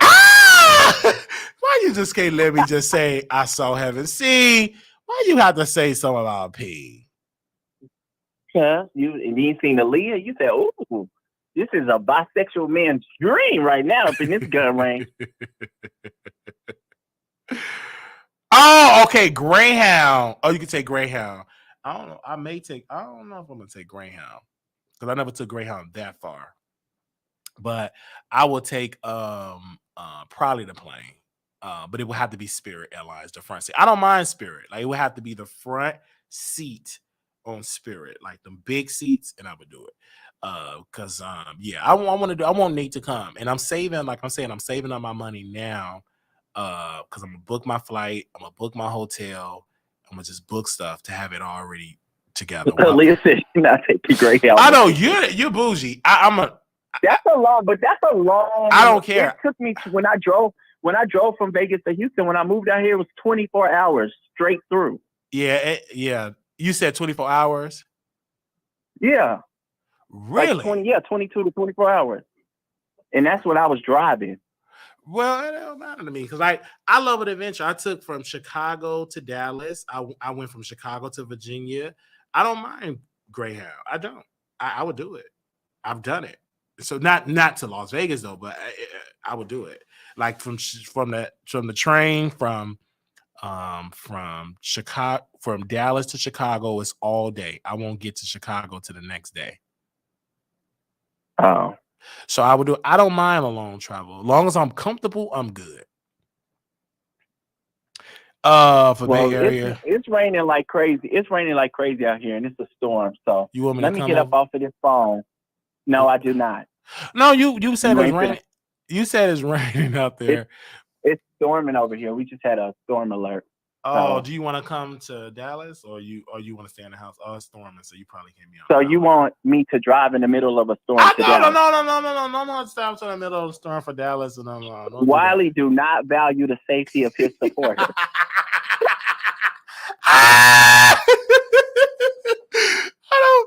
I got drunk on the Greyhound and fell asleep. I remember I was on the Greyhound. Somebody was giving somebody head on the Greyhound. I was on my way to Vegas. I'm sorry, not Vegas. I was on my way to Virginia, and it was a white guy and a white man. They was giving each other head. Well, she was giving him head right behind me. Anyway, but I remember that. But the Greyhound got a little bit better. Now you got assigned seating. Back in the day, you didn't have that. You just first come, first serve. Now you can pick your seat. They have charges on a Greyhound. And I think Wi-Fi, but of course that ain't that dependable. But yeah, because remember back in the day, you had to have on portable chargers. But Nate have to go. Bye, Nate. Bye. Don't call me after this live. Really, Nate? You'll have to speak to my attorney. Yo, Nate is cool. I like him because he's private, man. Like he is so freaking private. Like he's low key. I like that. And I like that. He's not, yeah. I like that. And he's opening up more on the show, so that's dope. Oh, you want me to open up? No, what? No, I said you opening up more for the show. I said, no, what did you get your head out the gun? I'm not even. Oh, the Wi-Fi is not too bad. Okay. He opened up, right? Did you open up?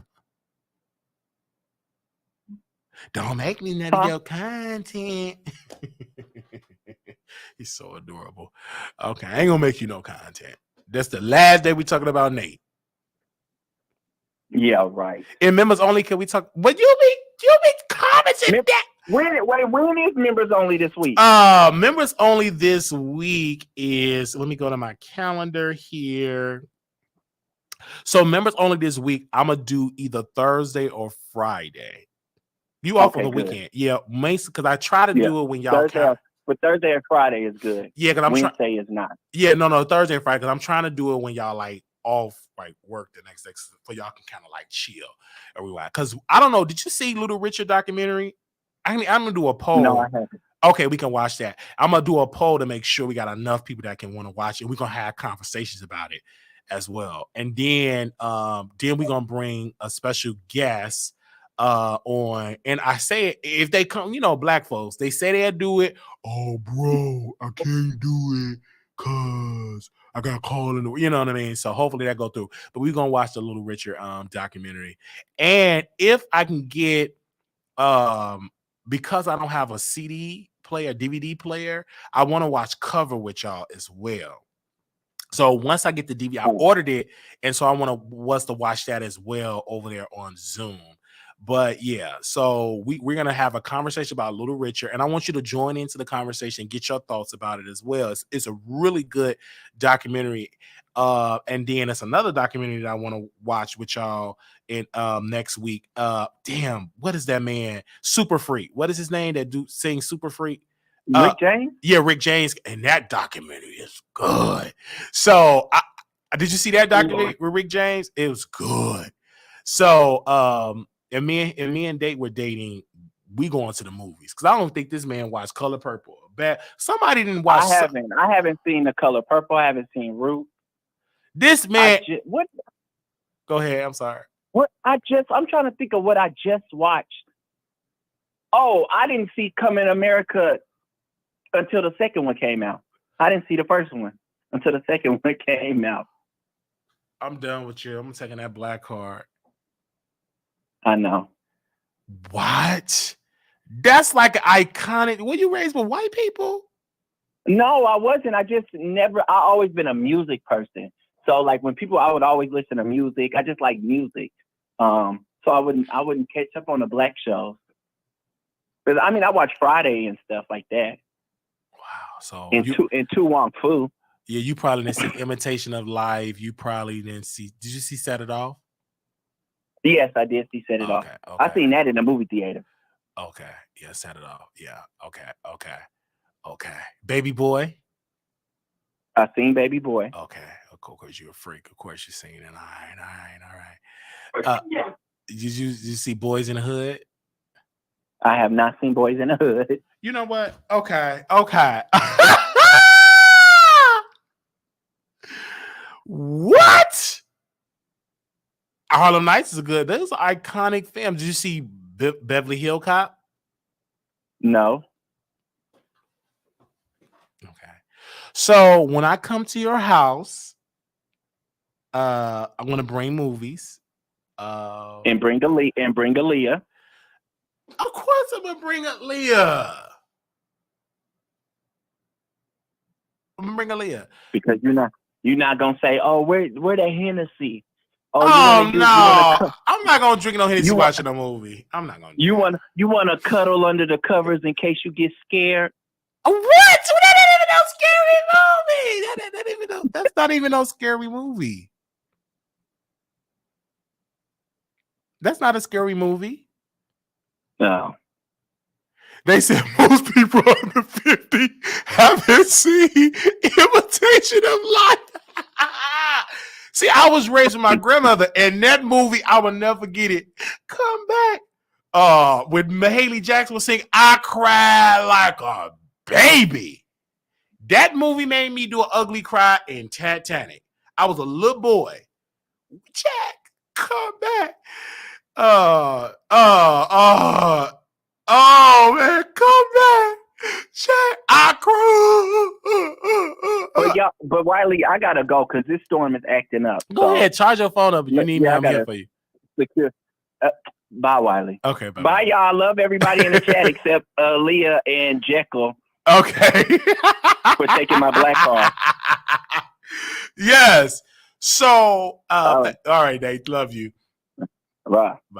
So, Imitation of Life, that movie came out, I think, in the 50s. So, my grandmother put me on to the Imitation of Life.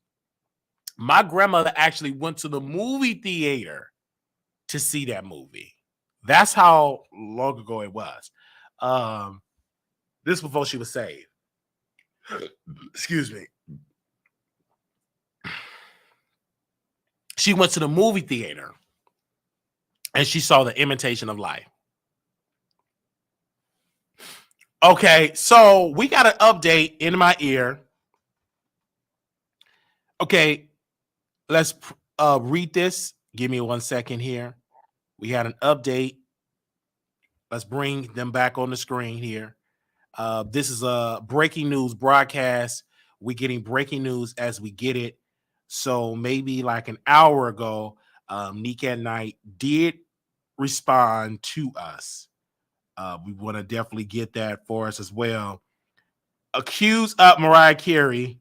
Why are you so obsessed with me? Anywho, meanwhile, Corey has been intense. Normally, I wouldn't give a breakdown. Normally, I would have given a breakdown at lunch, but there has been a lot going on. We will chat later on YouTube with what's going on that's going on. Nique and Nite, not me sitting in court for the Tory Lanez retrial motion and coming out from break, hearing all the obsession and lies. Child, folks really be obsessed and weird. Seek help.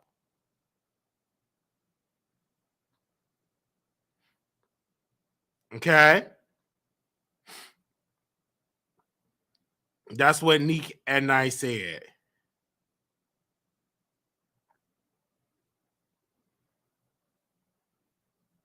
So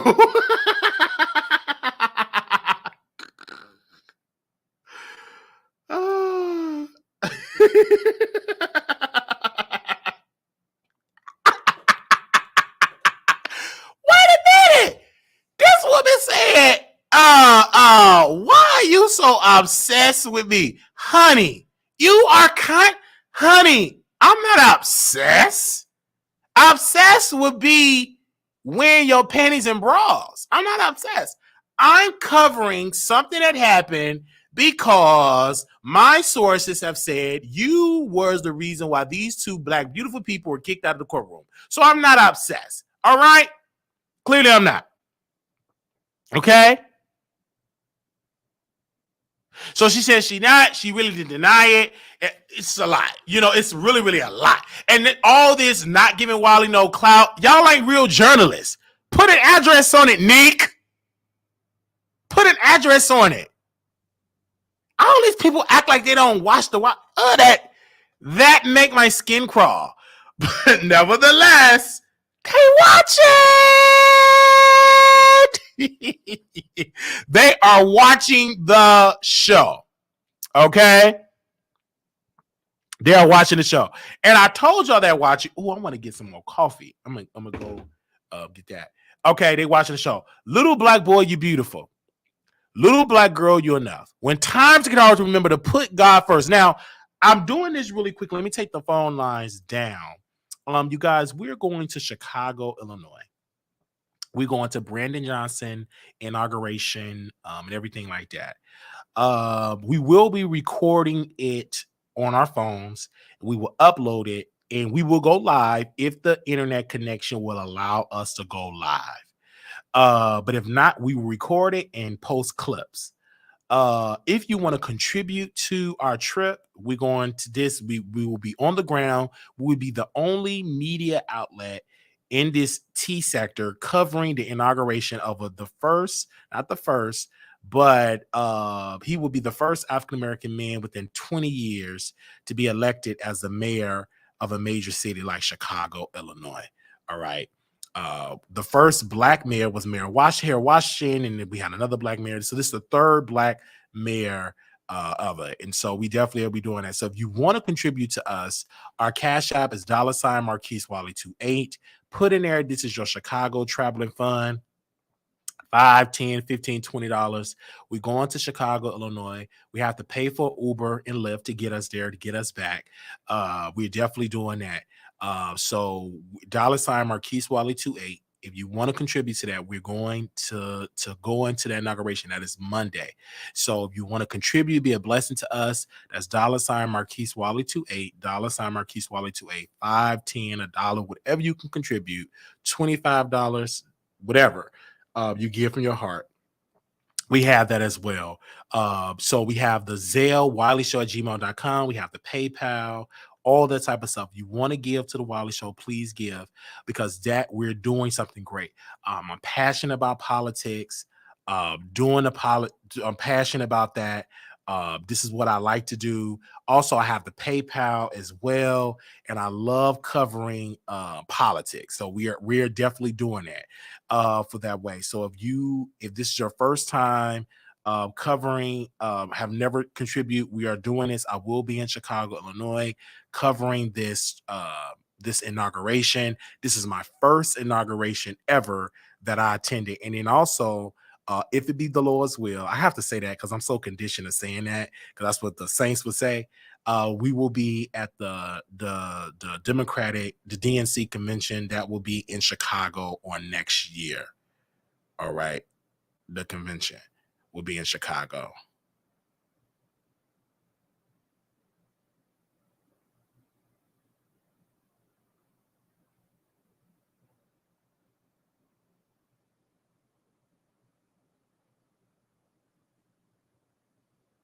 Next year.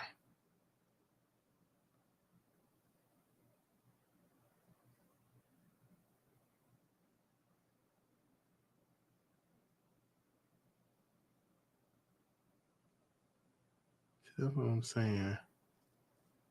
Oh.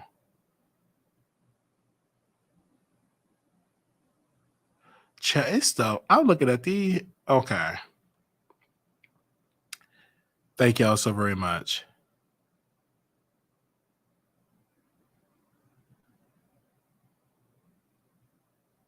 God bless you and thank you. Give me a second here.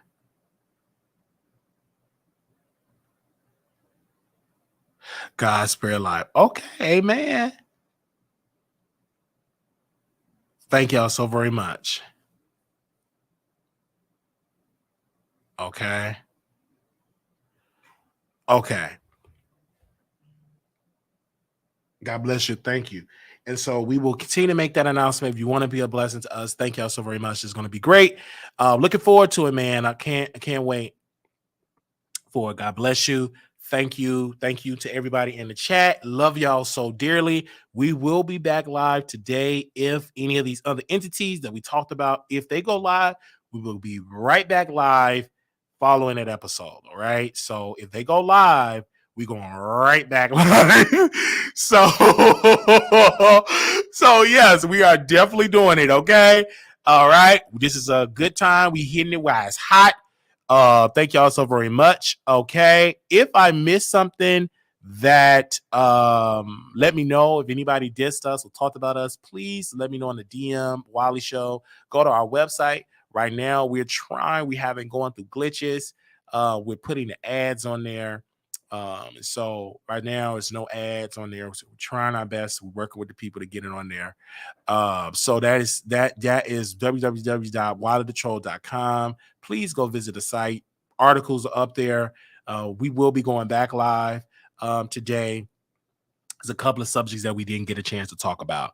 Are you going live after Tory court case is released? Absolutely. We will be going live after Tory court case is released. I'm surprised they're still in court. So yes, we will go live about that.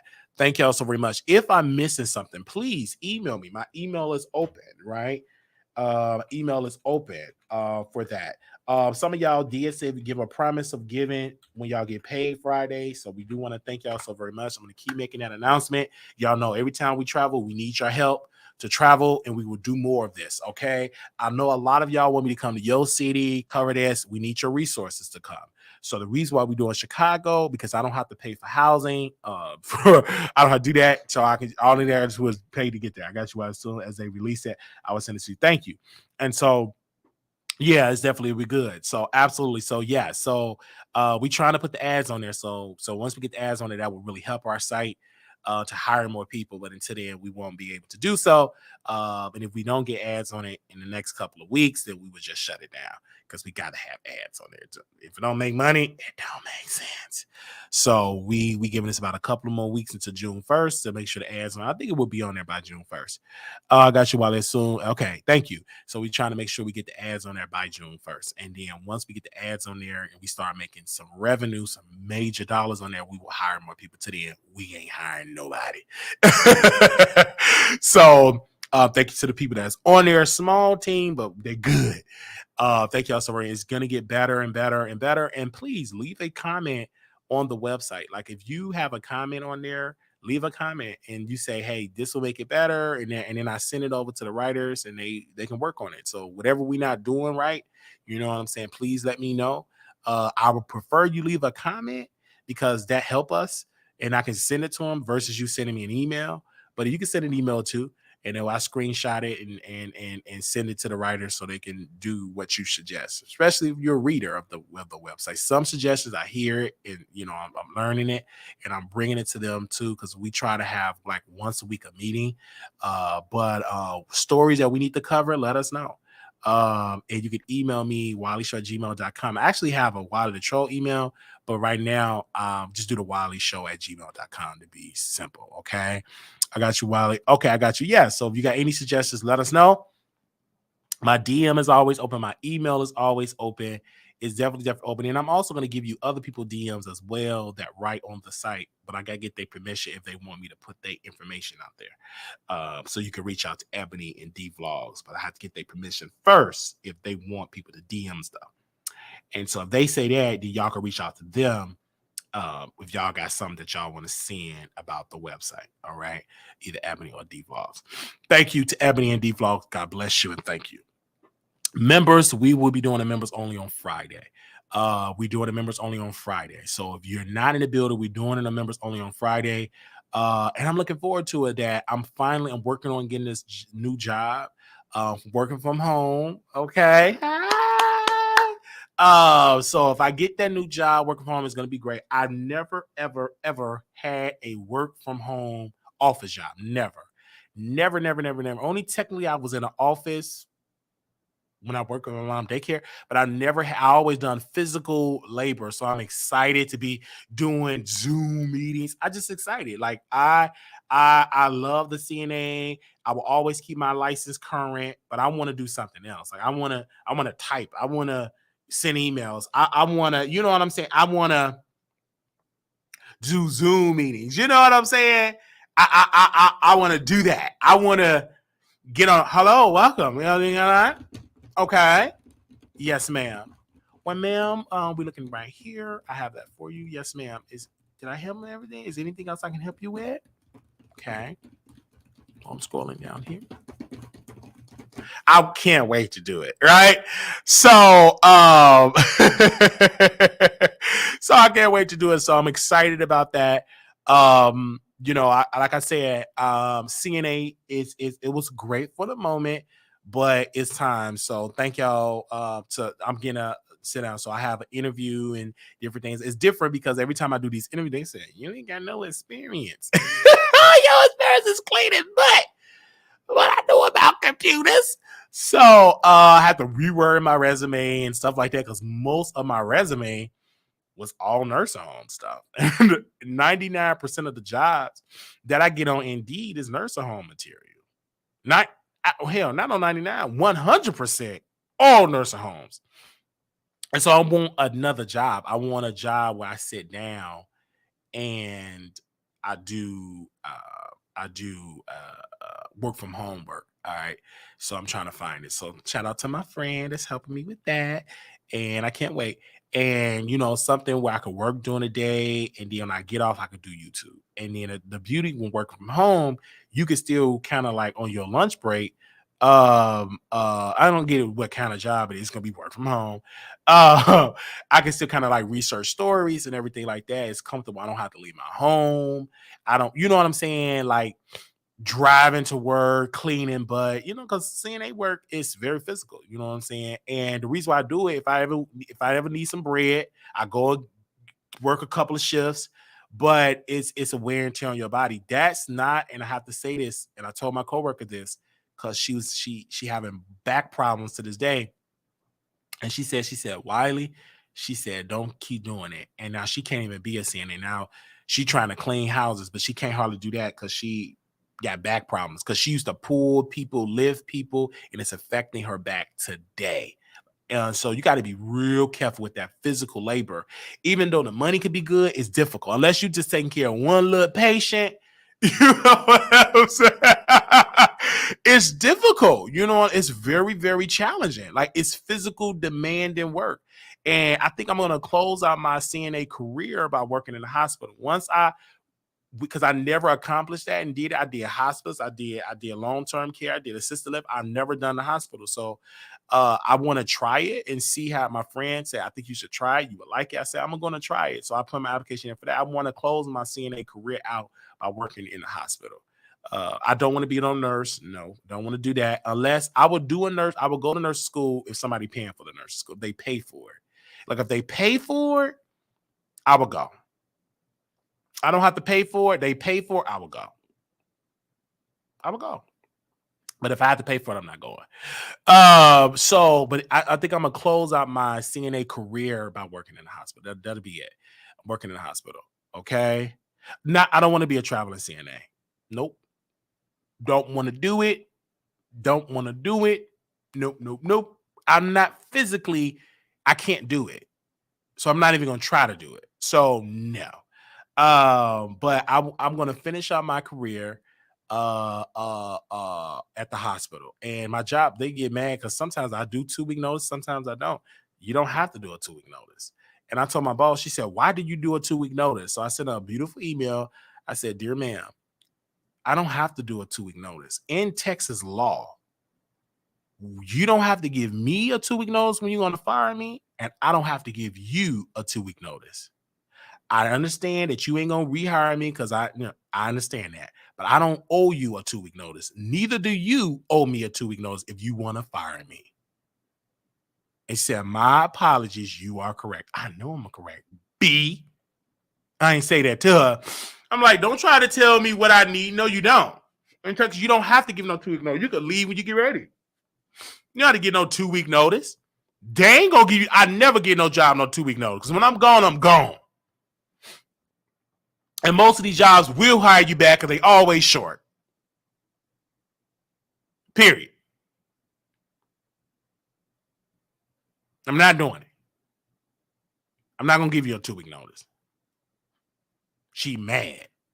Oh, why would you do this to us? I don't give a flying F of what you say. I'm done. Okay? And I blocked her number. I'm gonna pick up my check. If they try it,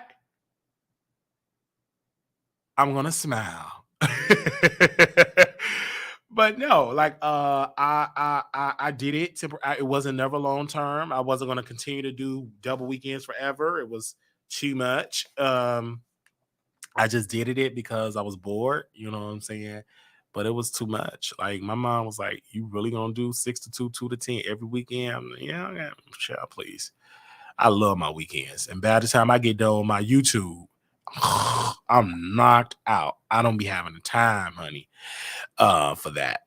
And so I think like I'm gonna see how this sit at home job gonna go, and we're gonna have great. And thank God that I have a good career on YouTube, so you can do that when you have that. And then I'm single, so I ain't got to worry about my babies yet. Okay, Aaliyah TV, did I tell the truth, honey? You got to give a 2-week. No, you don't. And most companies will hire you back as a CNA because they short.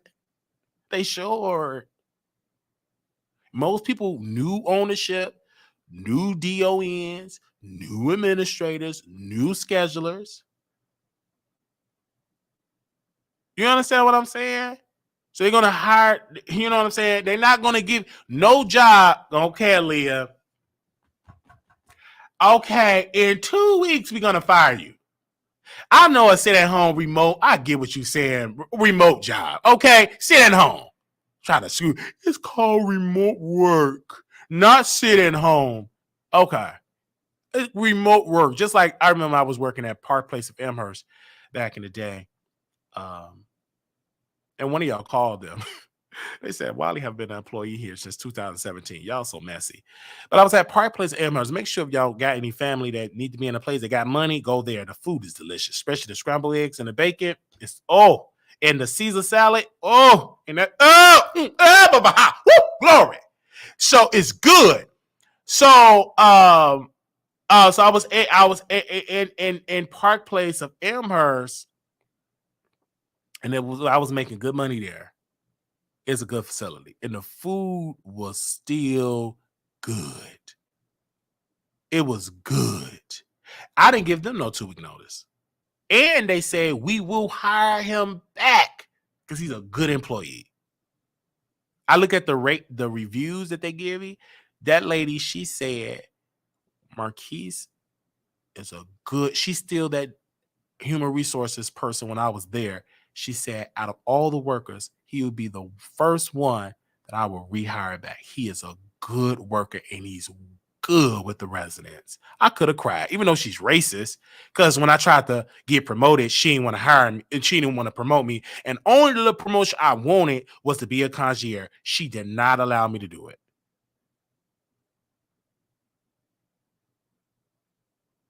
Do you understand that?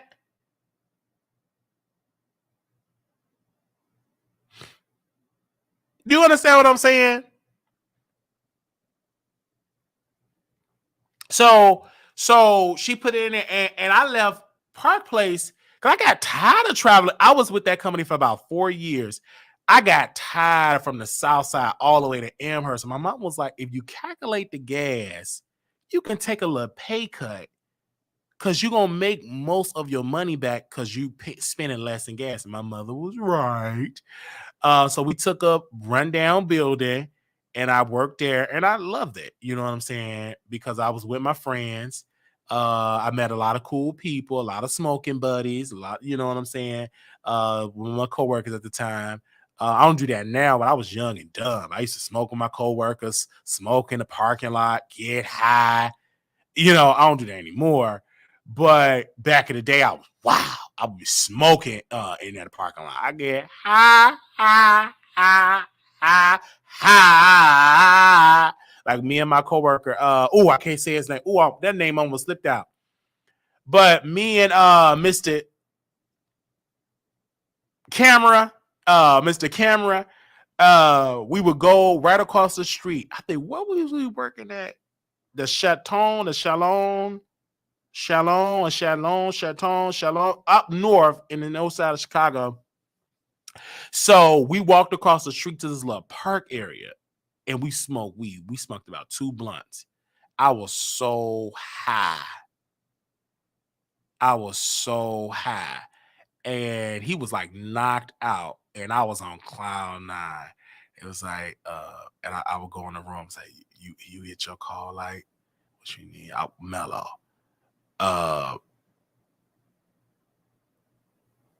So it was so high. And I did my work, man. Yeah, man. But that was when I was young, like 20-something years old, man. I don't do that no more. I'm smoking now and put me to sleep. I don't do that. So yeah. Okay, man, screw. Love y'all so very much. Thank y'all so very much for coming through. They said, child, when you talk to employees, you need to use proper terms. No, I'm not. This is, again, I don't talk like this to my employer. Okay? I don't say sit. I talk very professional. But here, we ignorant over here. We entertaining you.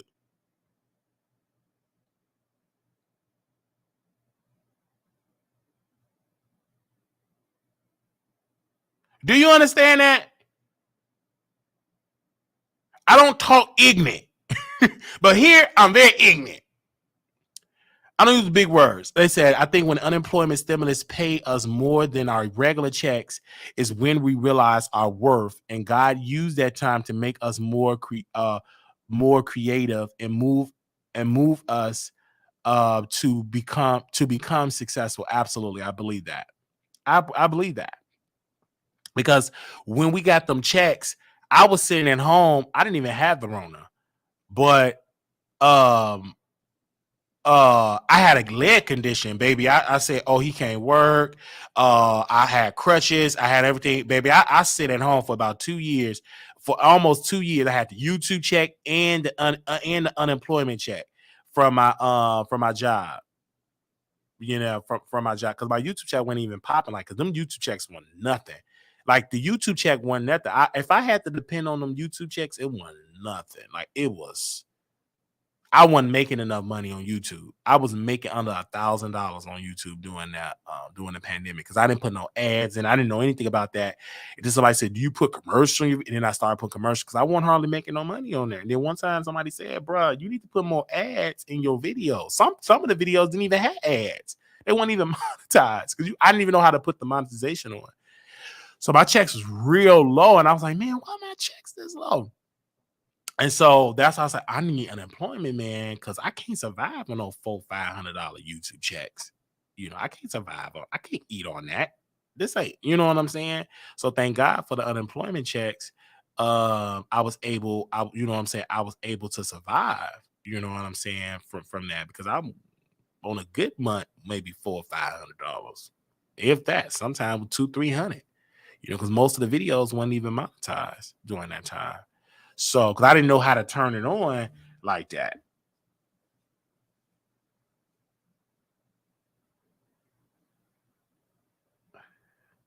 So, you know what I'm saying? It hit me hard because that pandemic hit us hard. Like advertisers was pulling out, like the money was dry. And so in order for me to eat, I had to depend on unemployment because YouTube wasn't paying my bills. That wasn't nothing but a light bill. Wasn't paying nothing. I was broke. But baby, that unemployment, won't do it. It came through for Brother Wiley. For me. See, I got YouTube Premium. Yeah, I got the YouTube Premium. I can't do those ads. You know what I'm saying? I used to have. I have the YouTube Premium. This is my last month because I cut costs. Anytime that if I'm not working, I cut about 60% of my expenses. Like I do budget cuts. Like for next month to budget me for the next quarter, for the remainder of the year, I cut costs. Like since I'm not until I get a job, then I'll reinstate my YouTube Premium. Until then, it get cut. My YouTube Premium get cut. I keep my Peacock. I keep my Netflix. I cut my Hulu. I cut my Amazon Prime. I cut my Apple Music. I do major cuts. I cut no restaurant food. I've really cut that out. I always not Grubhub, but the Instacart, get some chicken. They had some chicken on sale, stocked up on that, broccoli, fruits. I stock up on that, and I do major cuts. You know what I'm saying? I do major cuts, and my credit is went up. We are 10 points away from 600. Anthony, do it. We are 10 points away from 600 points. You know what I'm saying? And thank you to my team. So we got another meeting, and once we get to like 680, 700, then we will introduce the person that has been helping me for these past couple of months. But to then, we will keep that between us. Okay? Yes, keep a lot of entrepreneurs during the pandemic. God showed us that he didn't care about social class. The value of the dollar meant nothing. Absolutely. Some literally put ads in every 5 minutes. I can't stand that. A crackpot is your friend. Absolutely. So that's what happened. Like, man, like they would do it. And so I only put like 1 or 2, 3 ads in there, sometimes 4. And I would do it. I ain't gonna give away all my secrets, but yeah. And then the memberships is great and everything. And in order to keep the number high, I have to feed my members. Like I have to give them material. So that's why I make sure I do materials. That's how, like today we didn't have a sponsor for today episode. I just did it out of goodness of my heart for today, to open it up to the general public. But this Friday, I think it's this Friday, we're gonna do the members only Thursday or Friday. The members only, and we may do 2 Man and the Lady. Let me call Don and see if he want to do 2 Man and the Lady on Thursday.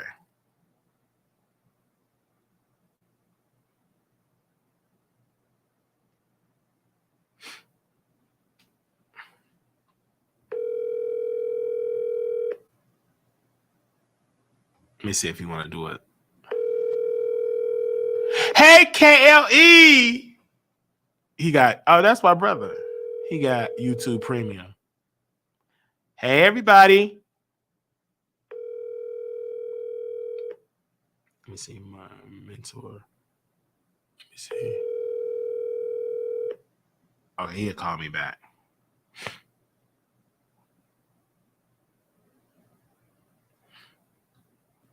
All right.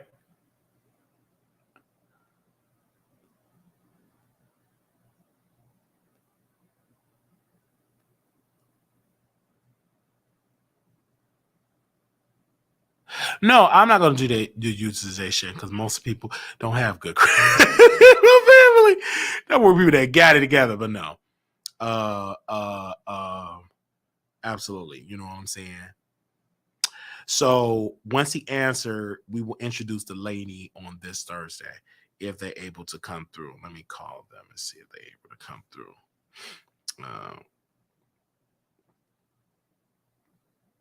For this Thursday. If we can get all 3 cast members for this Thursday, we would do it.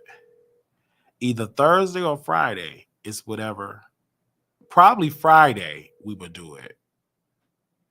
I'll check. Let me see if she answered in.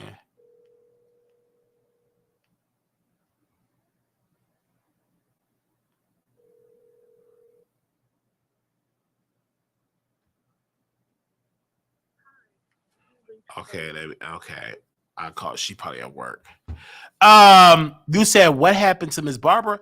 Pray for her. You know what I'm saying? She's still a member because every month she pay her membership fee. Just pray for her.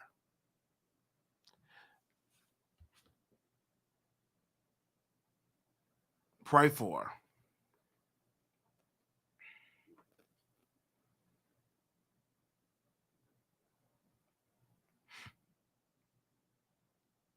And see, that's what I'm saying. I'm gonna cancel that Microsoft because I don't know why I got all these Microsoft stuff. I'm not in school, and then when I go back to school, they delete that. Yeah, that will be canceled. Let me cancel that. Yeah, Paul, right there. Let me cancel that Microsoft. I'm canceling that. Hold on. Cancel that.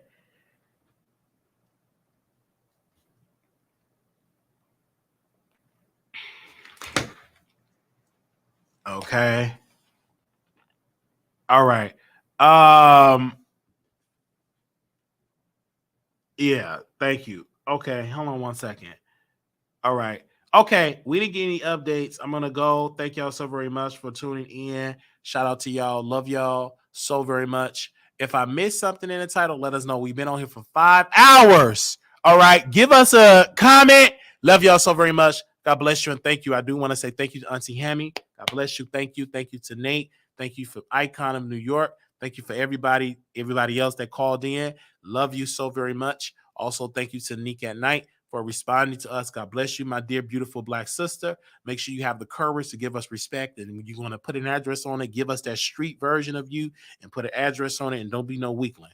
Okay. Thank y'all so very much. Y'all take care. God bless you and thank you. Thank you to those that contribute to the show. God bless you and thank you. If you want to become a member, join today because we're doing the members only this Friday where we're going to talk about and watch the documentary of our good brother, our ancestor, Little Richard. So we're going to do that this Friday.